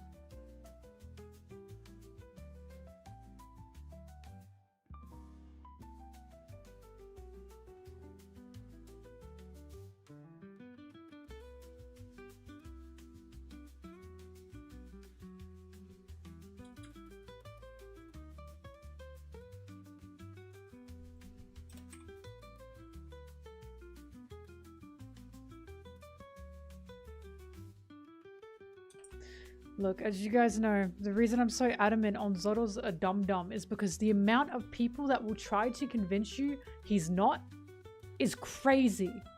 He's not that dumb, he is. Why is that such a crazy thing to say? He is that dumb.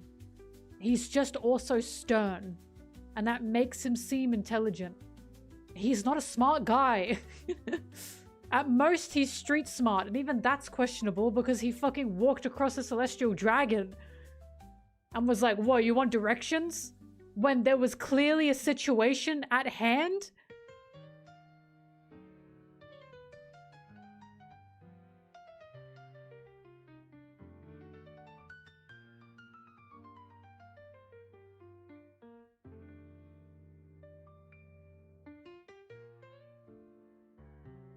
He's very sword smart.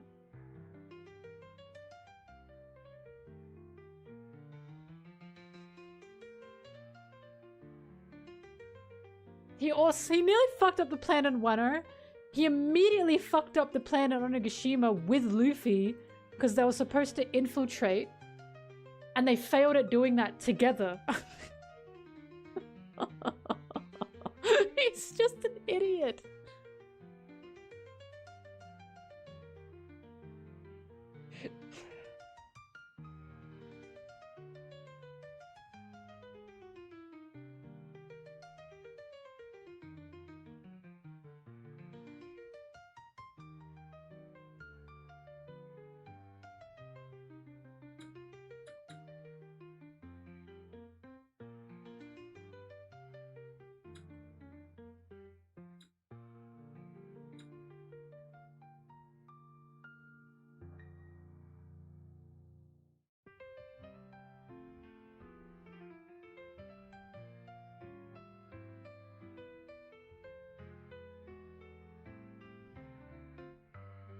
Hive, if you put Zoro in a giant maze and told him there was sake or Mihawk at the end of it, he'd just smash through the walls. He'd smell sake, but he wouldn't know which way to turn to get to the sake. Do we understand? He would literally just smash through the walls. You want to know how I know this? He had to get to the roof of Eni's lobby. The roof! All he had to do was go up. And he couldn't even do that. And you know what he did instead? Smashed through the levels of Eni's lobby. He just had to go up and he couldn't even do that. He found that sake that was not in a maze.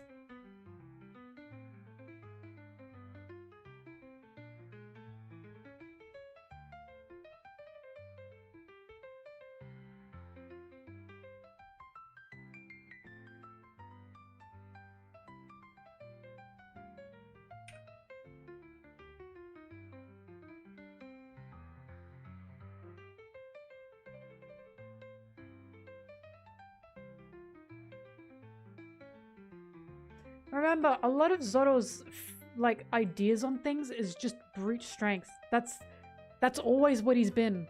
He's always been a real brute strength guy, which is why that revelation he had in Alabasta with no, what you need to learn is what not to cut was so big for him. He's learning how to be less brute strength.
Oh my god, sorry, I'm taking...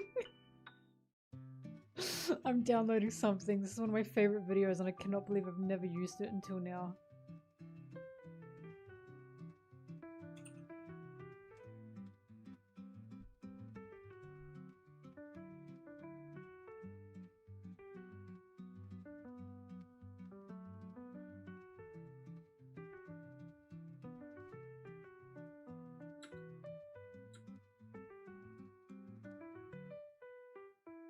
Can I get I'm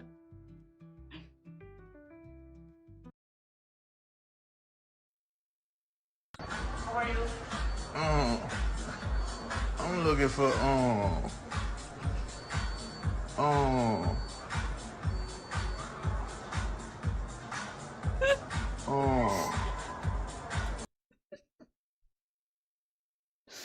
He's such a good listener.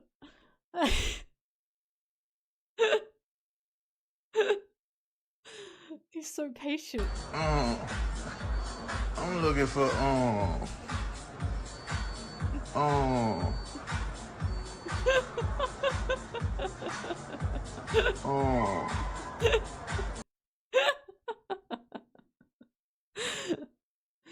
He's what a patient man.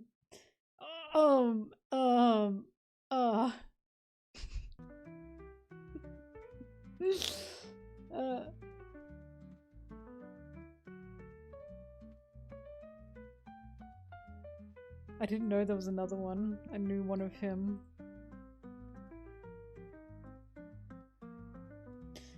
Oh, funny.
Can I get oh um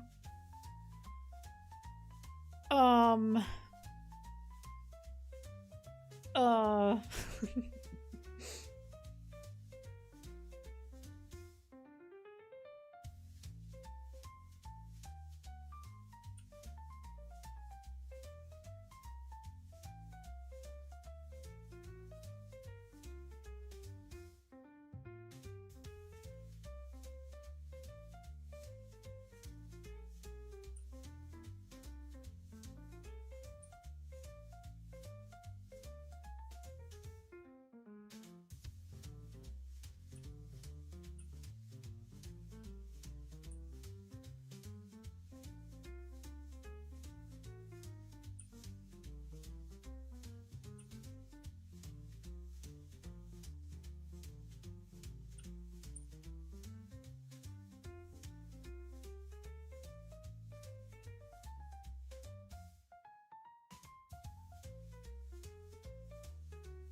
the cat's gonna come back, by the way. Trust, I feel it.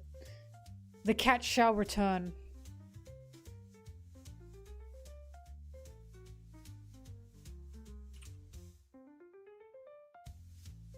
Hello.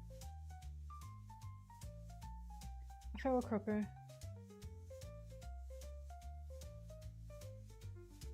No, the Elbaf cat. The one they're riding in this scene. Don't worry, it's likely. 11:29.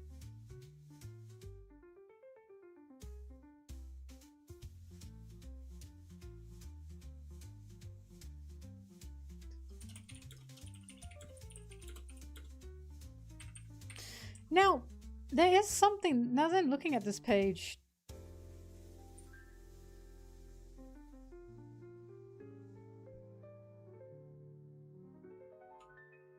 What did Sanji mean by this? Is it me or is he talking like a samurai? Is it just because he's role-playing?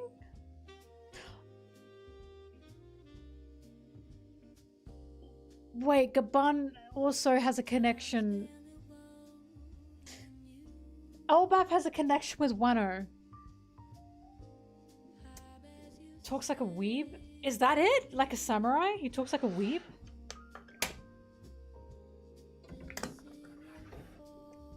I just know that there's still connections with Wano. Because Gaban dresses in Wano wear. I don't know, there's something going on there.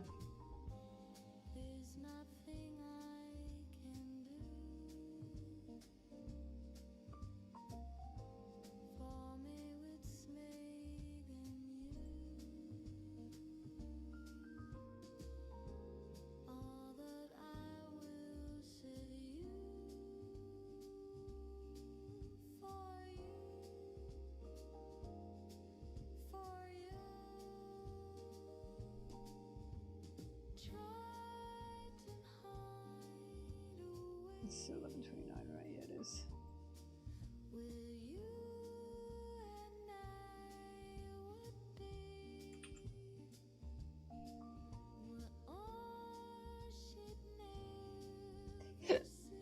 Oh, God.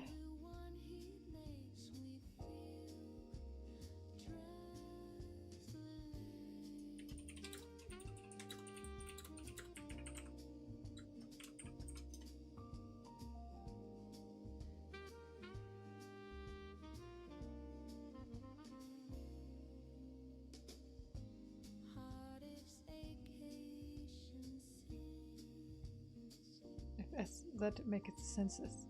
Hmm.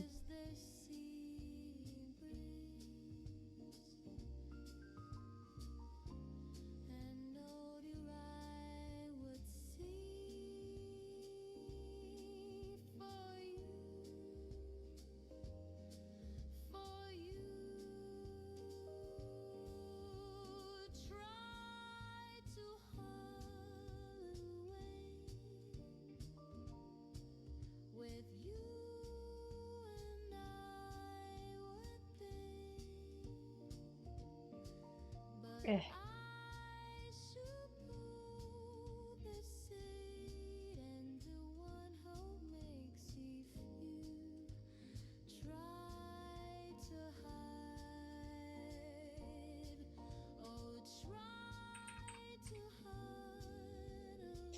You want to know another thing? You are also lucky that I like Sanji, and you're also lucky that I'm not on a gender piece. Because the shit I could come up with would be outstanding. Just outstanding. Because I'm smarter than the average agenda guy who tries to defend Zoro. I know this. I'm not getting big-headed. I just know I can out-debate them, right? For example, this scene where Sanji holds Zoro back. And Zoro says, and Sanji says, "You're not going anywhere. You're not going anywhere," right? That caused a fuss. That caused a hubbub. And there was kind of no real explanation on the Zoro upscale side of why Sanji could do that, right? How come he can hold him back? How come he can tell him what to do? If I were on their side, the easiest fucking thing you could say, well, Sanji knows he can't handle things without Zoro around. That's the fucking easiest excuse you could make for that. No, Sanji needs Zoro there. And he knows he can't handle things without Zoro around. So he's forcing Zoro to stay with the group because he's a little baby who needs the help. Easy. Fucking easy.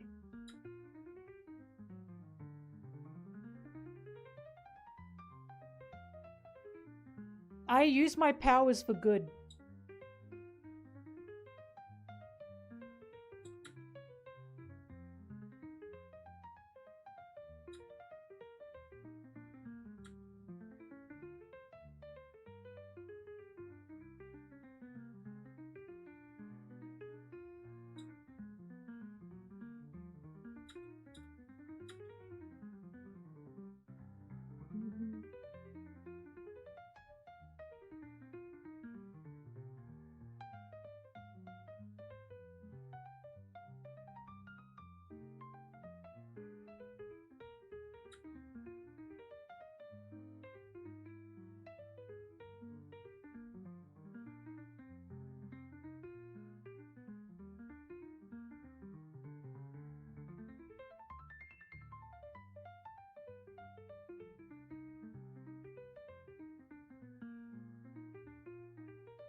But Pixel, that's what I'm saying. So they think because Zoro has conquerors, he should be able to do anything all the time and tell people what to do. Right? So physically, Zoro's got big boy haki, right? Let's ignore the fact that he doesn't know how to use it for a second. But because he's got that, they think, oh, he's the one that everyone needs to take, like, he's the one that has to tell everyone what to do. So when they get scenes of Usopp saying to Zoro, no, don't do anything, and Zoro listening, and scenes of Sanji holding Zoro back and saying, you're not going anywhere, they don't get it. They don't understand because they're like, but he's got conquerors. They should be listening to him. Right? It baffles them. Because they're viewing the crew once again in a hierarchical way, in an authoritative way. They think Sanji should be doing whatever Zoro tells him to do. And of course, that's not how they work.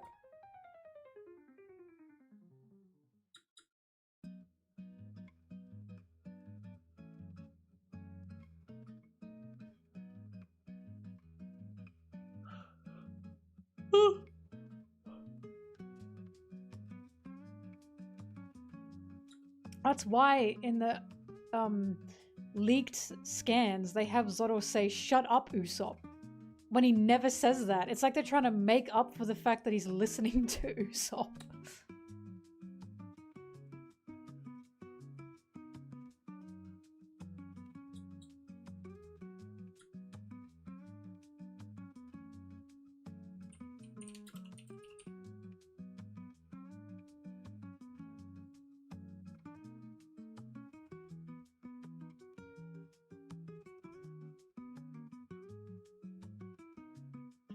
Like, Zoro's got Conqueror's Hockey, okay, and he still listens to Sanji.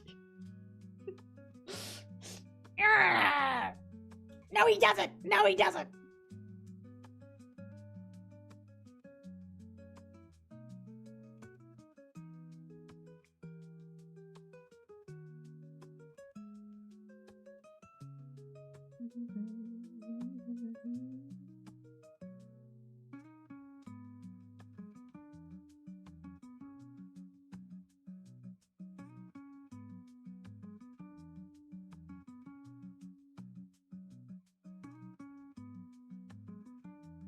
I love his goggles, they're so stupid. They're so Zoro.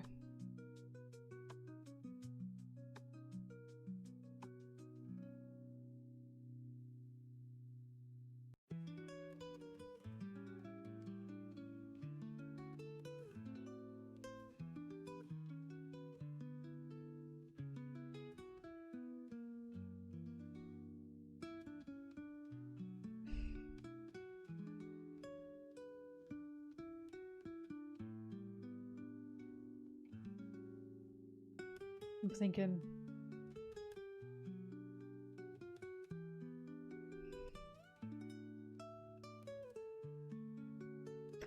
Oh, Doy! Oh my god, I'm trying to think of a Zoro Sanji panel I can use. The fucking Wano panel. I haven't used it yet. Oh boy, I love being an idiot.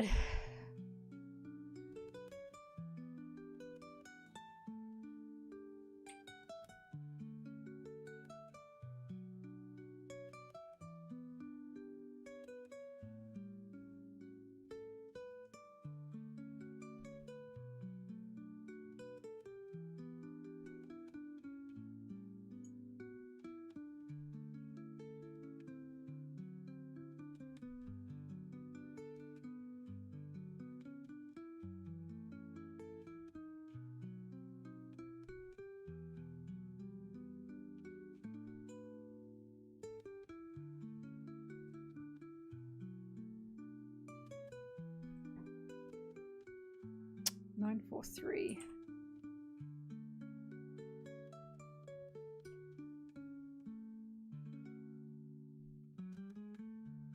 Yeah, I don't got it.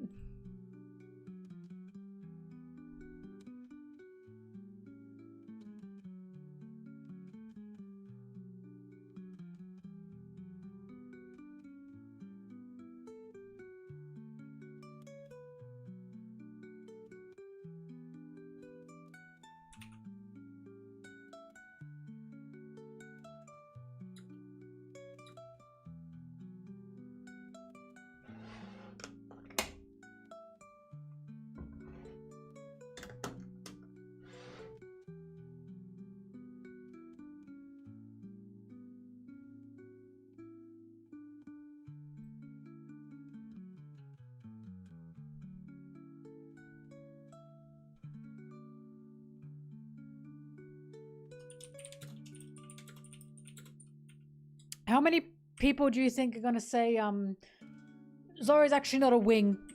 Sanji, it's just Sanji that's a wing. How many comments do you think I'm gonna get on that, even though Oda has actively said they are the wings? Like, we have the author saying Zoro and Sanji are the wings, while we also have the author saying Zoro is not the vice captain or the first mate. Ah, it's gonna be ridiculous, but hey, those are the people that you're never gonna convince.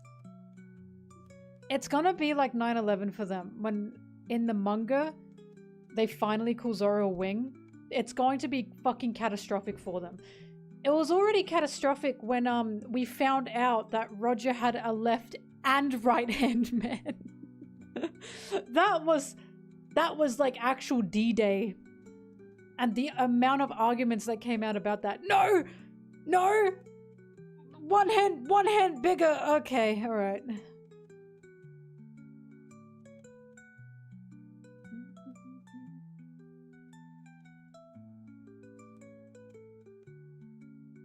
Bro, Roger had hands! Yeah! Wow, 2 years. I feel like I need one of those chips they give out in Alcoholics Anonymous. What are you saying? Thanks for the sub, though.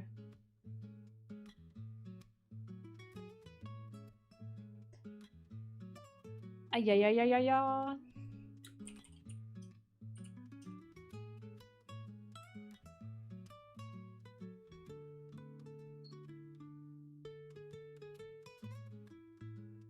I remember jumping for fucking joy when Gaban was revealed, and it was like, yeah, Roger also had a left hand.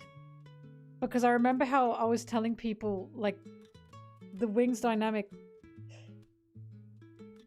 doesn't seem to be Luffy exclusive, right? And people going right hand, right hand. Oh, turns out. And then they also said, fuck, on top of that, they said Roger had his own wings. It was fucking catastrophic. It was great for me. It was fantastic for me. I remember I was guffawing because I was like, it's getting harder and harder for them to argue it.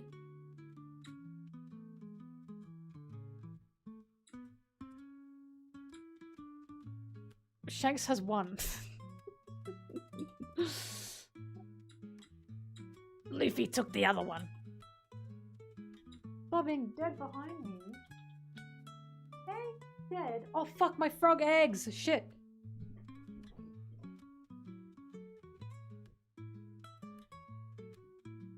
Jinbe number 2.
My health kick for the day.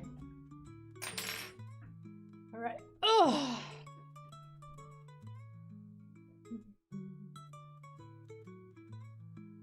The leaks were crazy. The mistranslation was Gaban, who's equal to Roger and Rayleigh. It was talked about every day till the Viz came out. Hang on, but didn't the Viz say like the same thing? Or didn't it say like stood side by side with Rayleigh or something? Isn't that what it said? It said essentially the same thing. Shoulder to shoulder, that's what it said. Gaban who stood shoulder to shoulder with Rayleigh. That's the same thing. Respectfully, if you're arguing that that's not the same thing, then you're arguing just because you have to argue it. Do you know what I mean? If you say someone is shoulder to shoulder with someone, guess what that means? They added Roger, then they're shoulder to shoulder with them. Real close. That's what Oda wrote. Oda said that those three are shoulder to shoulder.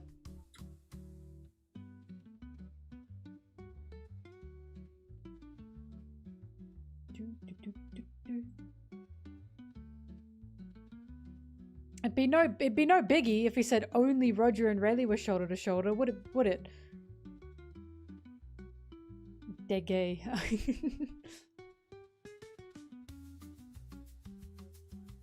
But yeah, shoulder to shoulder literally means you're equal with someone.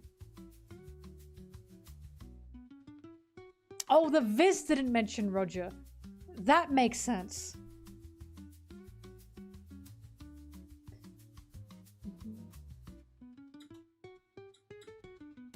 Yeah, instead it's just Rayleigh and Gaban were shoulder to shoulder. Which again caused catastrophic damage to the Zoro's not the wings community. I think 1139 is what it was. Caused catastrophic damage to the Zoro and Sanji aren't equals community.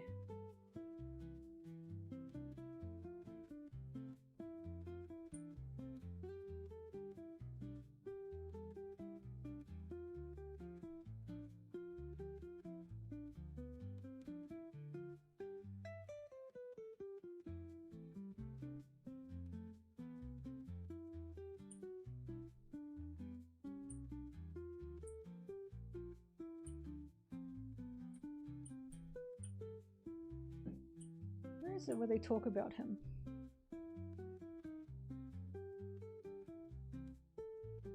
In the old Pirate King's crew, there were two others who were especially strong, aside from Roger himself. I'm guessing it's Rayleigh and someone else. That's right. One time, Roger the captain needed to rest and heal, so he and this other fellow went to a hospital in the mountains. Unfortunately, it got surrounded by a bunch of enemy pirates. But this fellow went out on his own and took down hundreds of enemies with just his 2 axes. There's more. In the place where he fought, there was only the bald mountainside. After the first mate Sid was Rayleigh, this man was known as the Pirates King's left arm.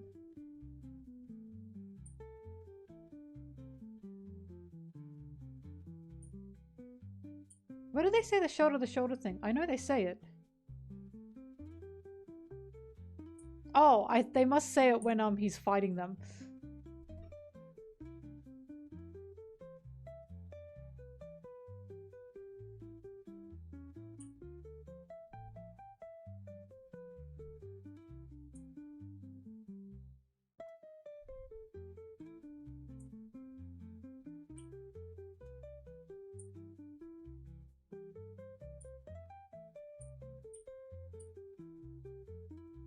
Unless it's before that.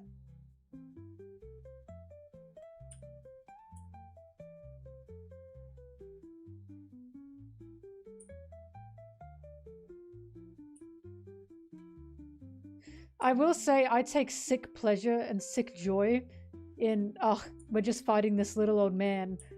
And then Gaban unleashes his 2 axes. And Zoro is sweating. I take sickeningly disgusting pleasure in that. I just like watching the struggle. And Luffy goes, ah! I quite enjoy them getting got by an old man like that. It's 11:40.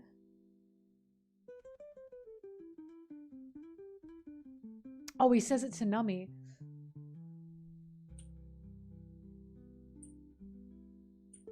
Am I on the right chapter?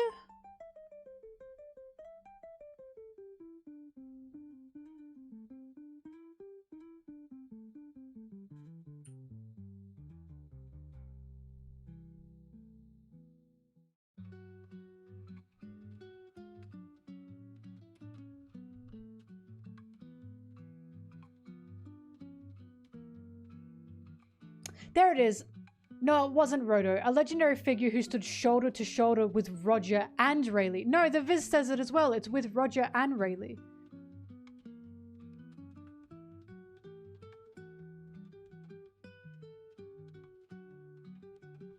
Here it is. He did say with Roger. See, there you go. So Roger, Rayleigh, and Gaban were all fucking huge! They were all huge! Found it.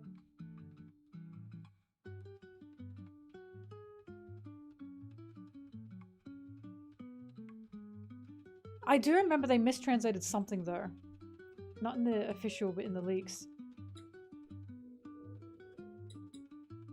There was something they changed.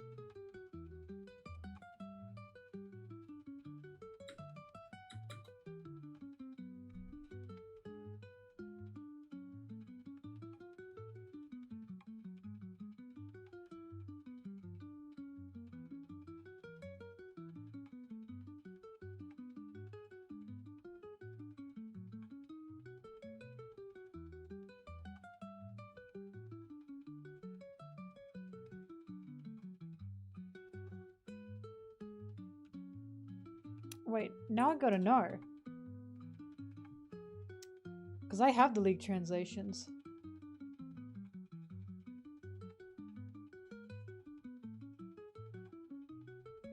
$11.39.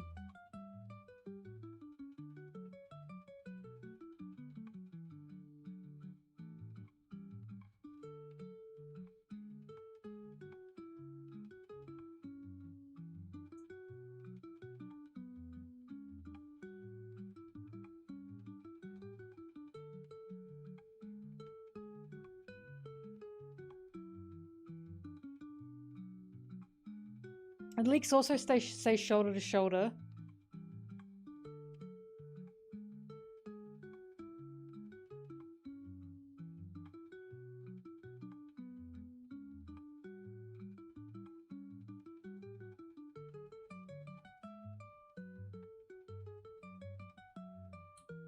Hang on, I'm comparing.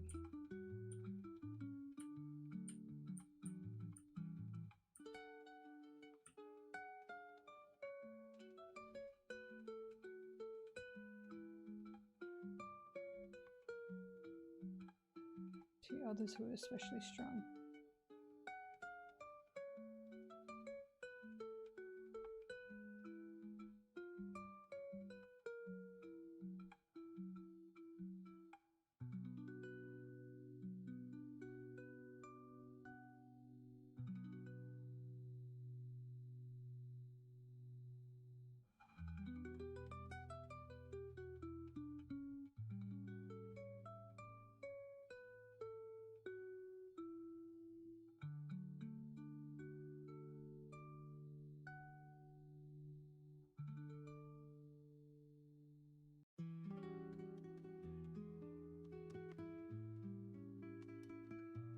I can't see much of a difference. Maybe it was the leaks, like the paragraphs, that got it wrong.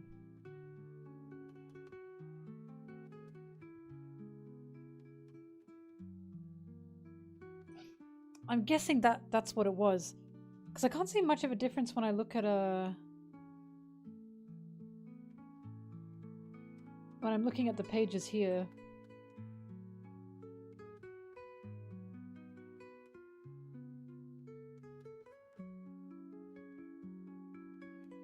At least I can't see anything. Hang on.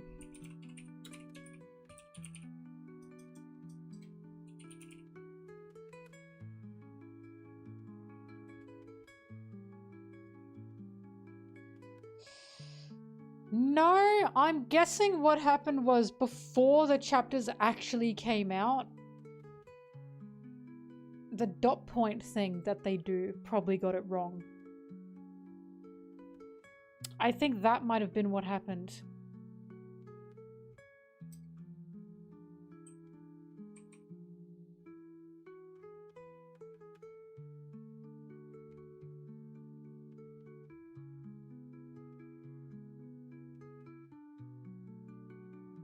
Because I don't know what else it could have been.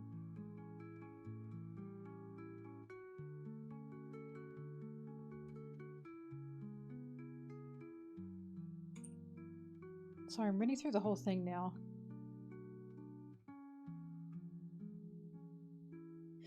Yep, no, they both just talk about Gaban was there with the healing the captain thing. Roger got sick. Also, oh my god, I just realized Roger, of course, was obviously ill already. So it wasn't that Roger fell ill, it's he already was ill, so they needed a doctor for that. But,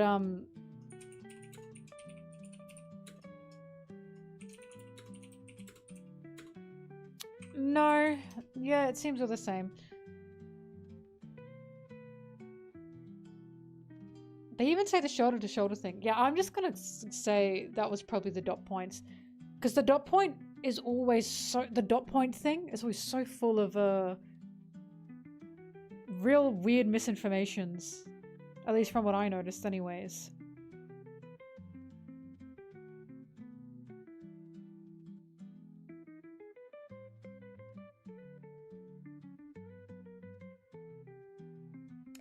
I think that's what I'm guessing.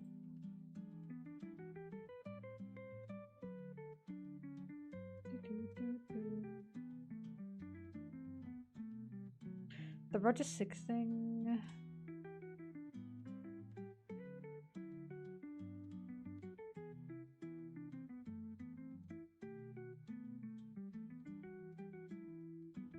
God, I love Gaban.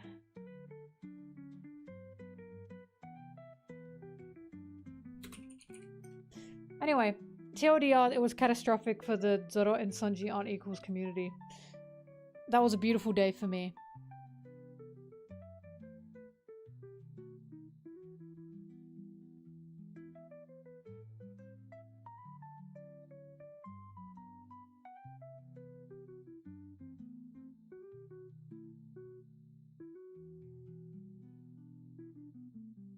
I also keep saying I am waiting for Zoro to be called one of the wings by someone in the crew. I am honestly waiting for that. And I think it's gonna be Brook. It makes sense for it to be Brook.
Yeah, they're saying it's Nami because Gaban was the navigator.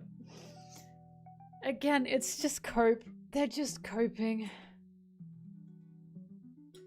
Zoro just, he can't be equal to Sanji. The reason I'm so, like, oh my god. First of all, it's fucking basic level media literacy, but second of all, you're gonna have a bad time. If you genuinely think Zoro and Sanji are not equals, you're gonna keep reading the manga and you're gonna keep getting fucked. Like, you're gonna keep getting fucked. If you thought Zoro and Sanji were equals, guess what? You would not have thought about Zoro killing Kaido. Because that was never Zoro's place. It was never gonna happen. Of course Zoro was gonna go downstairs and fight King. That was always gonna be his place.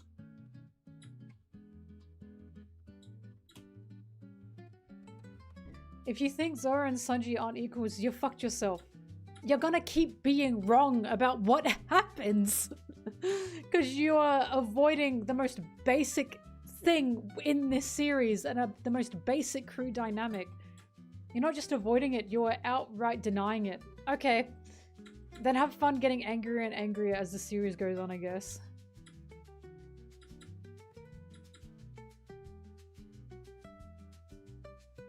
Like, thinking that Zoro is not equal to Sanji and is at Luffy's level is why people thought, oh, he's gonna take out Lucci easy. And then guess what? That didn't fucking happen.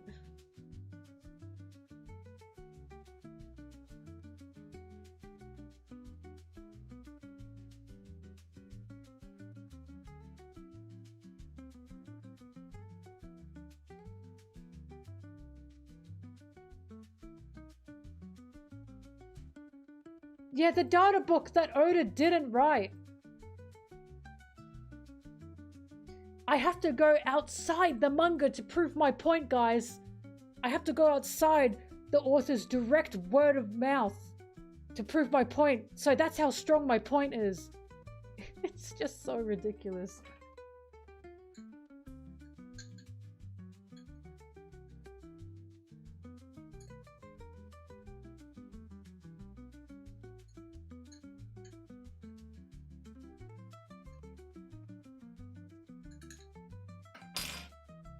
My eggs.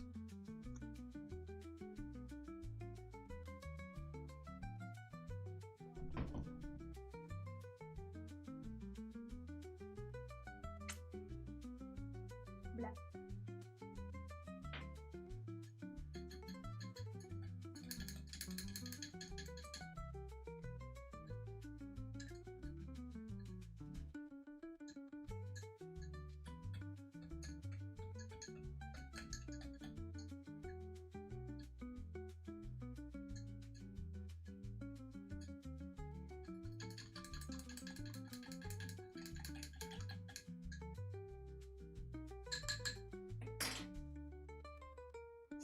Yum.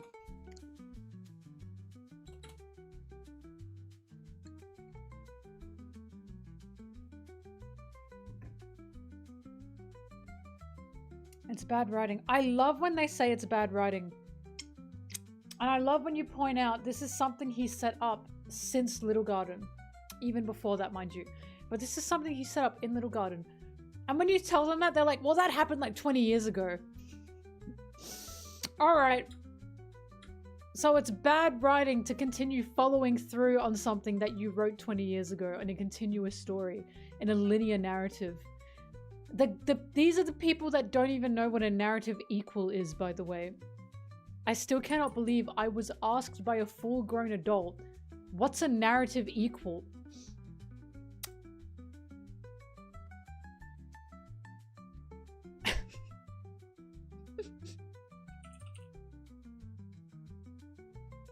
What's the fucking meme?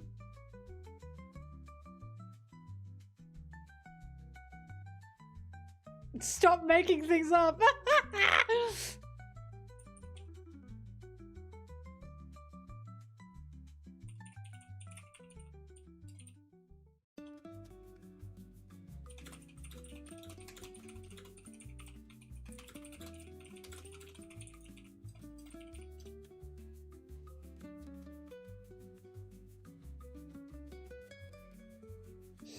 I don't want to sound pretentious here, but Itchy and Scratchy comprise a dramaturgical dyad. That's the meme. I don't want to sound pretentious here, but Zoro and Sanji comprise a dramaturgical dyad.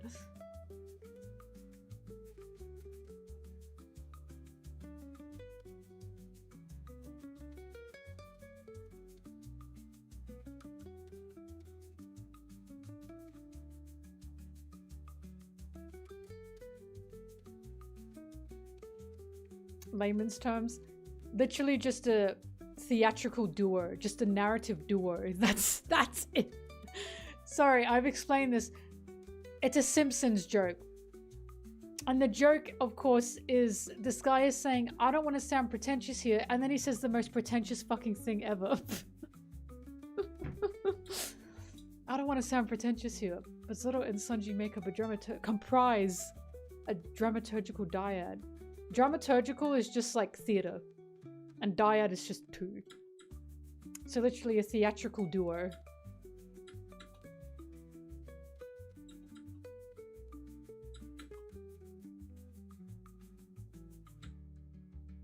Zuko and Aang. That's a good question. In some episodes, yes, they do. But their dynamic overall isn't just... Like, do you know what I mean? Like, because the reason Zoro and Sanji is because... Farewell, Red. It's because, they are the wings. They clearly have a specific chemistry. They have a specific, duo, right? I guess Zuko and Aang do? No, I guess they do. I think you're right. But those are more, they're more, no, they are, because I was about to call them foils of each other, but that makes them a dramaturgical dyad. You are correct. The Deuteronologist. Jesse and James. They are a dramaturgical dyad.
Okay, there we go.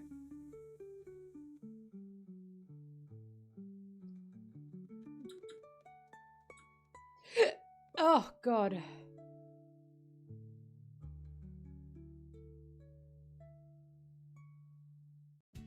You know who do make a dramaturgical dyad? Shanks and Buggy. Oda making them both emperors is fucking awesome. I cannot wait to see what comes of that.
Oh, whoops.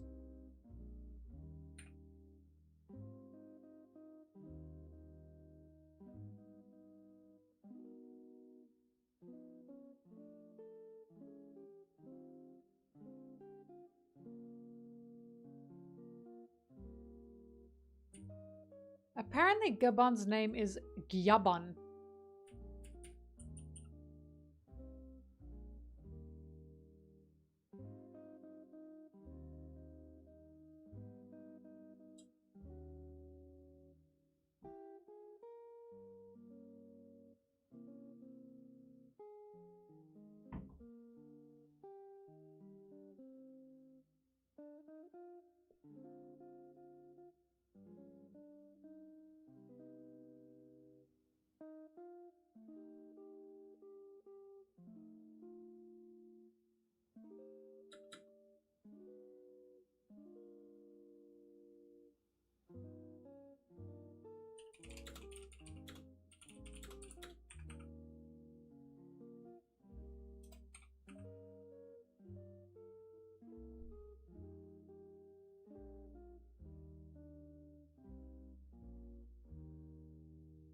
10:23.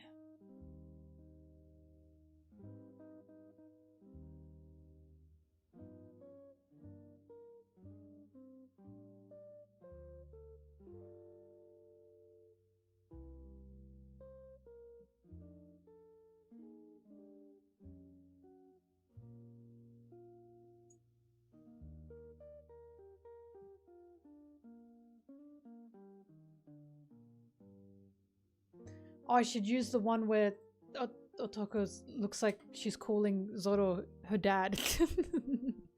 That one still cracks me up. Oh, whoops, this is 9:44.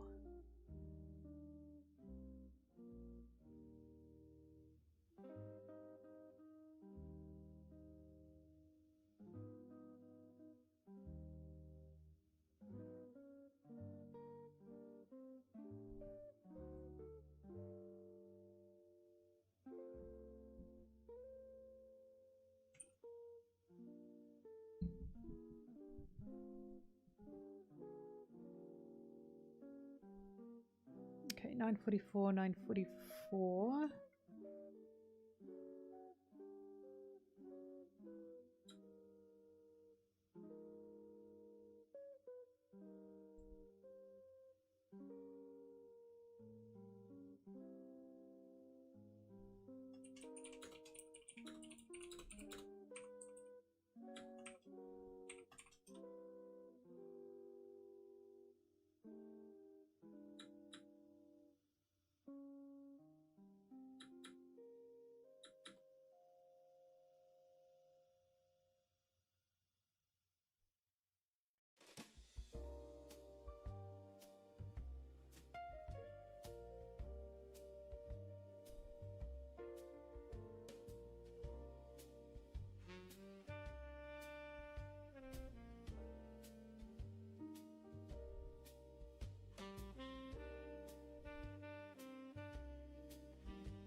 God, why are these sections so loud?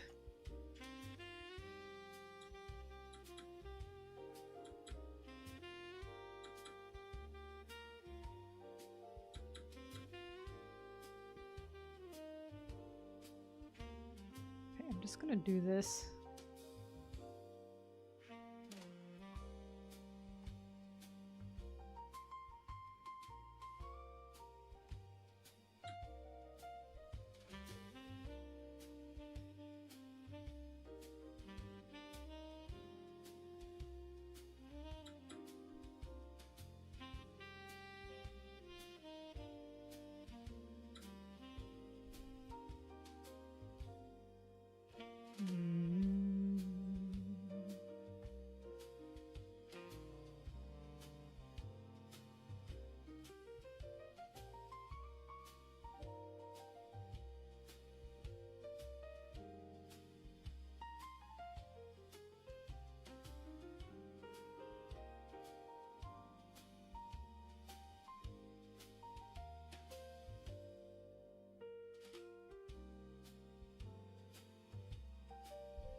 Hmm.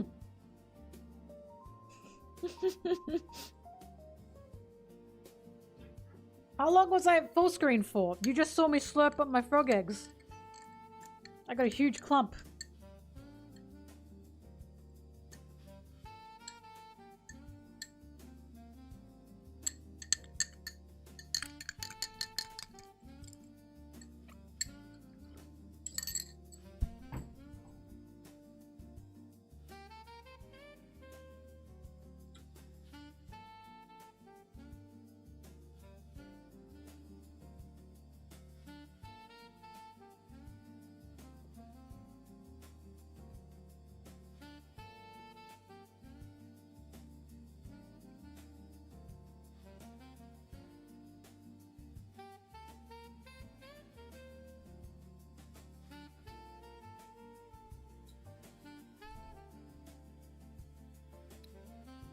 Da-da-da.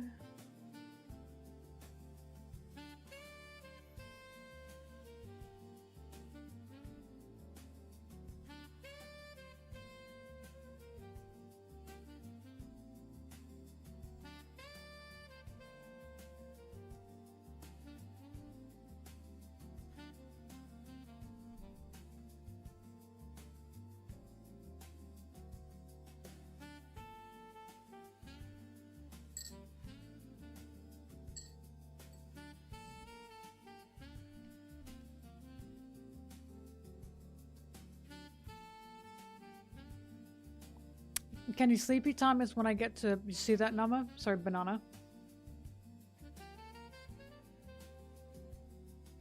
Is when I get to here.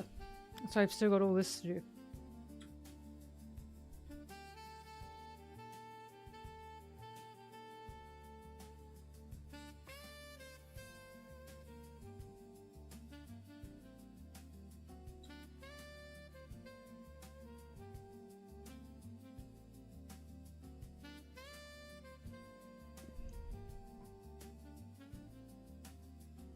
One Piece chess color spread.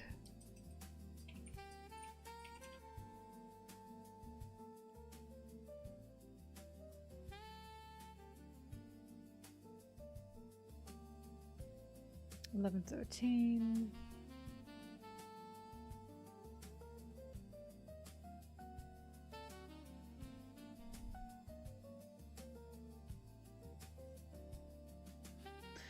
I remember I got a comment that said, no one likes color spreads more than this channel. First of all, that's true. Second of all, I can't believe no one else uses the color spreads. They're like just awesome pieces of art. Why would you not want to use them in any of your videos?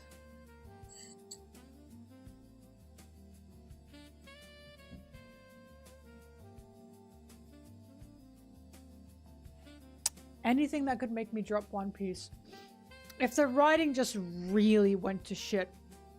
If Oda just lost all his themes, he lost all his characters, as in his characters all started to become flanderized, I would probably most definitely drop it.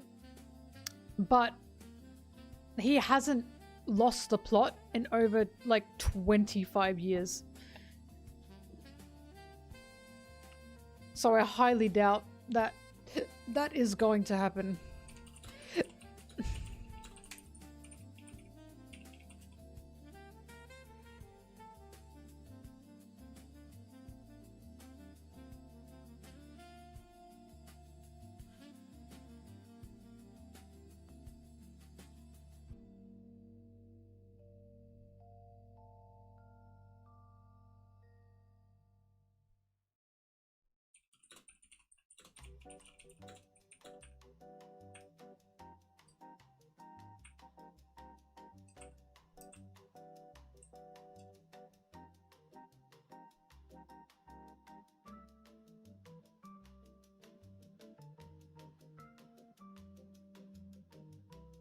Well, I mean, he's already done shit that I don't agree with Pixel. And I've talked about this plenty of times before. I just wouldn't support One Piece with my wallet anymore if that's stuff he did. Because the issue is, I love the story and I love the art. Some people would not be able to read it anymore and they'd totally step back. I totally understand that. But I'm not reading this for the man, I'm reading this for the work. Like, I've talked about this. I don't totally agree with Oda. I don't like shit that he said, and I don't like shit that he's done.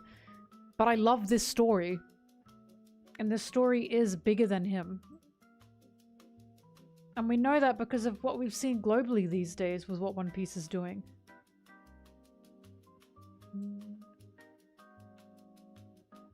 Oops.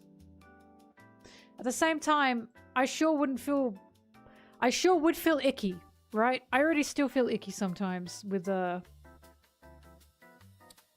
shit he said and supported. But I just have to remind people, I'm not reading this for the creator. Although I totally understand why the creator could make you feel gross and make you want to step back from the creation. And that's totally understandable. Again, 100% understandable.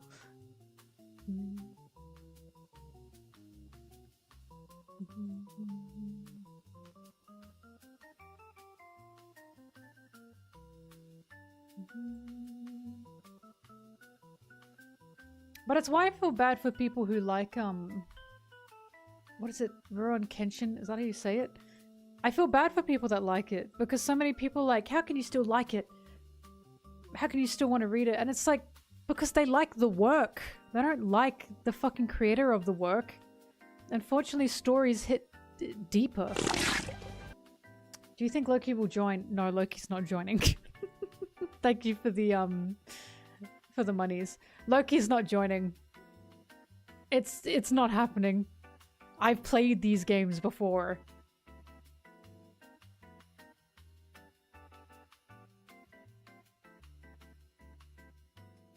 That's what I mean. I feel bad for him because that's the thing. I'm not gonna look at them and say like, how can you read this? They're not supporting the fucking guy. They hate the guy. They hate what this guy has done. And they hate it even worse because his creation is something that they love. But I am of the, that's what I mean. That's why I'm like, I don't fuck with Oda personally either.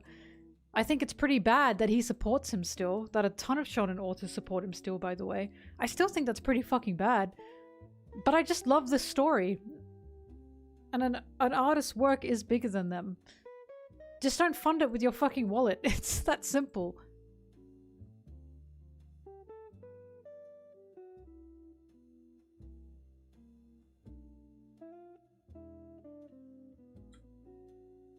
The comparison I've made like this with before is like Harry Potter fans. I feel awful for them. And I feel awful for them because while I don't think Harry Potter's a good story by any means, I think it's so cruel to tell someone, just drop it. Just drop it. And it's like, for some people, what you read and what you watch doesn't hit you too hard. For other people, the story can mean a lot to you, right? Even if it's not a good story. And I feel bad for them because it's like, they're being basically told you're a shitty person because you like this media. I don't think you're a shitty person for liking a specific media. You're a shitty person if you support the creator of specific medias. If the creator's a shitty person. But a story will forever outlive the creator. Historically speaking, anyways. And the reason I know One Piece is so special is because, again, look at what it's been doing globally. Look at what it did with Nepal. And how they held up the One Piece flag. Nothing is ever going to change that impact. Ever. One Piece will surely outlive Oda.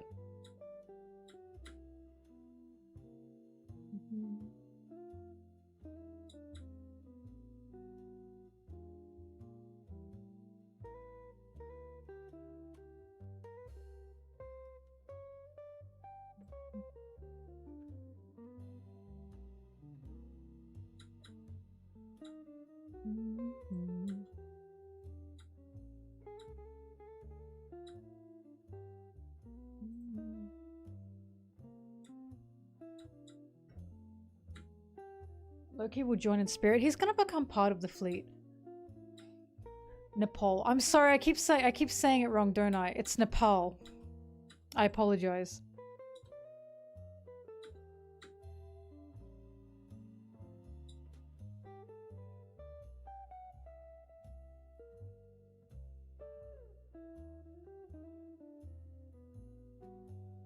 There's also been so many authors that have accidentally created something that is not, it does not align with them. For example, Death Note. The author for Death Note is a fucking loser. He's a loser! But people don't see Death Note like that. They think Light's a loser, right? When it feels like he was projecting himself onto Light. And then his new manga was just... She's right, you know. Oh. But here's another example. One of my favorite stories ever is Coraline. I love Coraline. The creator for Coraline is a fucking piece of shit. He's an absolute piece of shit. A horrible piece of shit. My love for Coraline is not soured, but I hate him. It's that simple.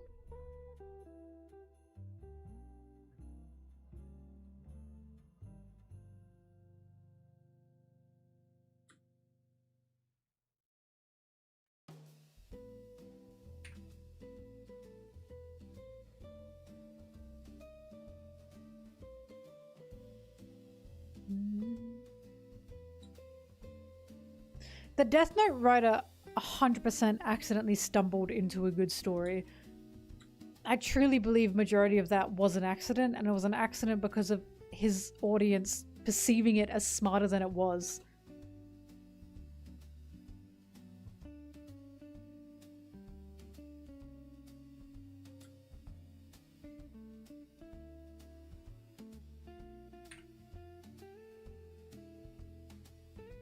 A lot of success is luck, tons of it.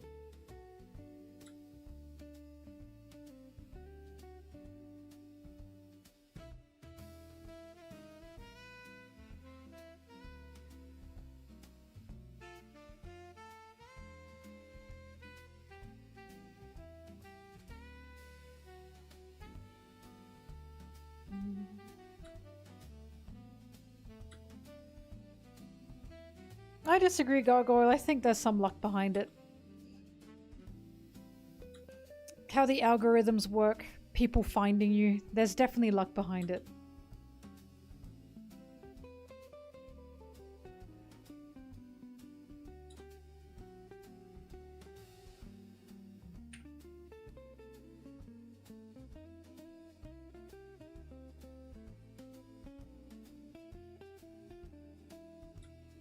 Oof, I'm fading fast.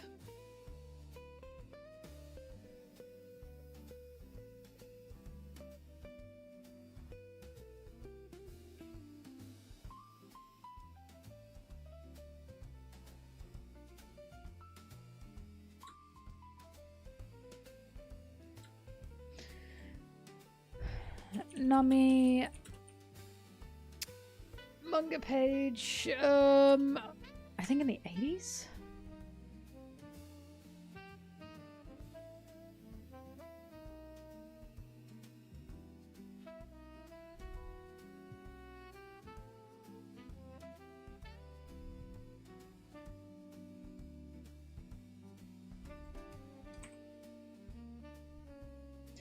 Depends, Croco Mum. I feel a little bit tired.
71.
Ooh, I'm EP, but I gotta work.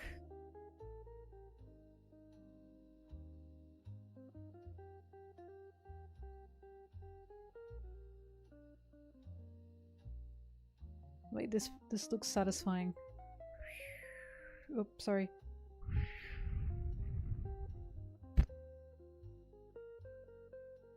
Yeah, doesn't that feel good?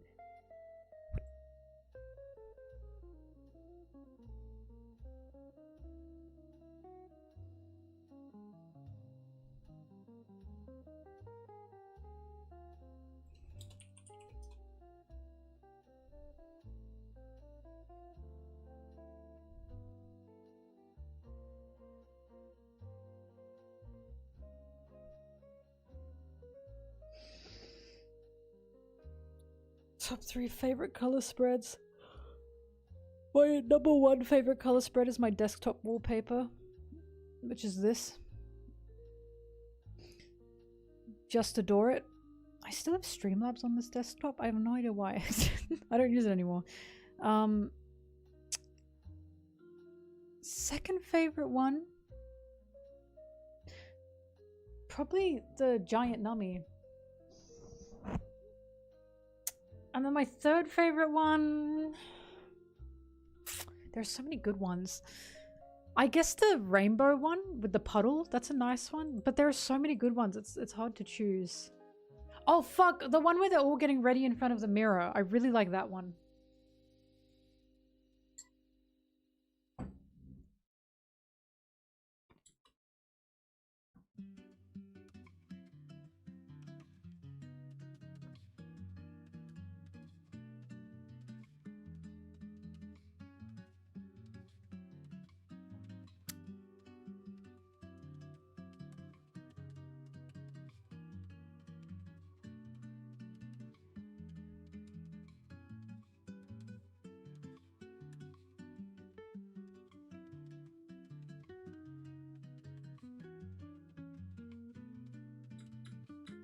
Oh wait, I meant to change the music here. Oh god, I always give myself more work.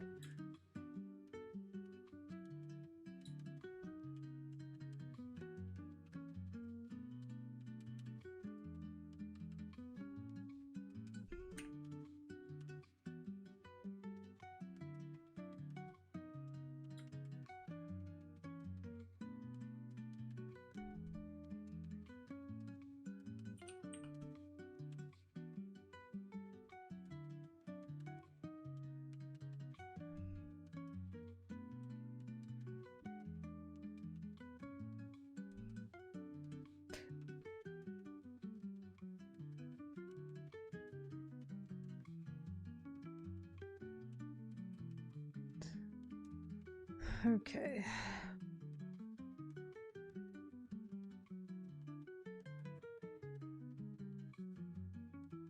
No.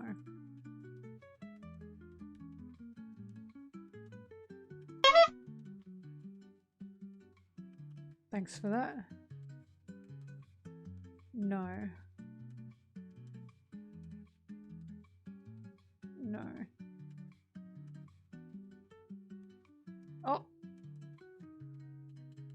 The hell?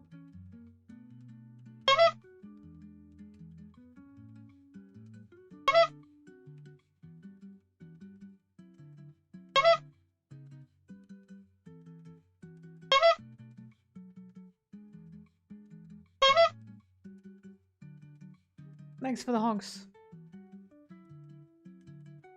I guess this one could work.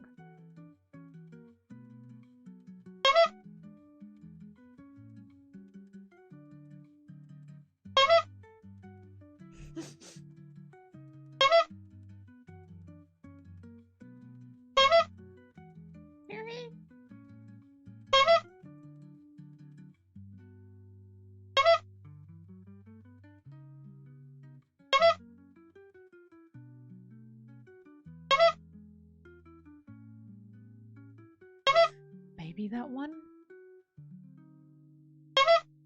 Or eat.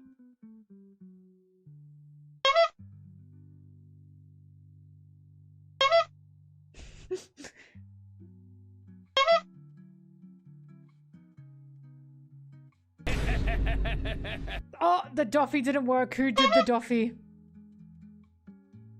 Who did the Doffy? What the fuck? Who the hell Doffied? You? I can't even see it.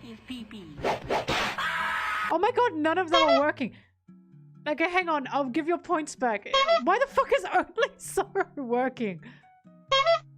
Hang on, I'm gonna refresh the things. First, let me... Whack his pee-pee.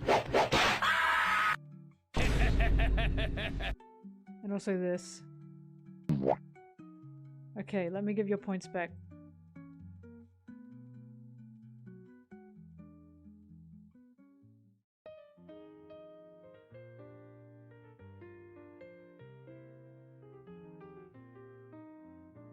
So, what didn't work?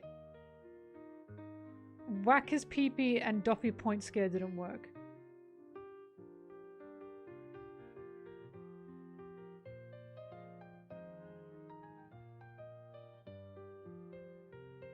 Alright, Alice, you can get that back.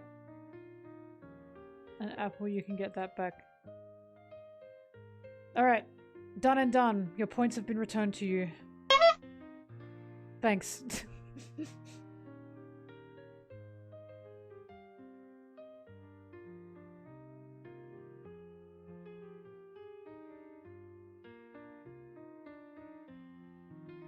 Your hooters all worked!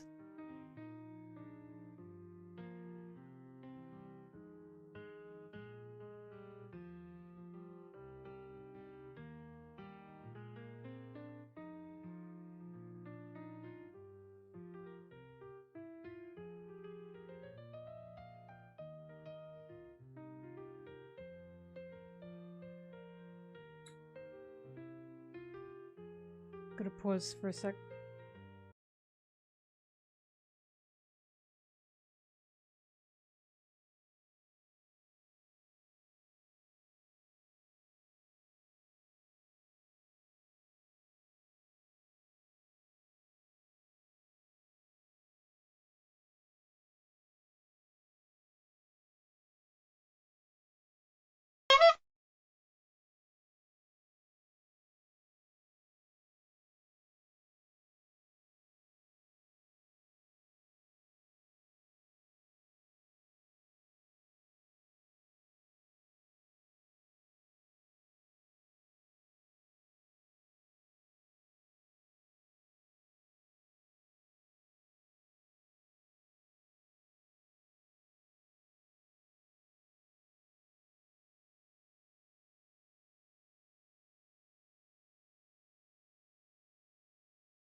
Alright, I think that works.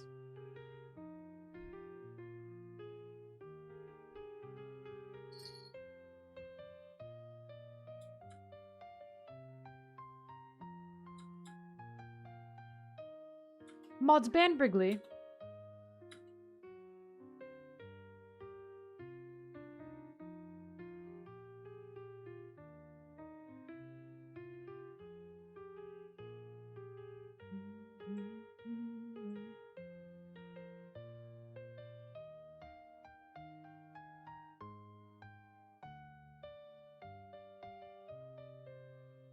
Thanks, mods. Who put an emote only? Alice, turn that shit off. Don't listen to Brigley. Alice, ban yourself. How dare you? How dare you listen to that heathen in my chat? That's actually unbelievable of you. Don't ever give Brigley that kind of power again. Wow.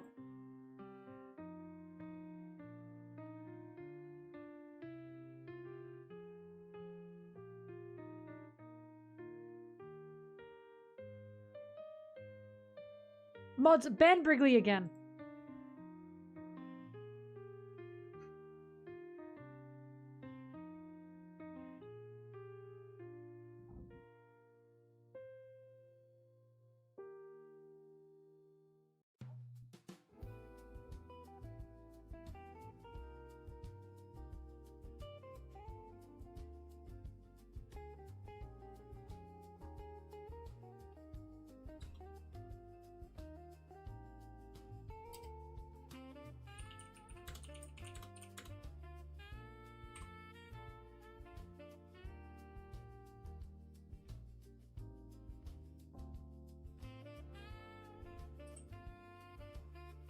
Mods, ban Brigley one more time.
Don't worry, Brig deserves it.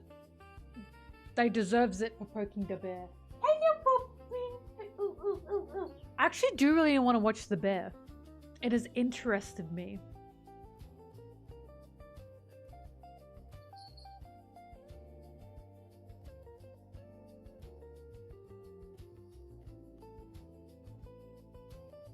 No Thrash, the mods are good.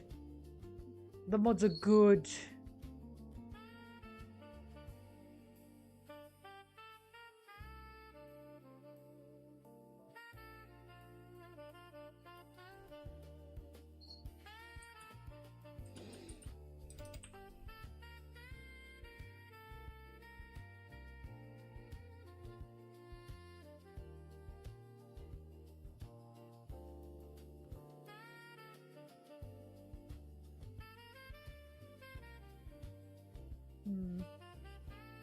I actually think this is a better one to use.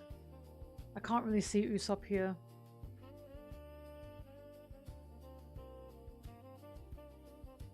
Ah! What are you doing? What are you doing? Do not scratch my chair.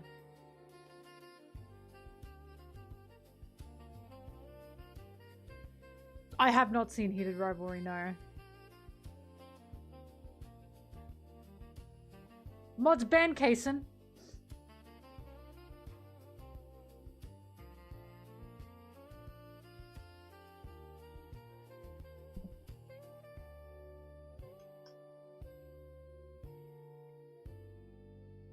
to jump up?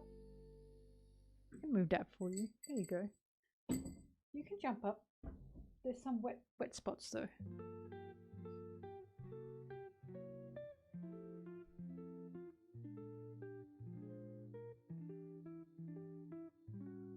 Oh my god. Alice, I don't hate gay people. I just hate gay men.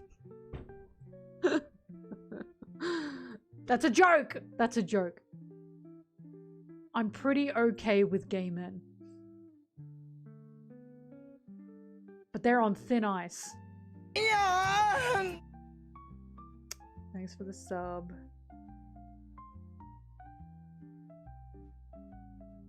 Okay, Bobbing, you don't want to jump up? What do you want? What do you want? What do you want? You don't know what you want. Go to work, Bobby. So go to work. Sorry, I'm joking her.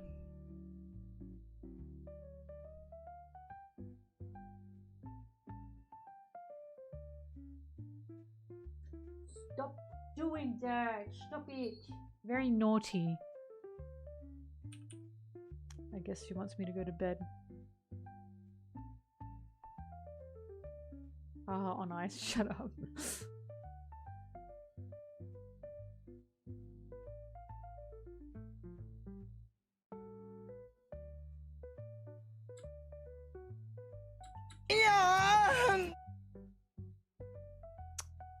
Brig, are you making up for your sins?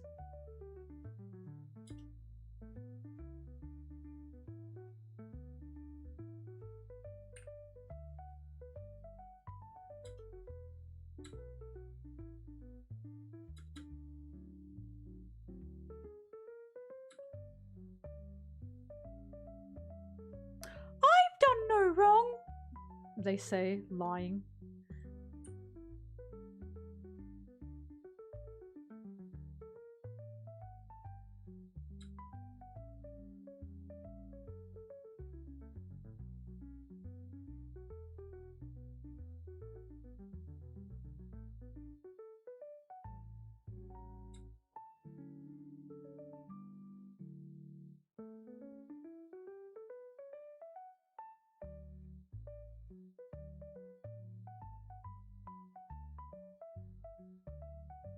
Yeah.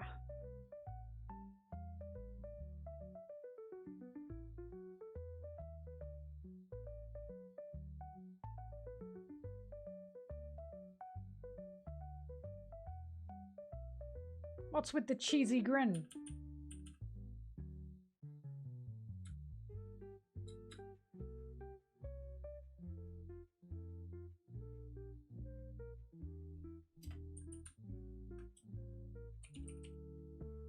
Where are the slaves, Papa?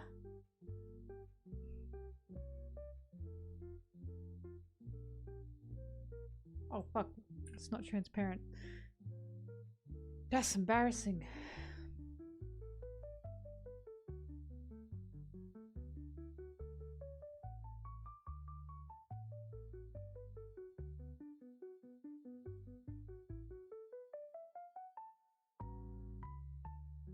I've only been streaming for 6 hours. Well, yesterday and the day before, I was just on fire.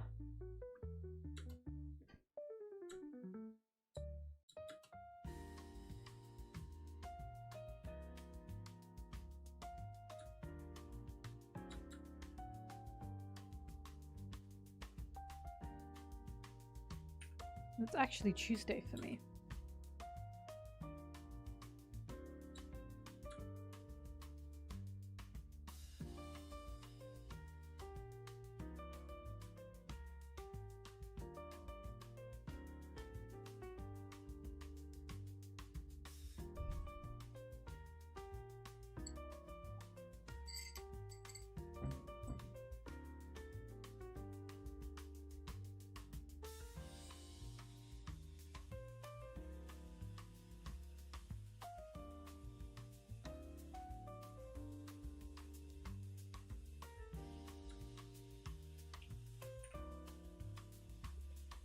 Nom.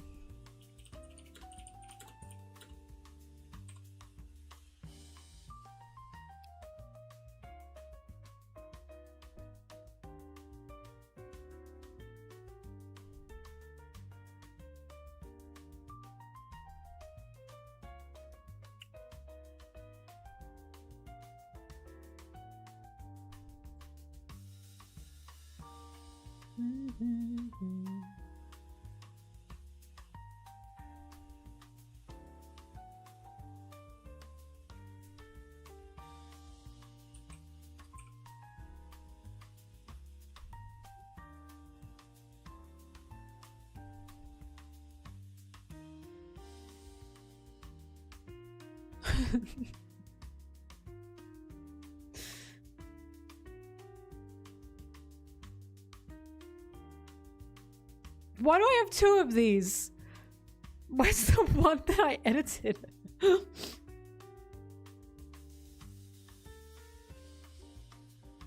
I can't find the one that I edited.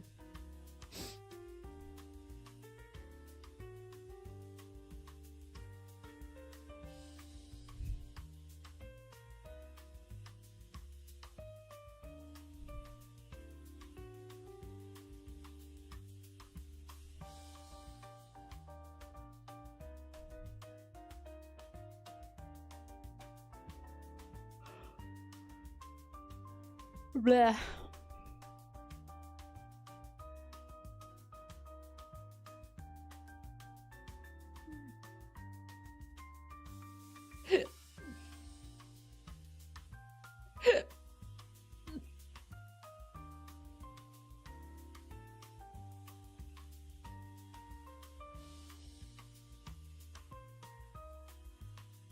Oh no, Zach! That one says edit, but I don't know what I edited.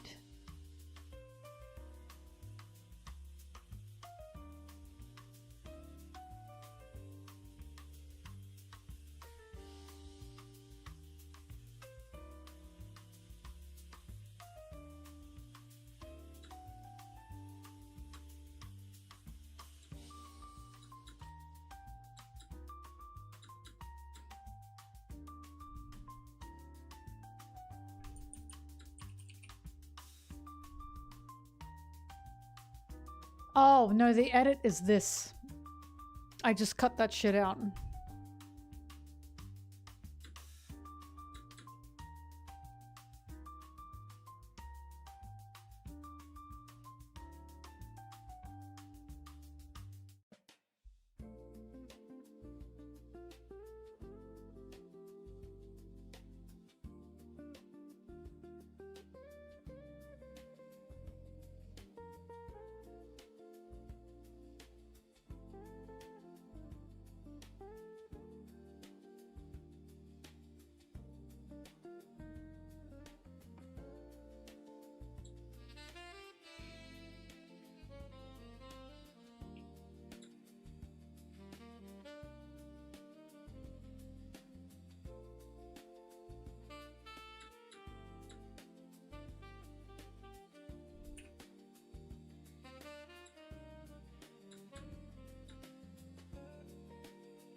La la la la la la.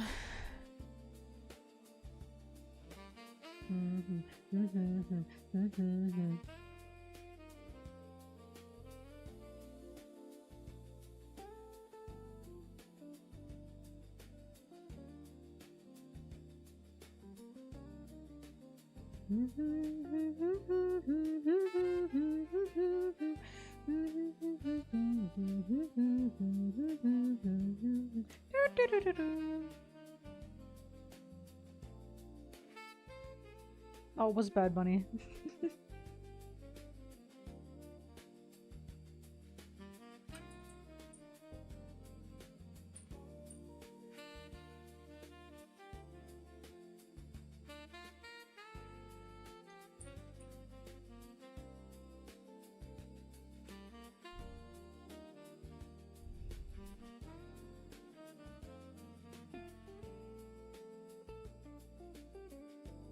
I thought in Sweden you didn't feed a guest. Was that Sweden?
Headstrong, got a knife, but not so fun.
Make me feel special.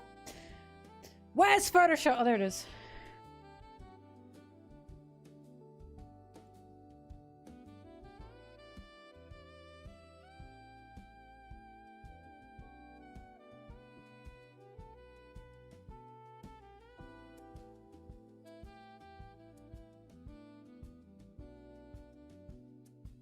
Oh wait, I can do this. Wow.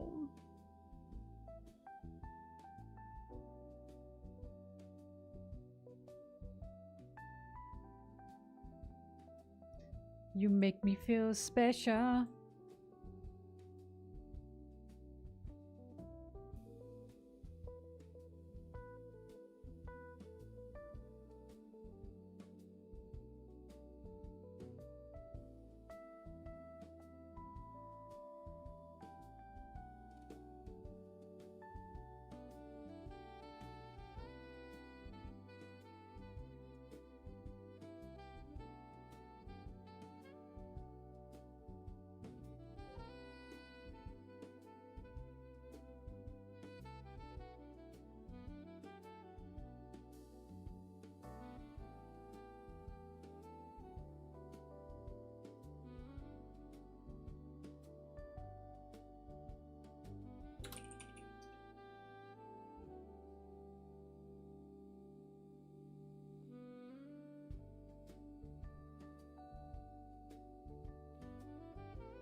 Special.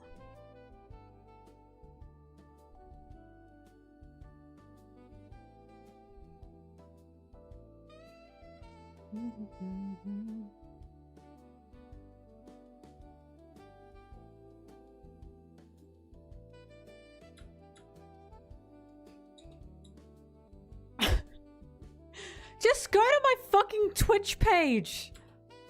Or my YouTube page. God, you're annoying.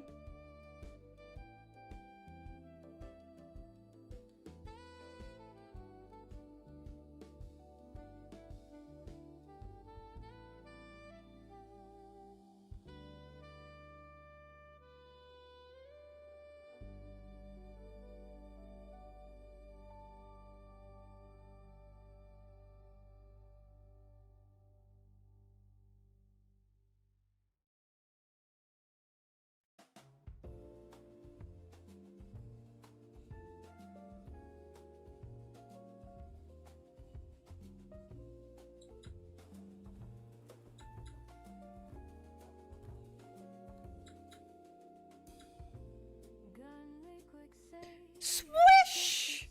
Whee!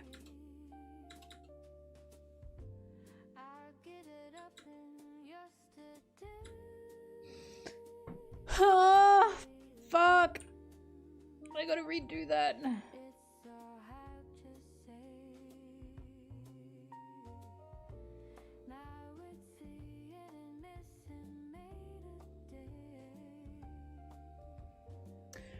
Annoying!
$336.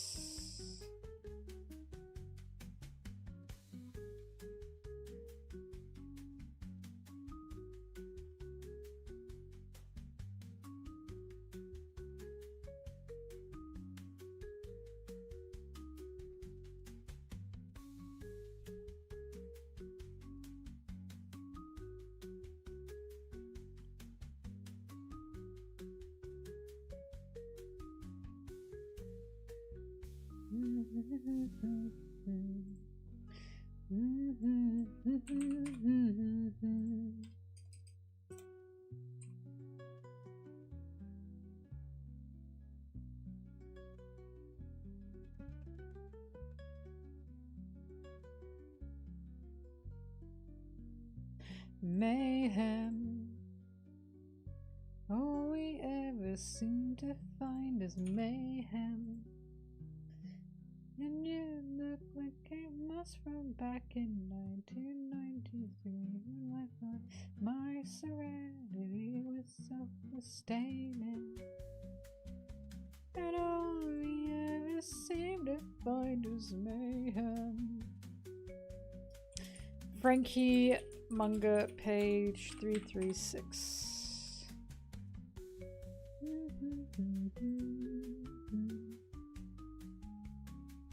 Close that shit.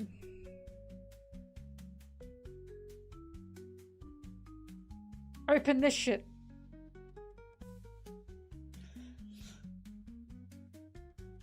My current favorite song, Midnight City. Wee wee wee wee. Wee wee wee wee. No song sounds fucking anything like it, apparently.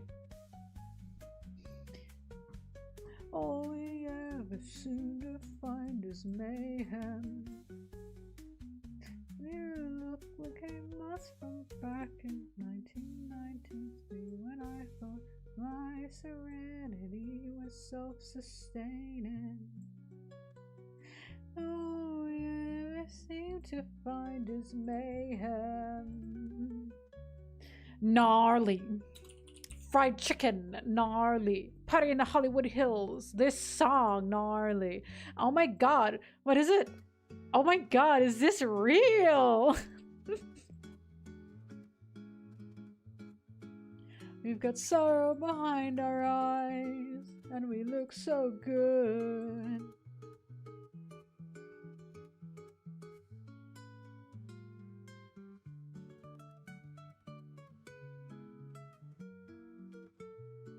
We do not say deadly. You say deadly if you're an old man. We do not say that's deadly cool, mate.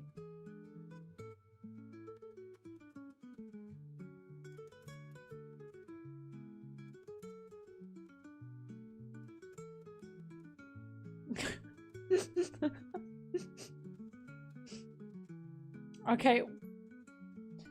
Fine, maybe you got me there. But I, a white, lesbian, young Australian woman, do not say deadly. I'm not what I got outworked.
I think dubstep as a genre shouldn't exist.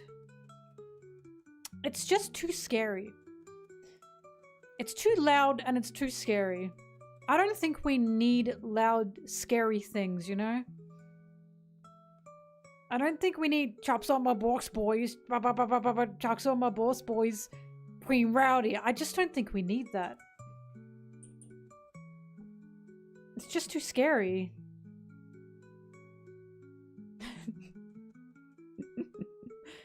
This is a joke. I think dubstep is fun.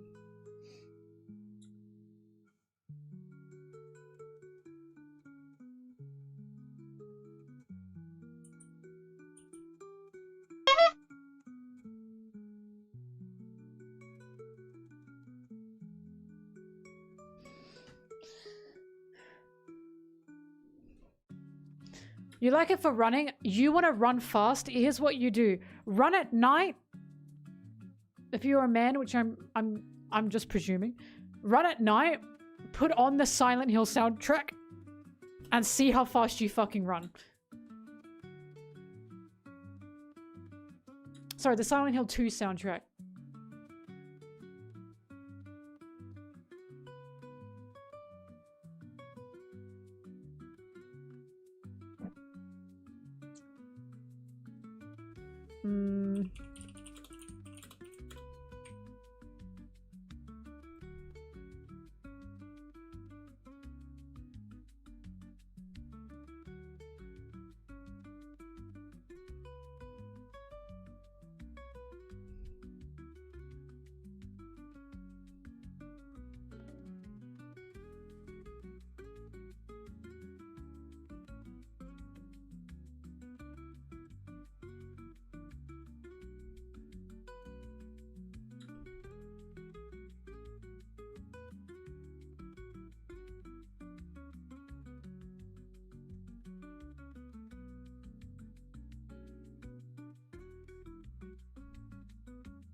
I'm listening to a song that is far too sad.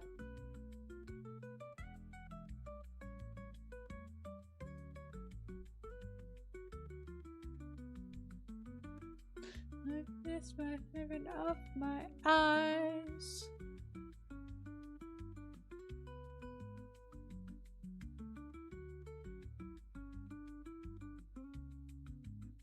What is forcing me to hold your hand? I'm just a girl.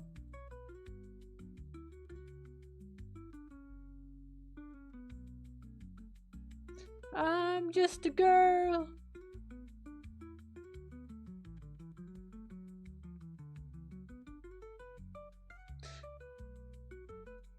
I've had it up to here. I gotta save this edit first. Wait, no I don't.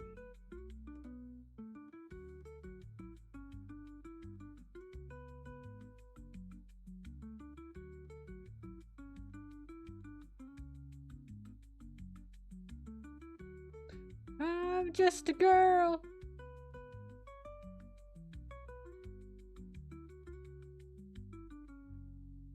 No, I'm just a girl. Yeah, isn't it crazy? I'm just a girl.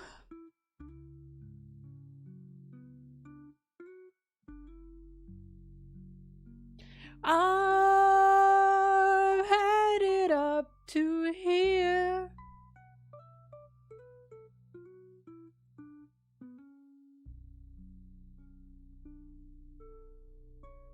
Oh wait, shit.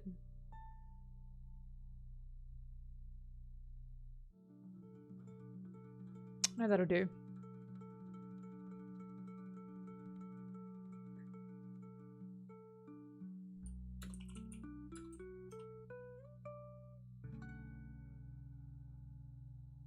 I'm just a girl in the world.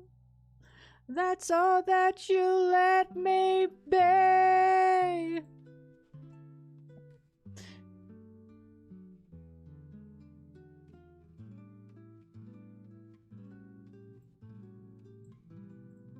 That's my destiny. What I've succumbed to is making me numb.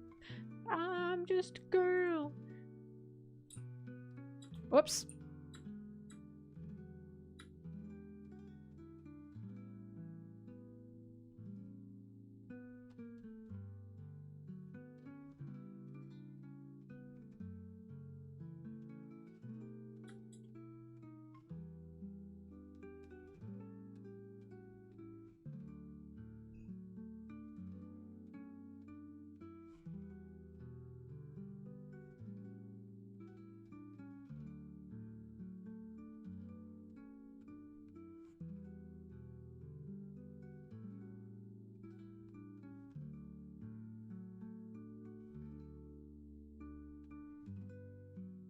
Fun fact about this video, as I was making it and as I was double checking everything I was saying, there's actually nowhere that says Brook was ever the vice captain of the Rumbar Pirates.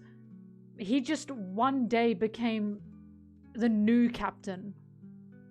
And I was checking everywhere.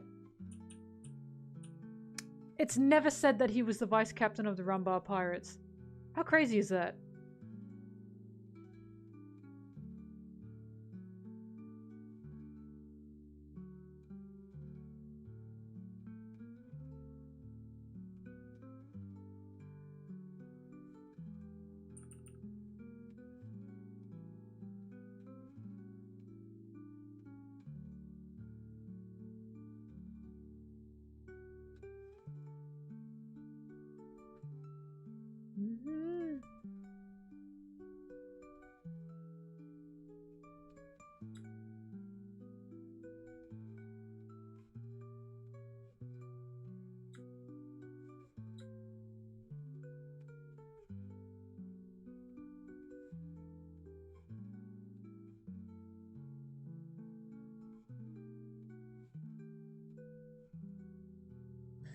So this one's got to do this, and this one's got to do this, and then I delete this one, and then I delete this one, and then I do this.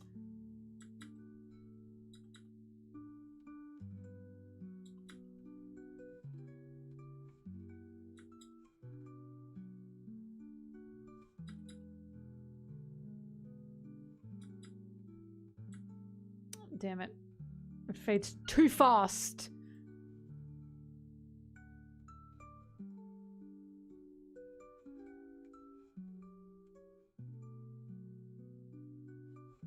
So this is going to be here, this is going to be here. I feel like that's the exact same place I did it last time.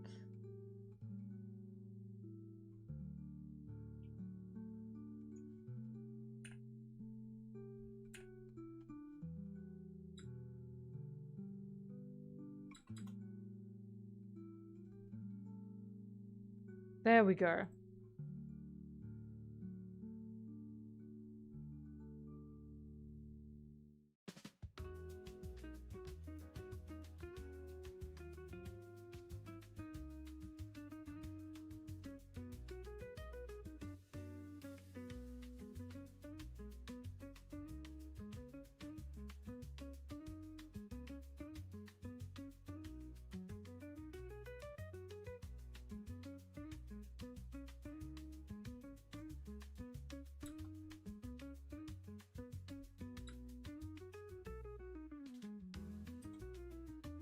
Brook manga page.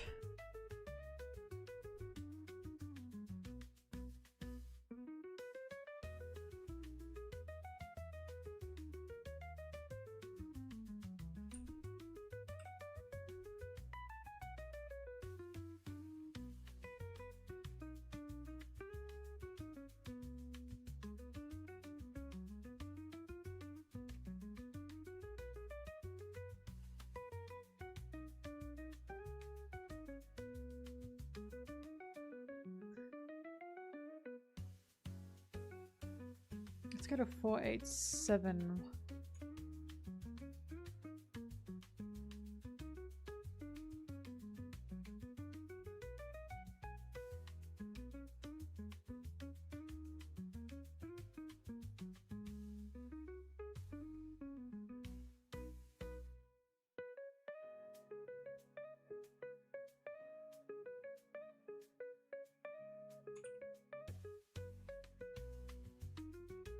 Wait, maybe I can use a cider page.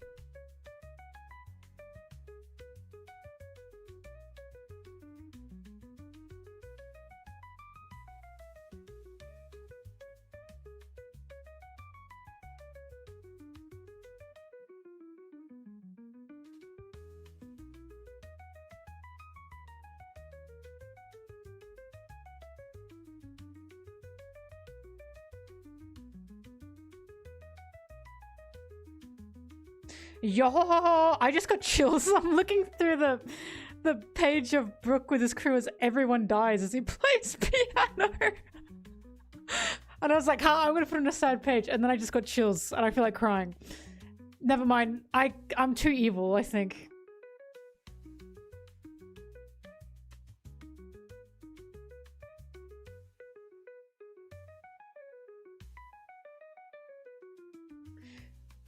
Yo ho ho ho. Yo ho ho ho.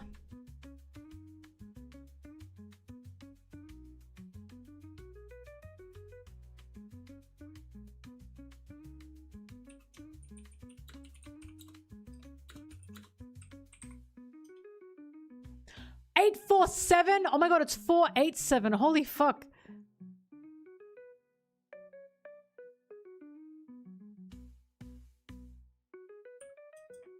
I'm a bum. I'm washed. There we go.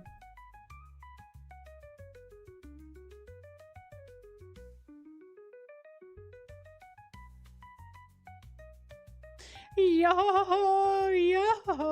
Up, up, up, up. My PC. Give her a moment.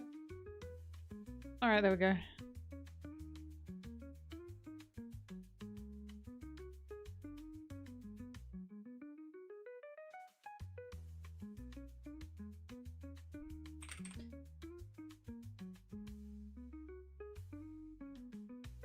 Naturally, naturally.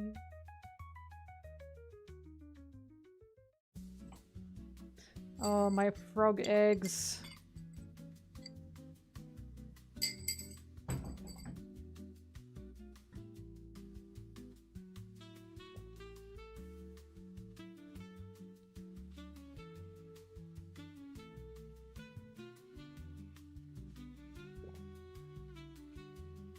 Are you ready to feel satisfied?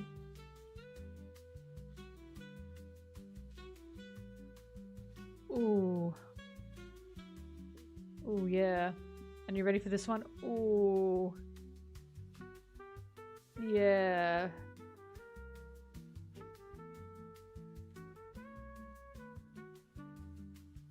Now, are you ready for this one?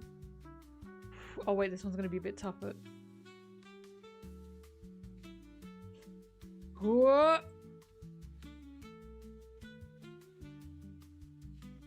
Sorry, this one's not as satisfying.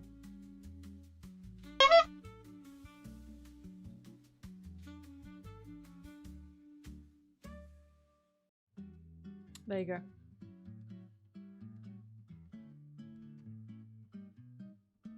What's he so sour about?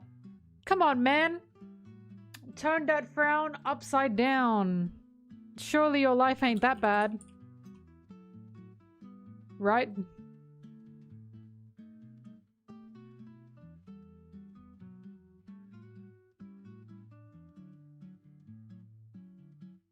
You and me, you and me, you and me, right up the moon. You and me, you and me, you and me.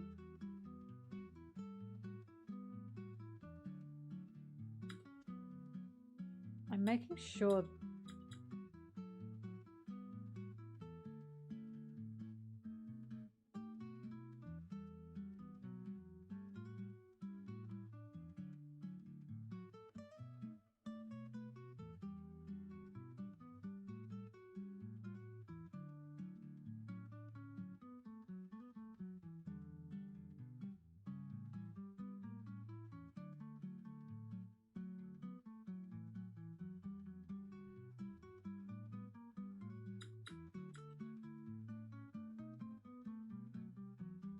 There we go.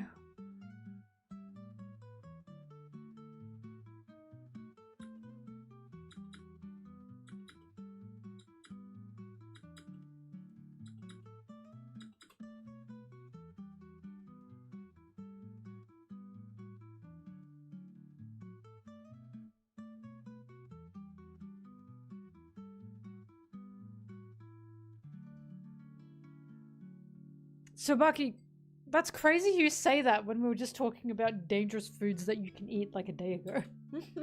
Oh, we're on 1 minute and 1 hour and 6 minutes. Oh my god, one more minute.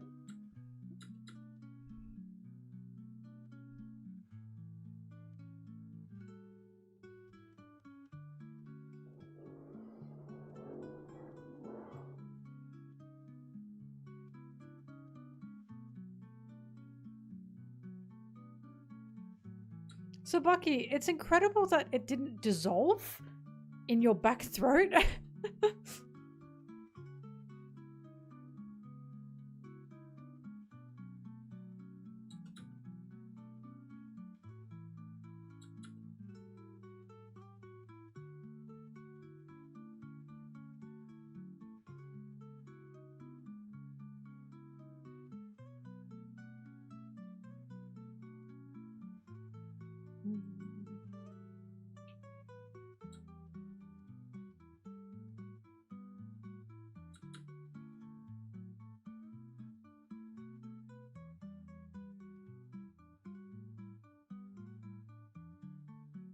So Bucky, you just should have shaken it around a little bit. You should have let me reach into your throat and grab it. Like that. I would have been really good at that. Say ah! I promise I could have gotten it out for you.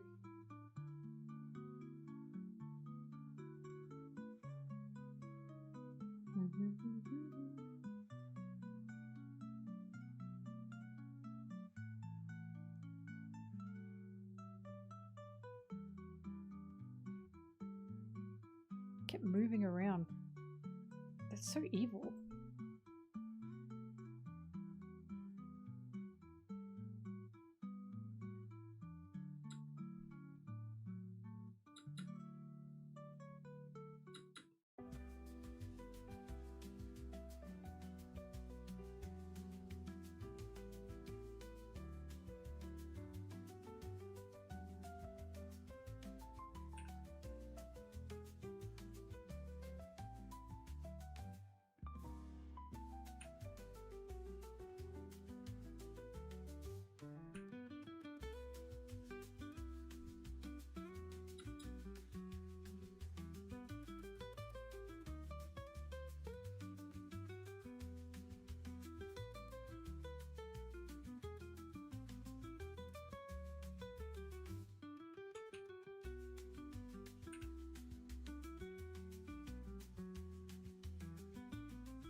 Jinbe.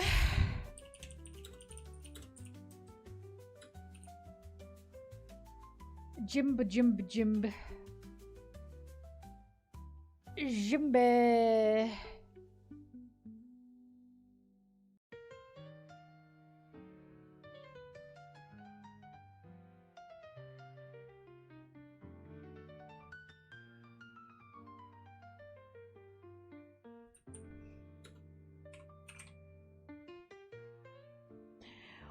What, wow.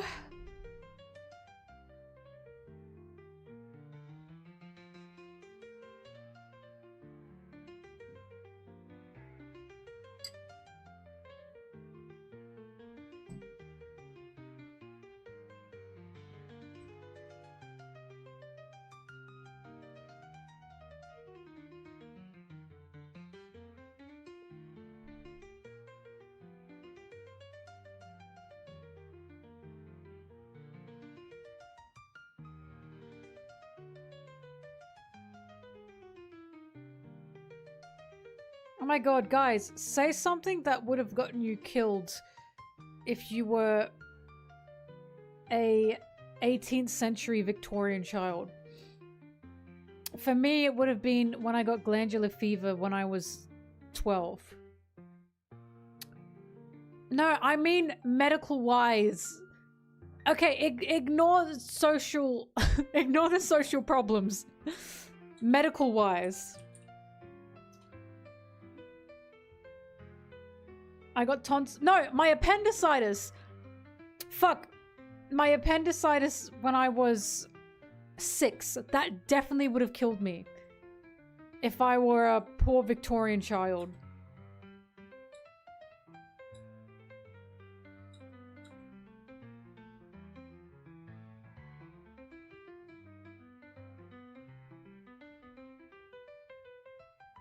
I would have been dead at 6.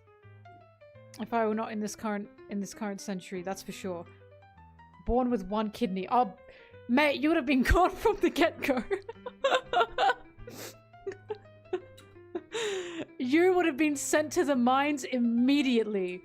The second you could crawl, they would have put you in the mines. You were a goner anyway. Broken bones and pregnancy. Mama, the pregnancy probably would have killed you. Like, the birth would have killed you.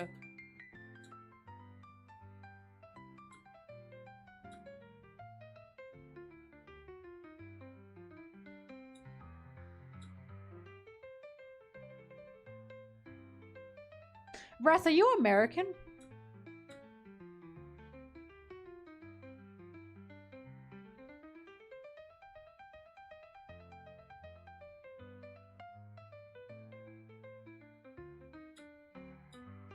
Okay, Rathbone, I need you to know something. An American saying they've never been to the hospital, that's not a flex.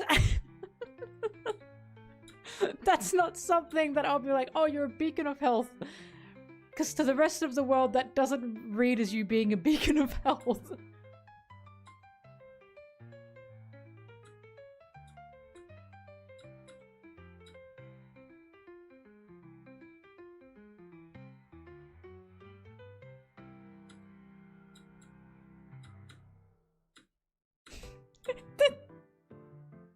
You guys are going harder on them than I was trying to be nice. But, yeah.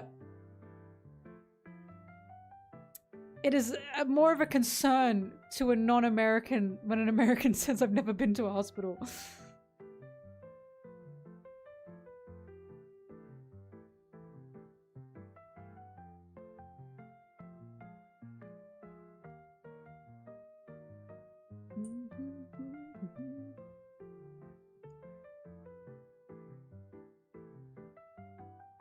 They'll never know if they did need to go. What else was that? Pneumonia when you were a kid? Yep, you would have been dead. Ate bread, tummy hurts. I don't know if that would have killed you.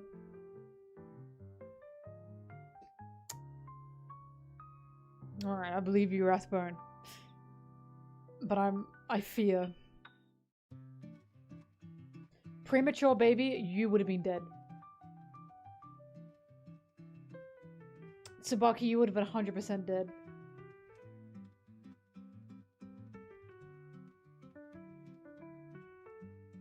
Born without a thyroid gland, you'd be dead.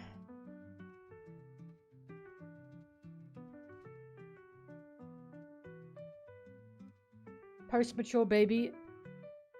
What the fuck? You're ace? Were you born with kneecaps? Is that what you're telling me? Overcooked.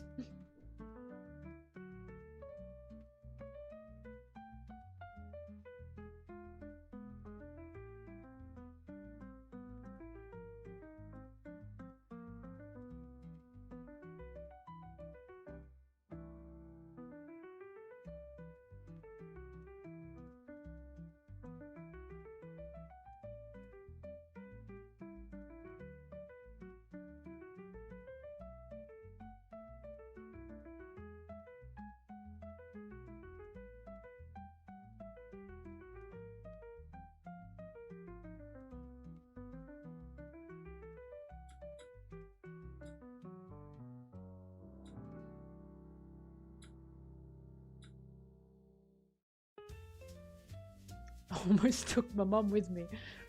Oh yeah. My mum, I also nearly took my mum with me. I was a C-section baby.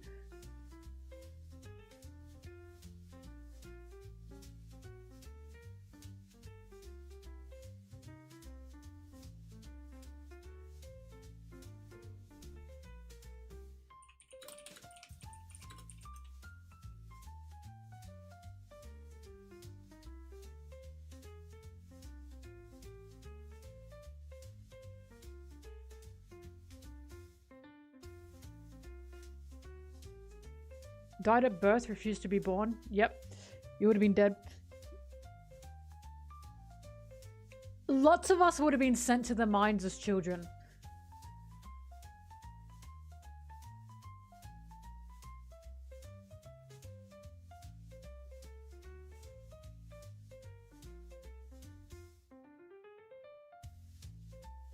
Wait, I would have been... Wait, no, hang on. I would have been dead.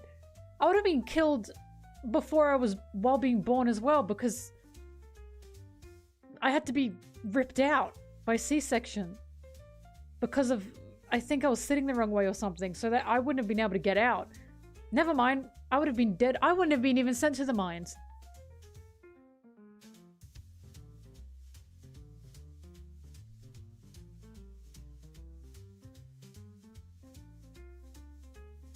Lungs spontaneously collapsed. You would have been dead.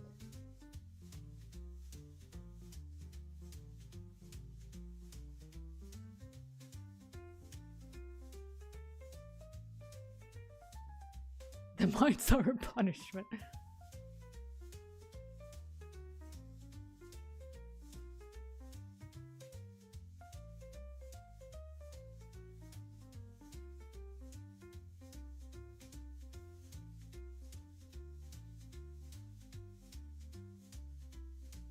Basically, I can kill Macbeth.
We made it.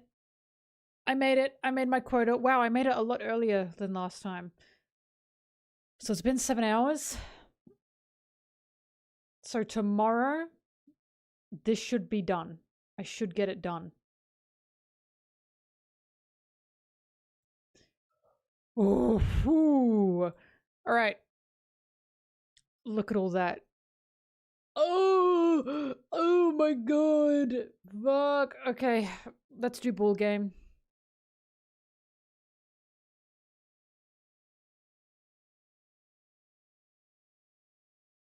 Let me get it ready. I'll put the music back on.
And I'm setting it up.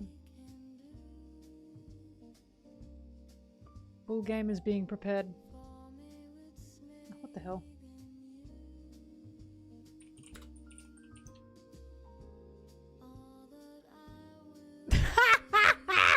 Who made the Zolsan one?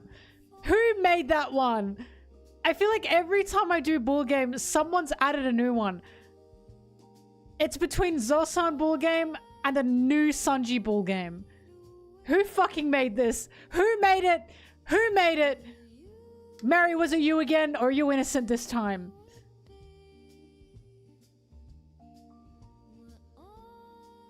Thrash, by the way, the reason Crash is looking so massive is because he's really good at breathing in.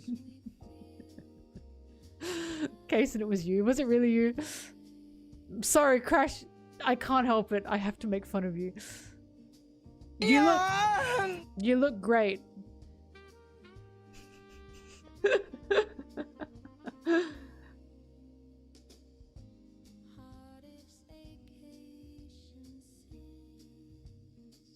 I've not finished the vid, Sarah. Hang on, give me a second. I'll be right back.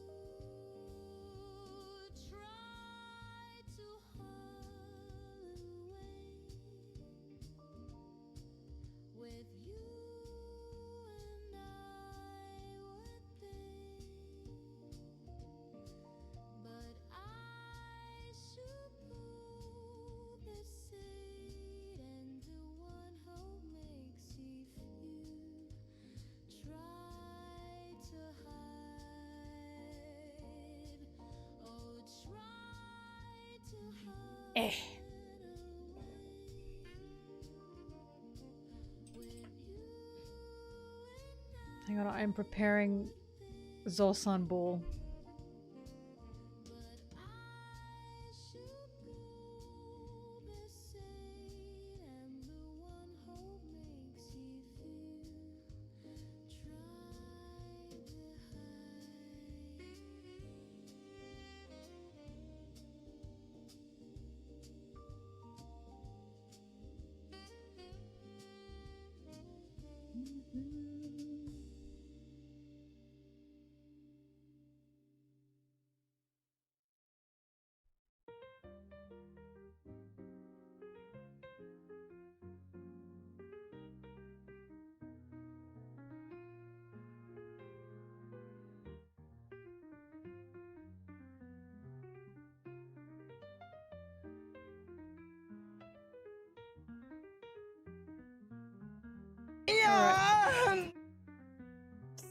Thanks for the sub.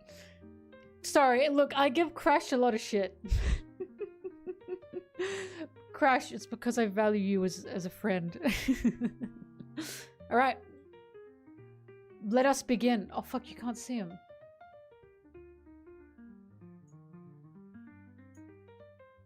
Wait, the waist is really important.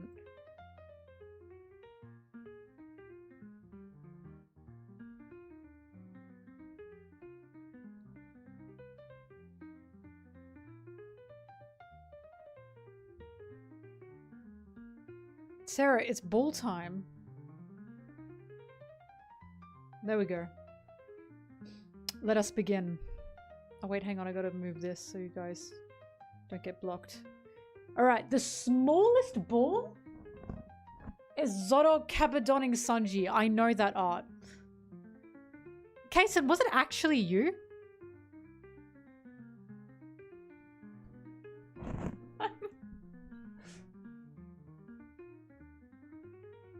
That looks to be a color spread.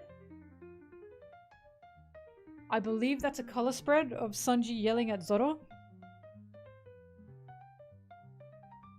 Yeah!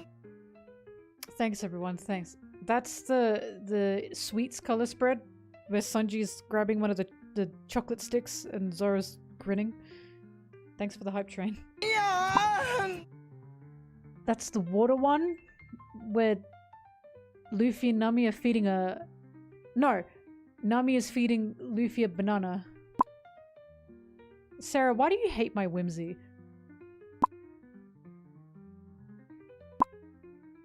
Oh! That's the monster trio. Luffy mentioned.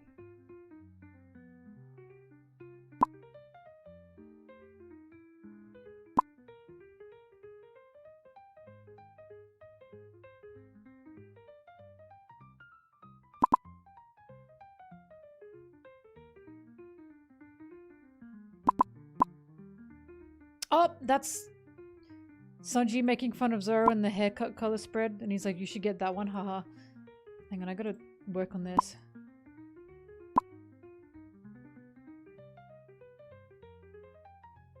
Fuck.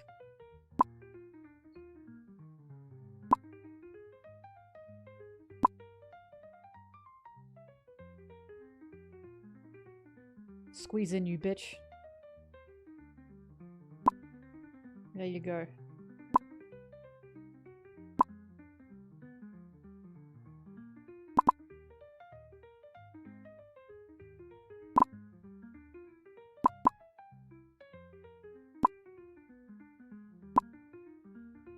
No, what the hell? Okay, well, I'm gonna do this then.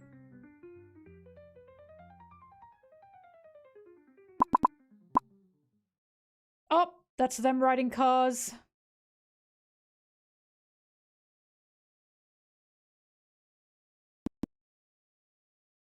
Hello, my music?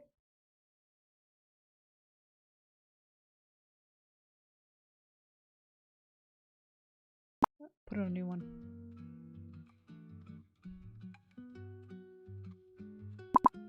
Alright, we're back on track.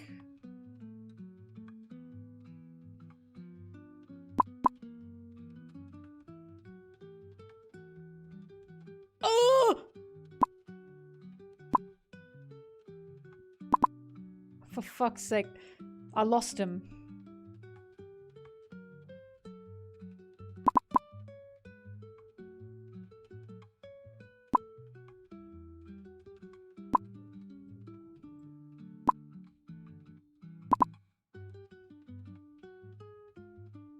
Give me a little one.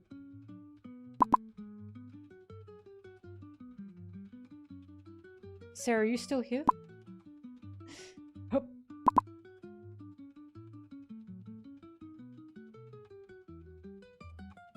Hang on, they're gonna touch. Sarah, are you enjoying ball time? Sarah, everyone loves ball time. They beg for ball time. They say, is it ball time yet? Is it ball game yet? Oh no, he's getting stuck. I can save him.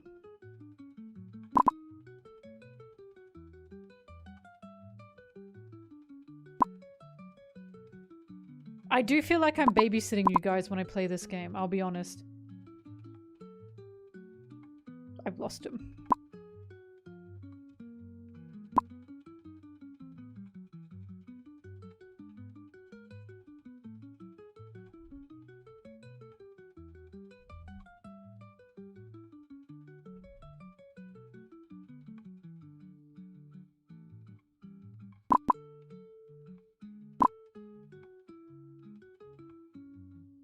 Man. They say, play the balls! Play the balls, Papa! And I go, settle down, kids. Oops. Okay, I've lost that. Oh! There you go. Hey! I know that color spread. I know that one. Alright.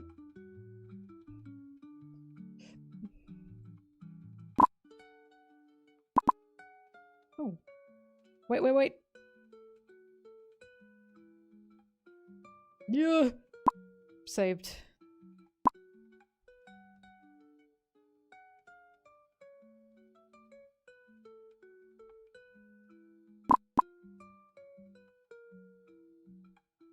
I've gotten an emote. Wait, I've gotten the Twitch hypermotes? Okay. Got it. Choo choo. Thanks, Brig. Nino, is there anything you like? Do you like something?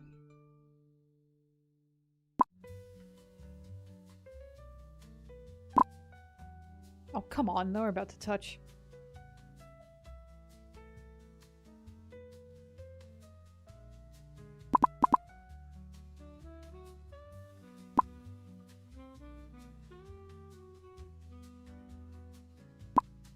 He likes complaining. Mama, that is such a mum thing to say.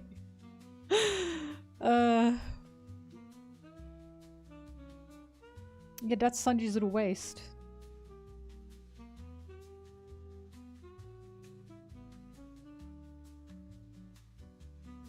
I like my friends. Oh, that's nice. That's so sweet.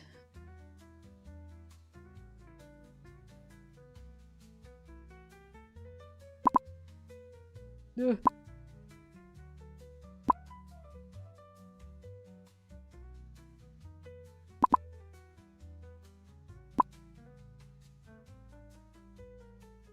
No. No. Touch each other. Okay.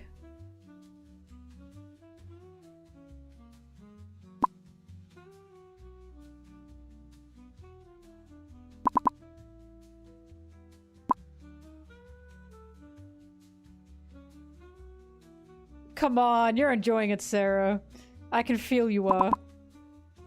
She's just pretending she doesn't like it.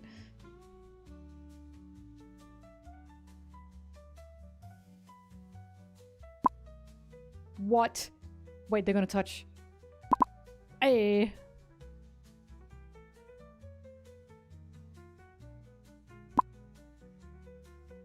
Okay, so they got stuck. That's alright, I guess.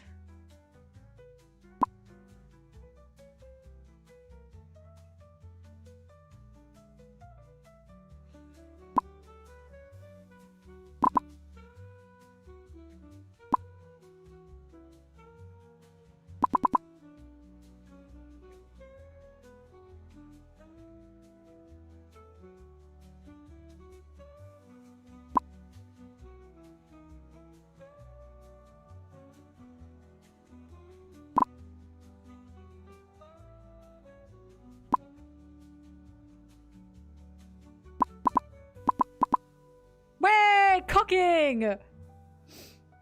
Beautiful. This color spread was huge for the Zoro community. And it was also huge for the Lusan community.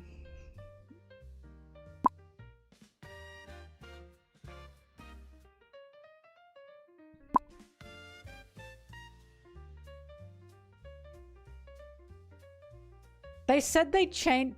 They apparently fixed it in like the volume release or something.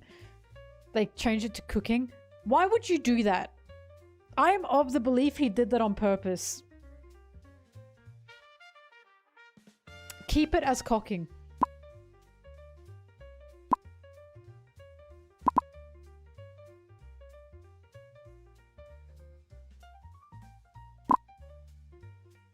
The reason I'm of the belief he did that on purpose is because he's written cook in English multiple times before. And this time he suddenly writes cock. Not on my watch, buddy. I see what you're up to.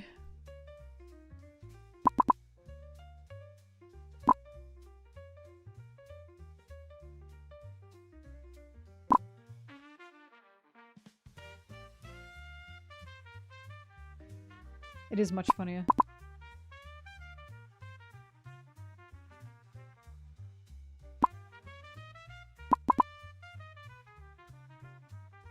Touch, touch, touch, touch, touch. Wait! Hey! Those ones are going to be very annoying.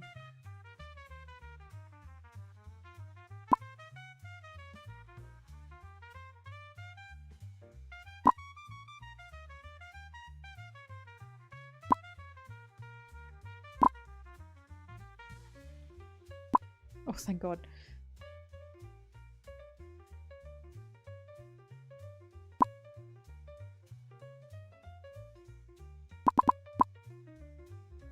Oh, sitting on top.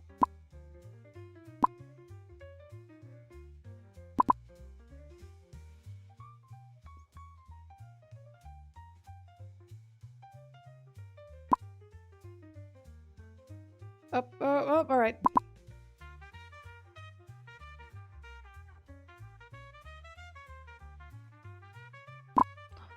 The balance.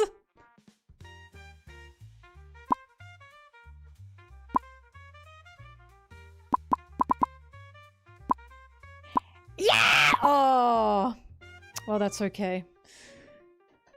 Sarah, if you're still here, it means you're just loving it. You can't fool me.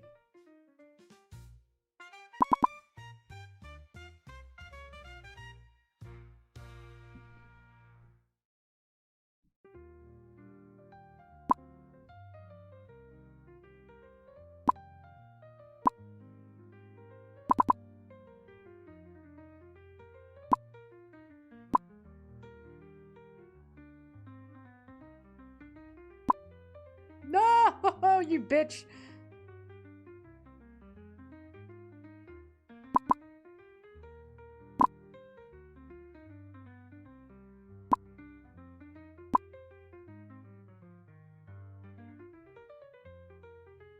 Okay. Oh. Yeah. Pull that way. Oh, just don't do that. Mm-hmm.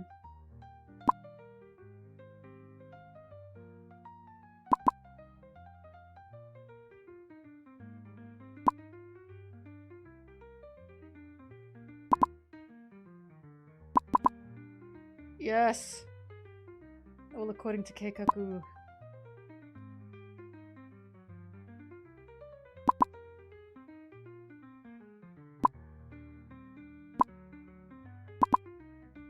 They keep giving me these. Yes!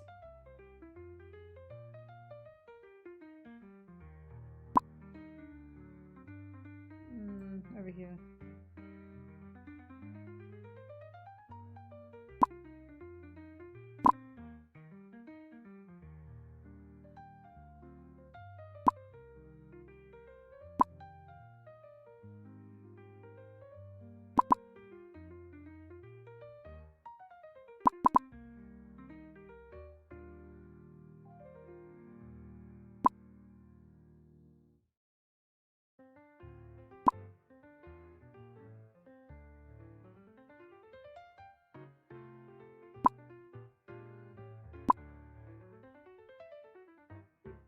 You're a little skank. Okay.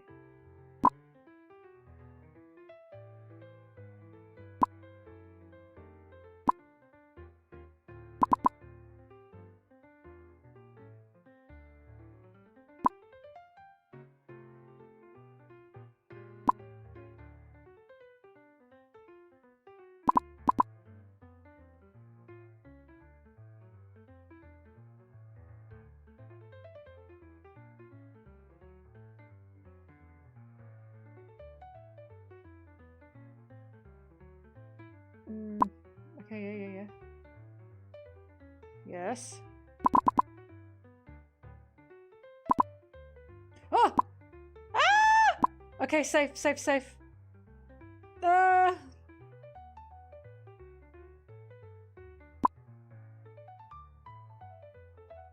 Man.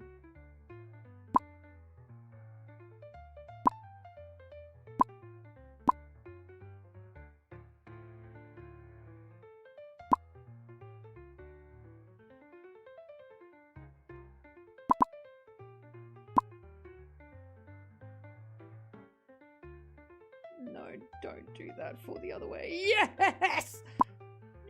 Yes! Oh, but now he's stuck there. Oh, that's okay.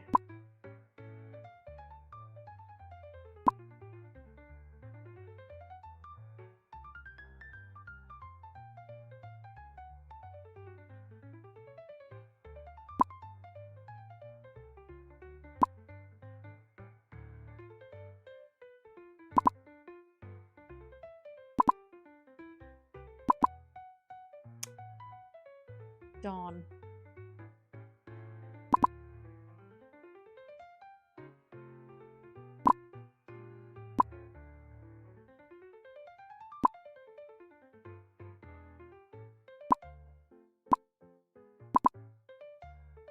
You fall down there, yes, okay. And then you move. Eh! Okay, that wasn't gonna work. Oh!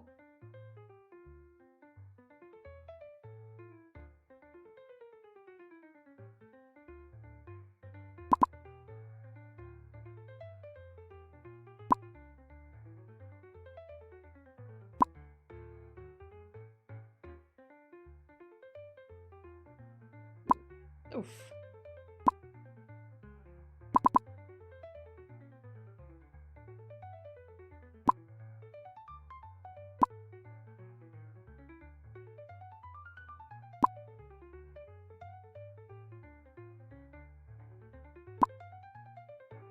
Bitch.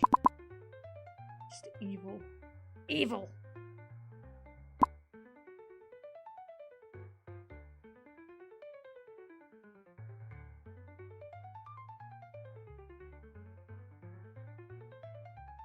It is looking quite messy. Oh fuck, nothing wants to move. Okay, there we go. Okay, you want to go down there. Yay! Yippee!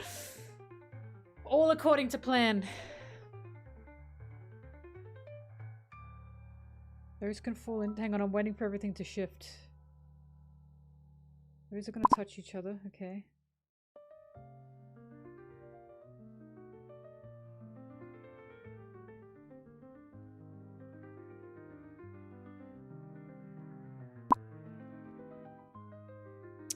That's going to be annoying.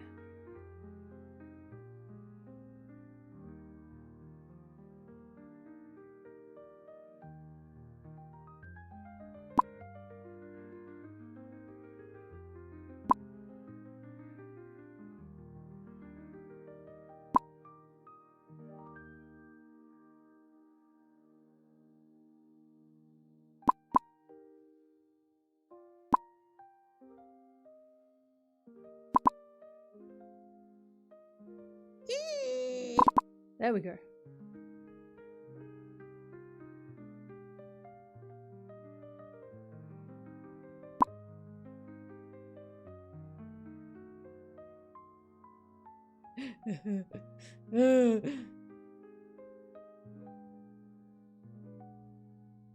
I don't know. Oh, okay. Okay, he didn't escape. That's fine, that's fine.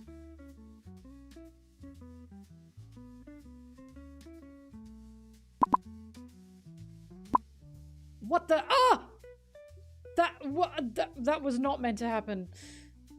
That was very dastardly.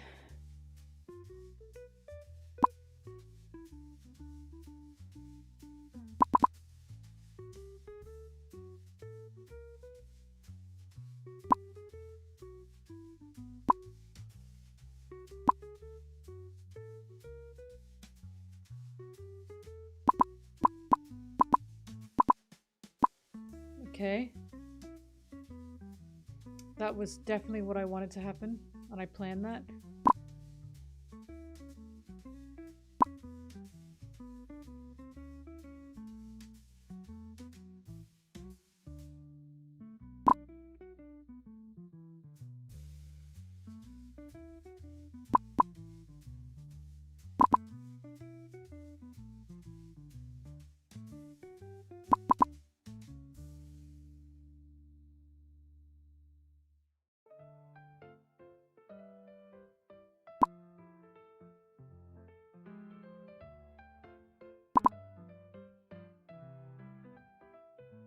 I've lost 2 of them. Oh fuck, I should have let that go.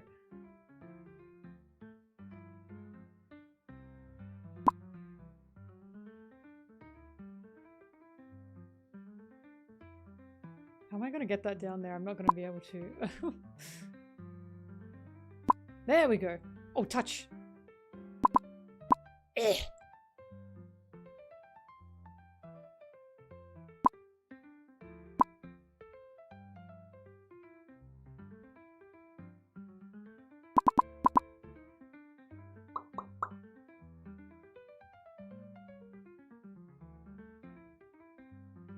Mm-hmm.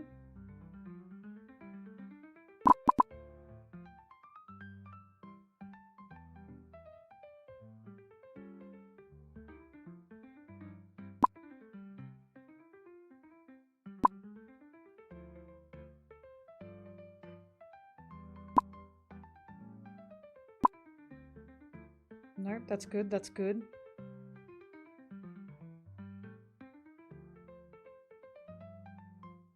That's bad. That is not what I wanted. It's okay, we can save it. Oof.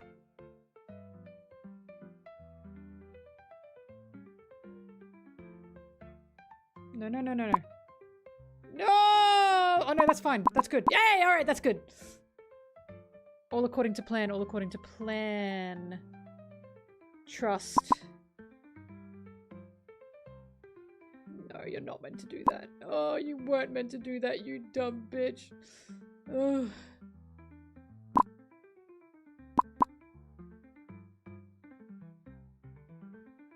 Relationship advice. Do whatever your bitch tell you. There.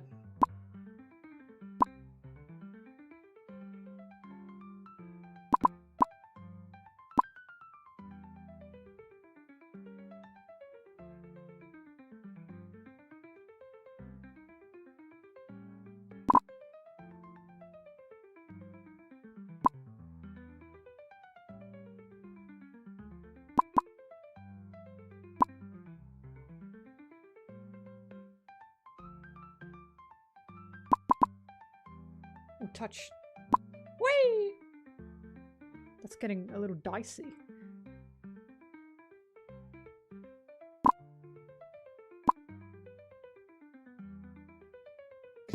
My other piece of relationship advice is if you're really good at this game, you'll get mad bitches. Trust me, they love this shit.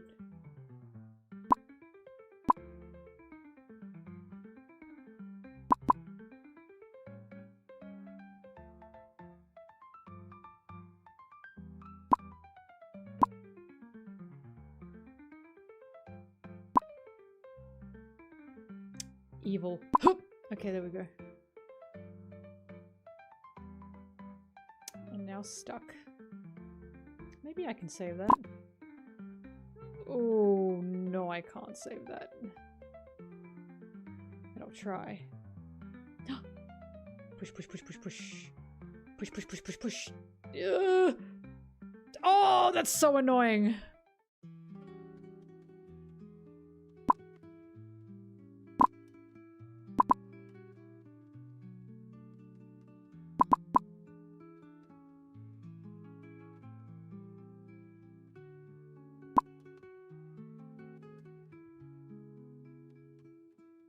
No, can't fit.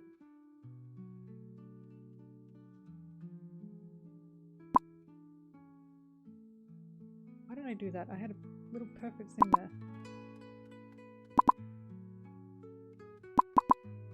Oh, okay.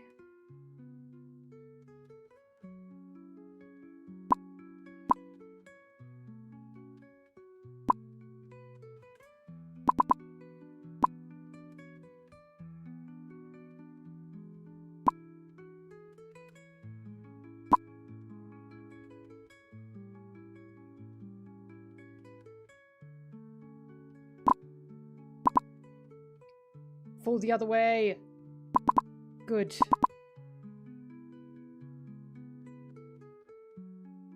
Perfect.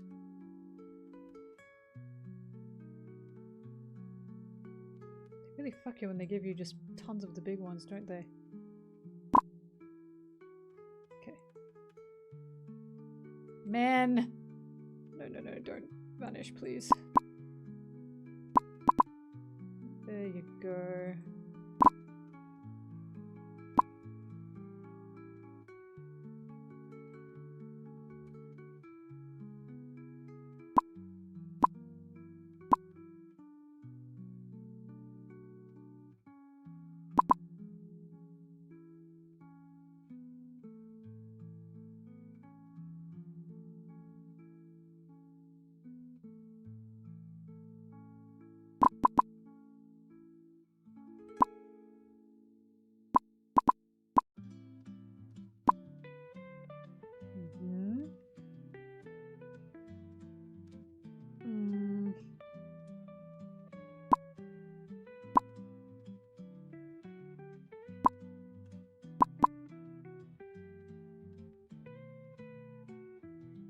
Oh god, I'm gonna lose it. No, I'm not. No, I'm not. No, no, no. Down. You gotta push down. Push down. Why aren't you moving? Oh, it's pushing.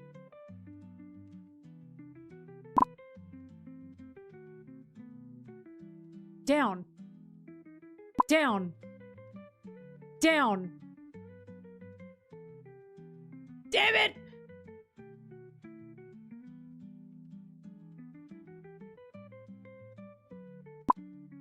Oh, oh, oh, oh. Ooh, ooh. No! Oh, oh, oh, oh, oh. Ah! Yes! Oh, God. Oh, fuck, that's not good. Whack his pee-pee. Thanks for that.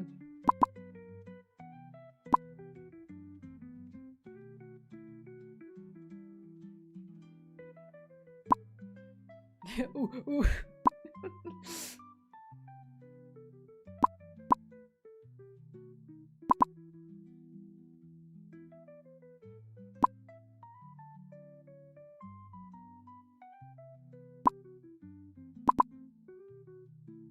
This is a gentleman's game.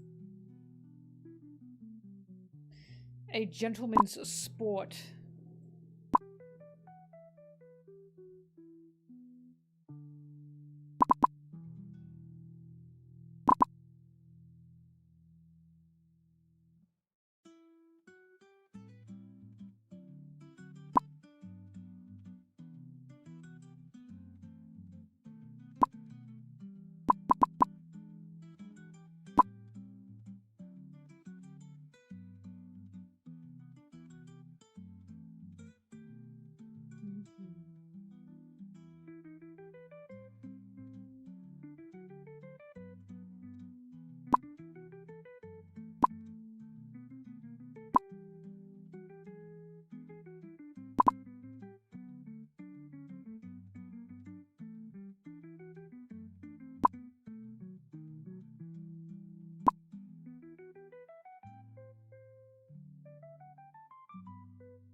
What?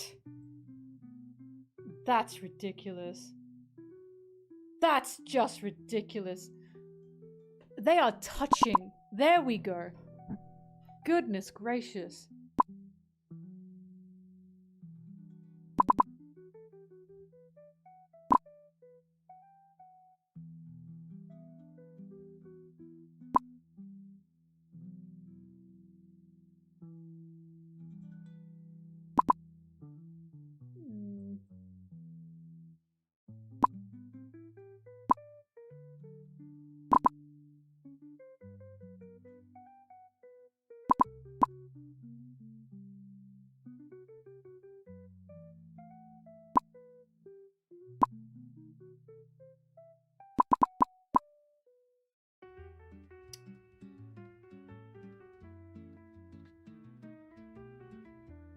Ugh.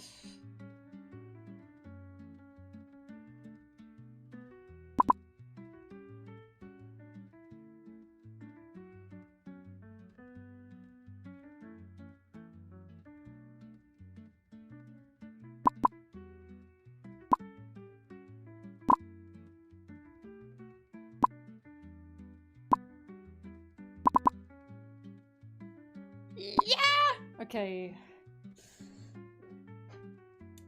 So far, so good. Oh, shift? A shift? Okay, no.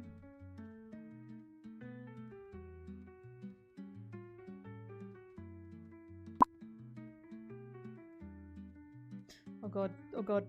Okay. Can't lose that.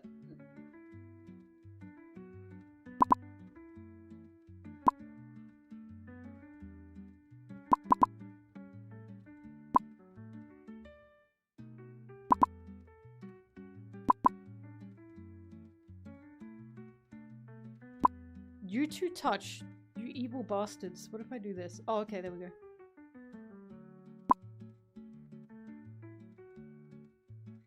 Now you two touch. Or just don't, I guess, whatever.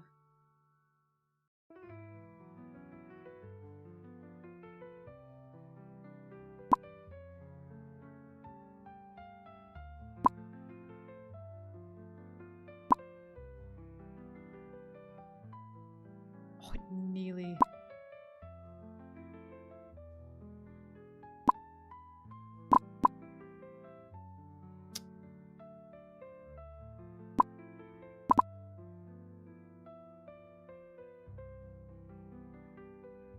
Okay.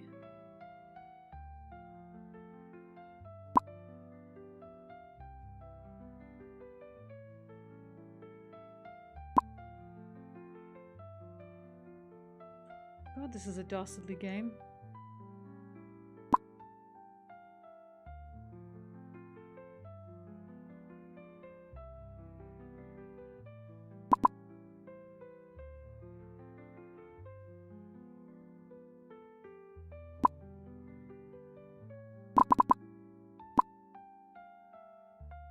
Like, what do I do about that? I don't know.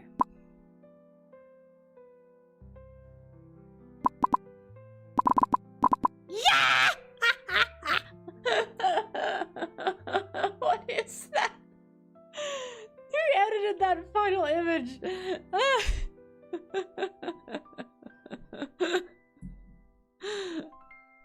And why isn't he taking joy in being kissed on the forehead?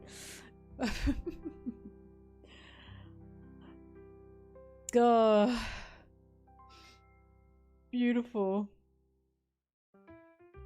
I'm pretty sure that's the last one. Mwah.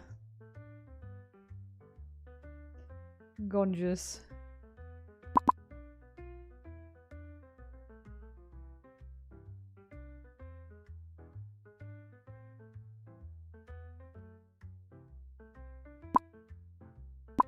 Okay. I did make it.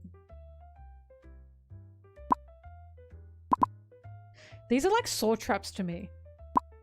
In which, it's not that I'm trying to escape with my life. I'm locked in so fucking hard because I want to see the final Zosan.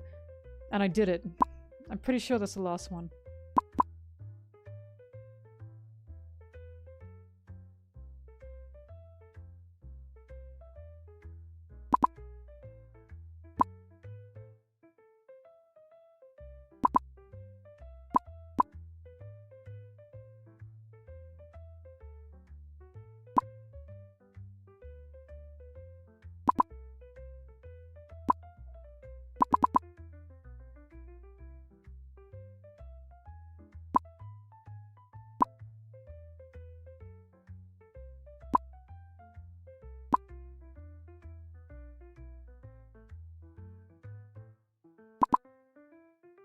If someone ever plays the bull game and they are like, oh, I want to play One Piece bull game, they're gonna, and they don't watch me or my streams. That's the last one was awesome, I thought so. And they don't watch me or my streams. They're gonna be like, why the fuck are there so many Sanji balls? What's going on?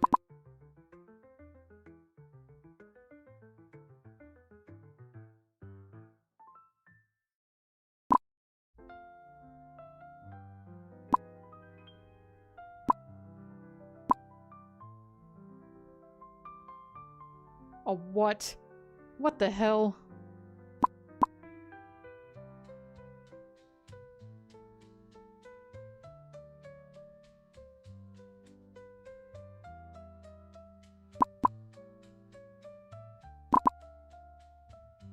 trying to get those two to touch, but it's not gonna work.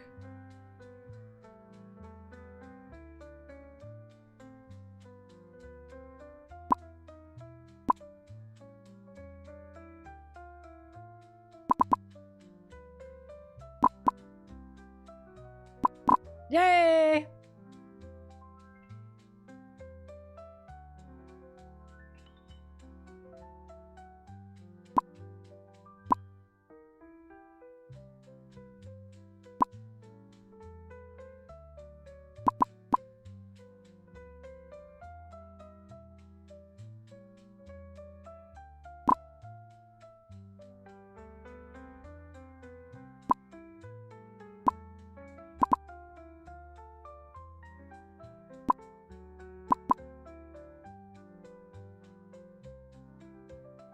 I'm inflating the I'm inflating the Sanji Balls economy. Yeah, that's me. That's my mark on the world.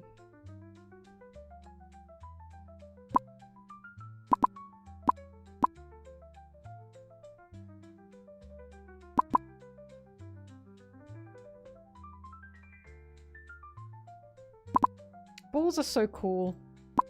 I wish they were real.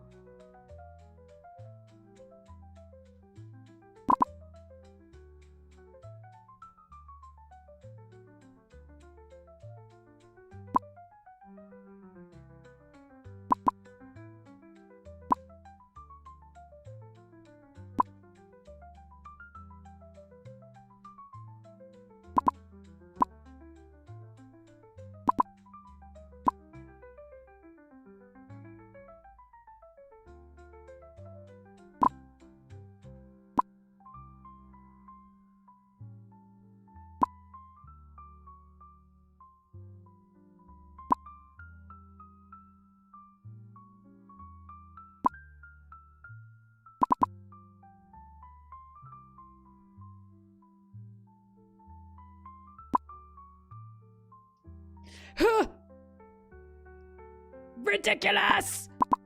Just ridiculous! You touch, you bastards! There you go. Jeez.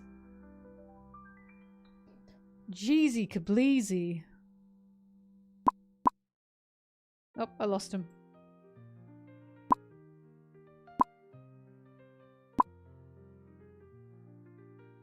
I say touch, you bastards. Probably. I lost that one too. Eh.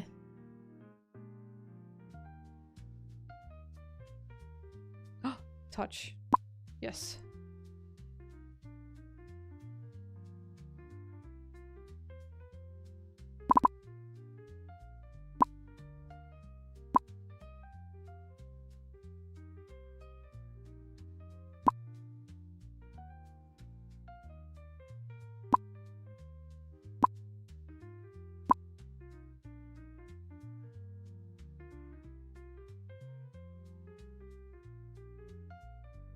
Okay, whatever then. I don't care. Don't touch then, you know, see how I feel. I don't feel anything. Oh no!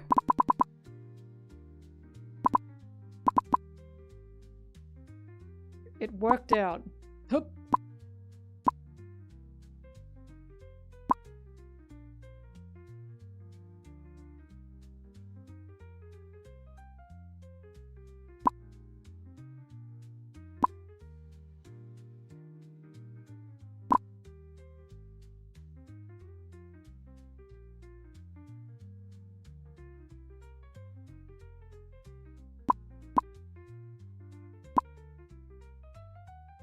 I lost him.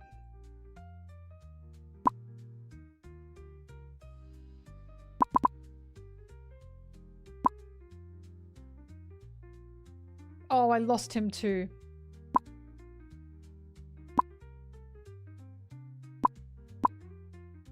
Jeez, I'm making amateur mistakes.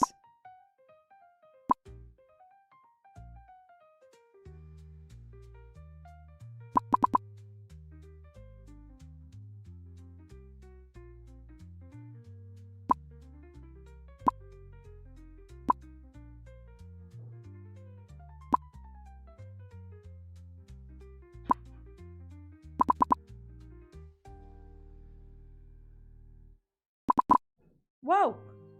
What happened?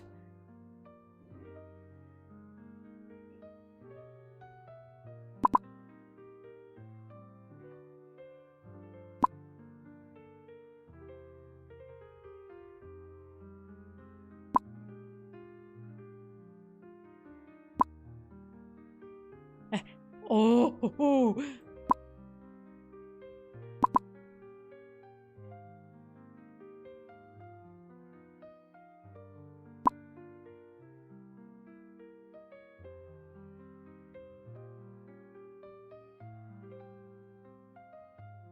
What is going on?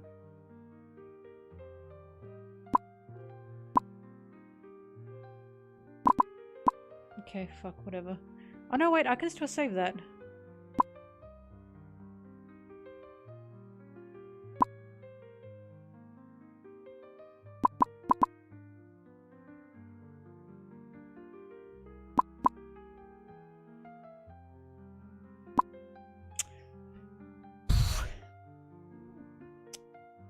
Seriously?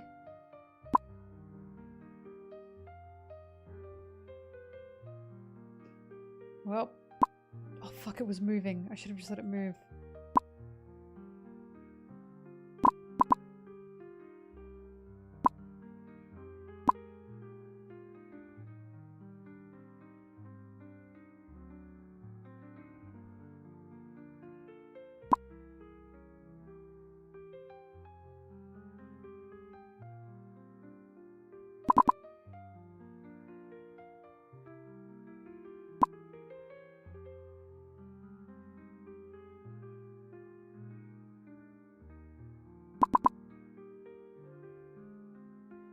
She's a monster! I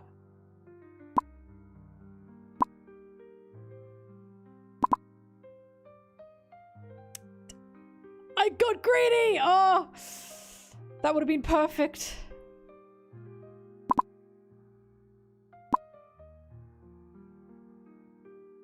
I just got greedy. Damn.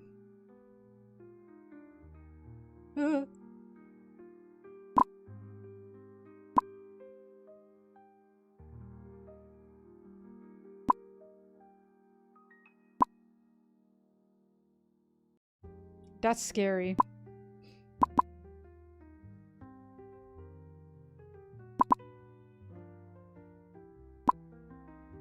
Oh, come on!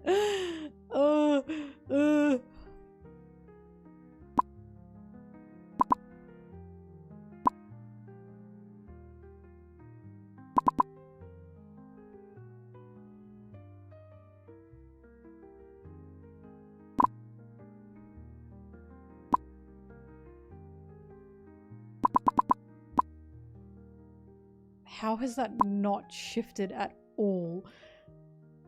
Jesus.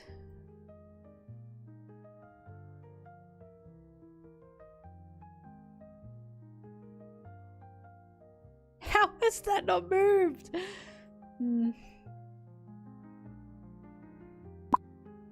Oh, that was a mistake. All right. There you go. God.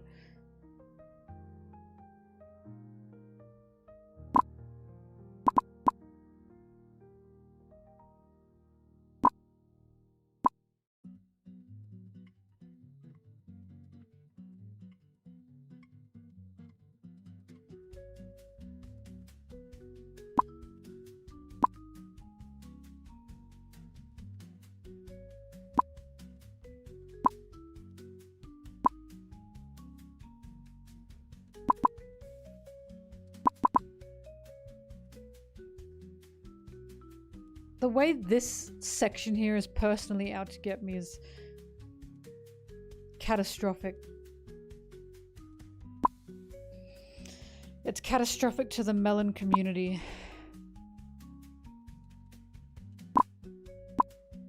There you go. How? Oh my god.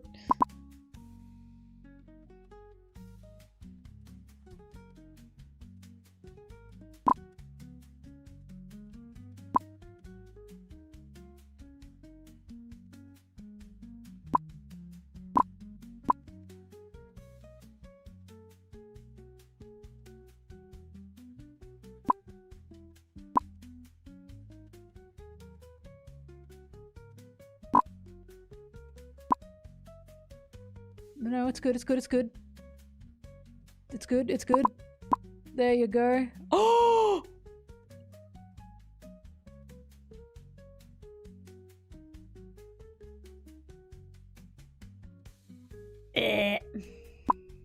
Shift, shift, shift. Oh. Yay, 7%. I flew too close to the sun. Alright, oh. It's bedtime for Mel.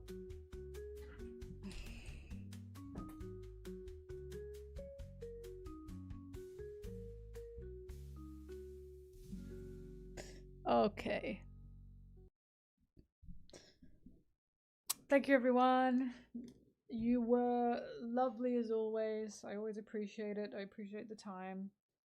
And tomorrow is when I get it done. Tomorrow will be it. That'll be the end. I'll have finally finished editing the First Mate video. Aside from the sponsor segment, but I'll do that in my own time. All right. Let me get my box. Wait.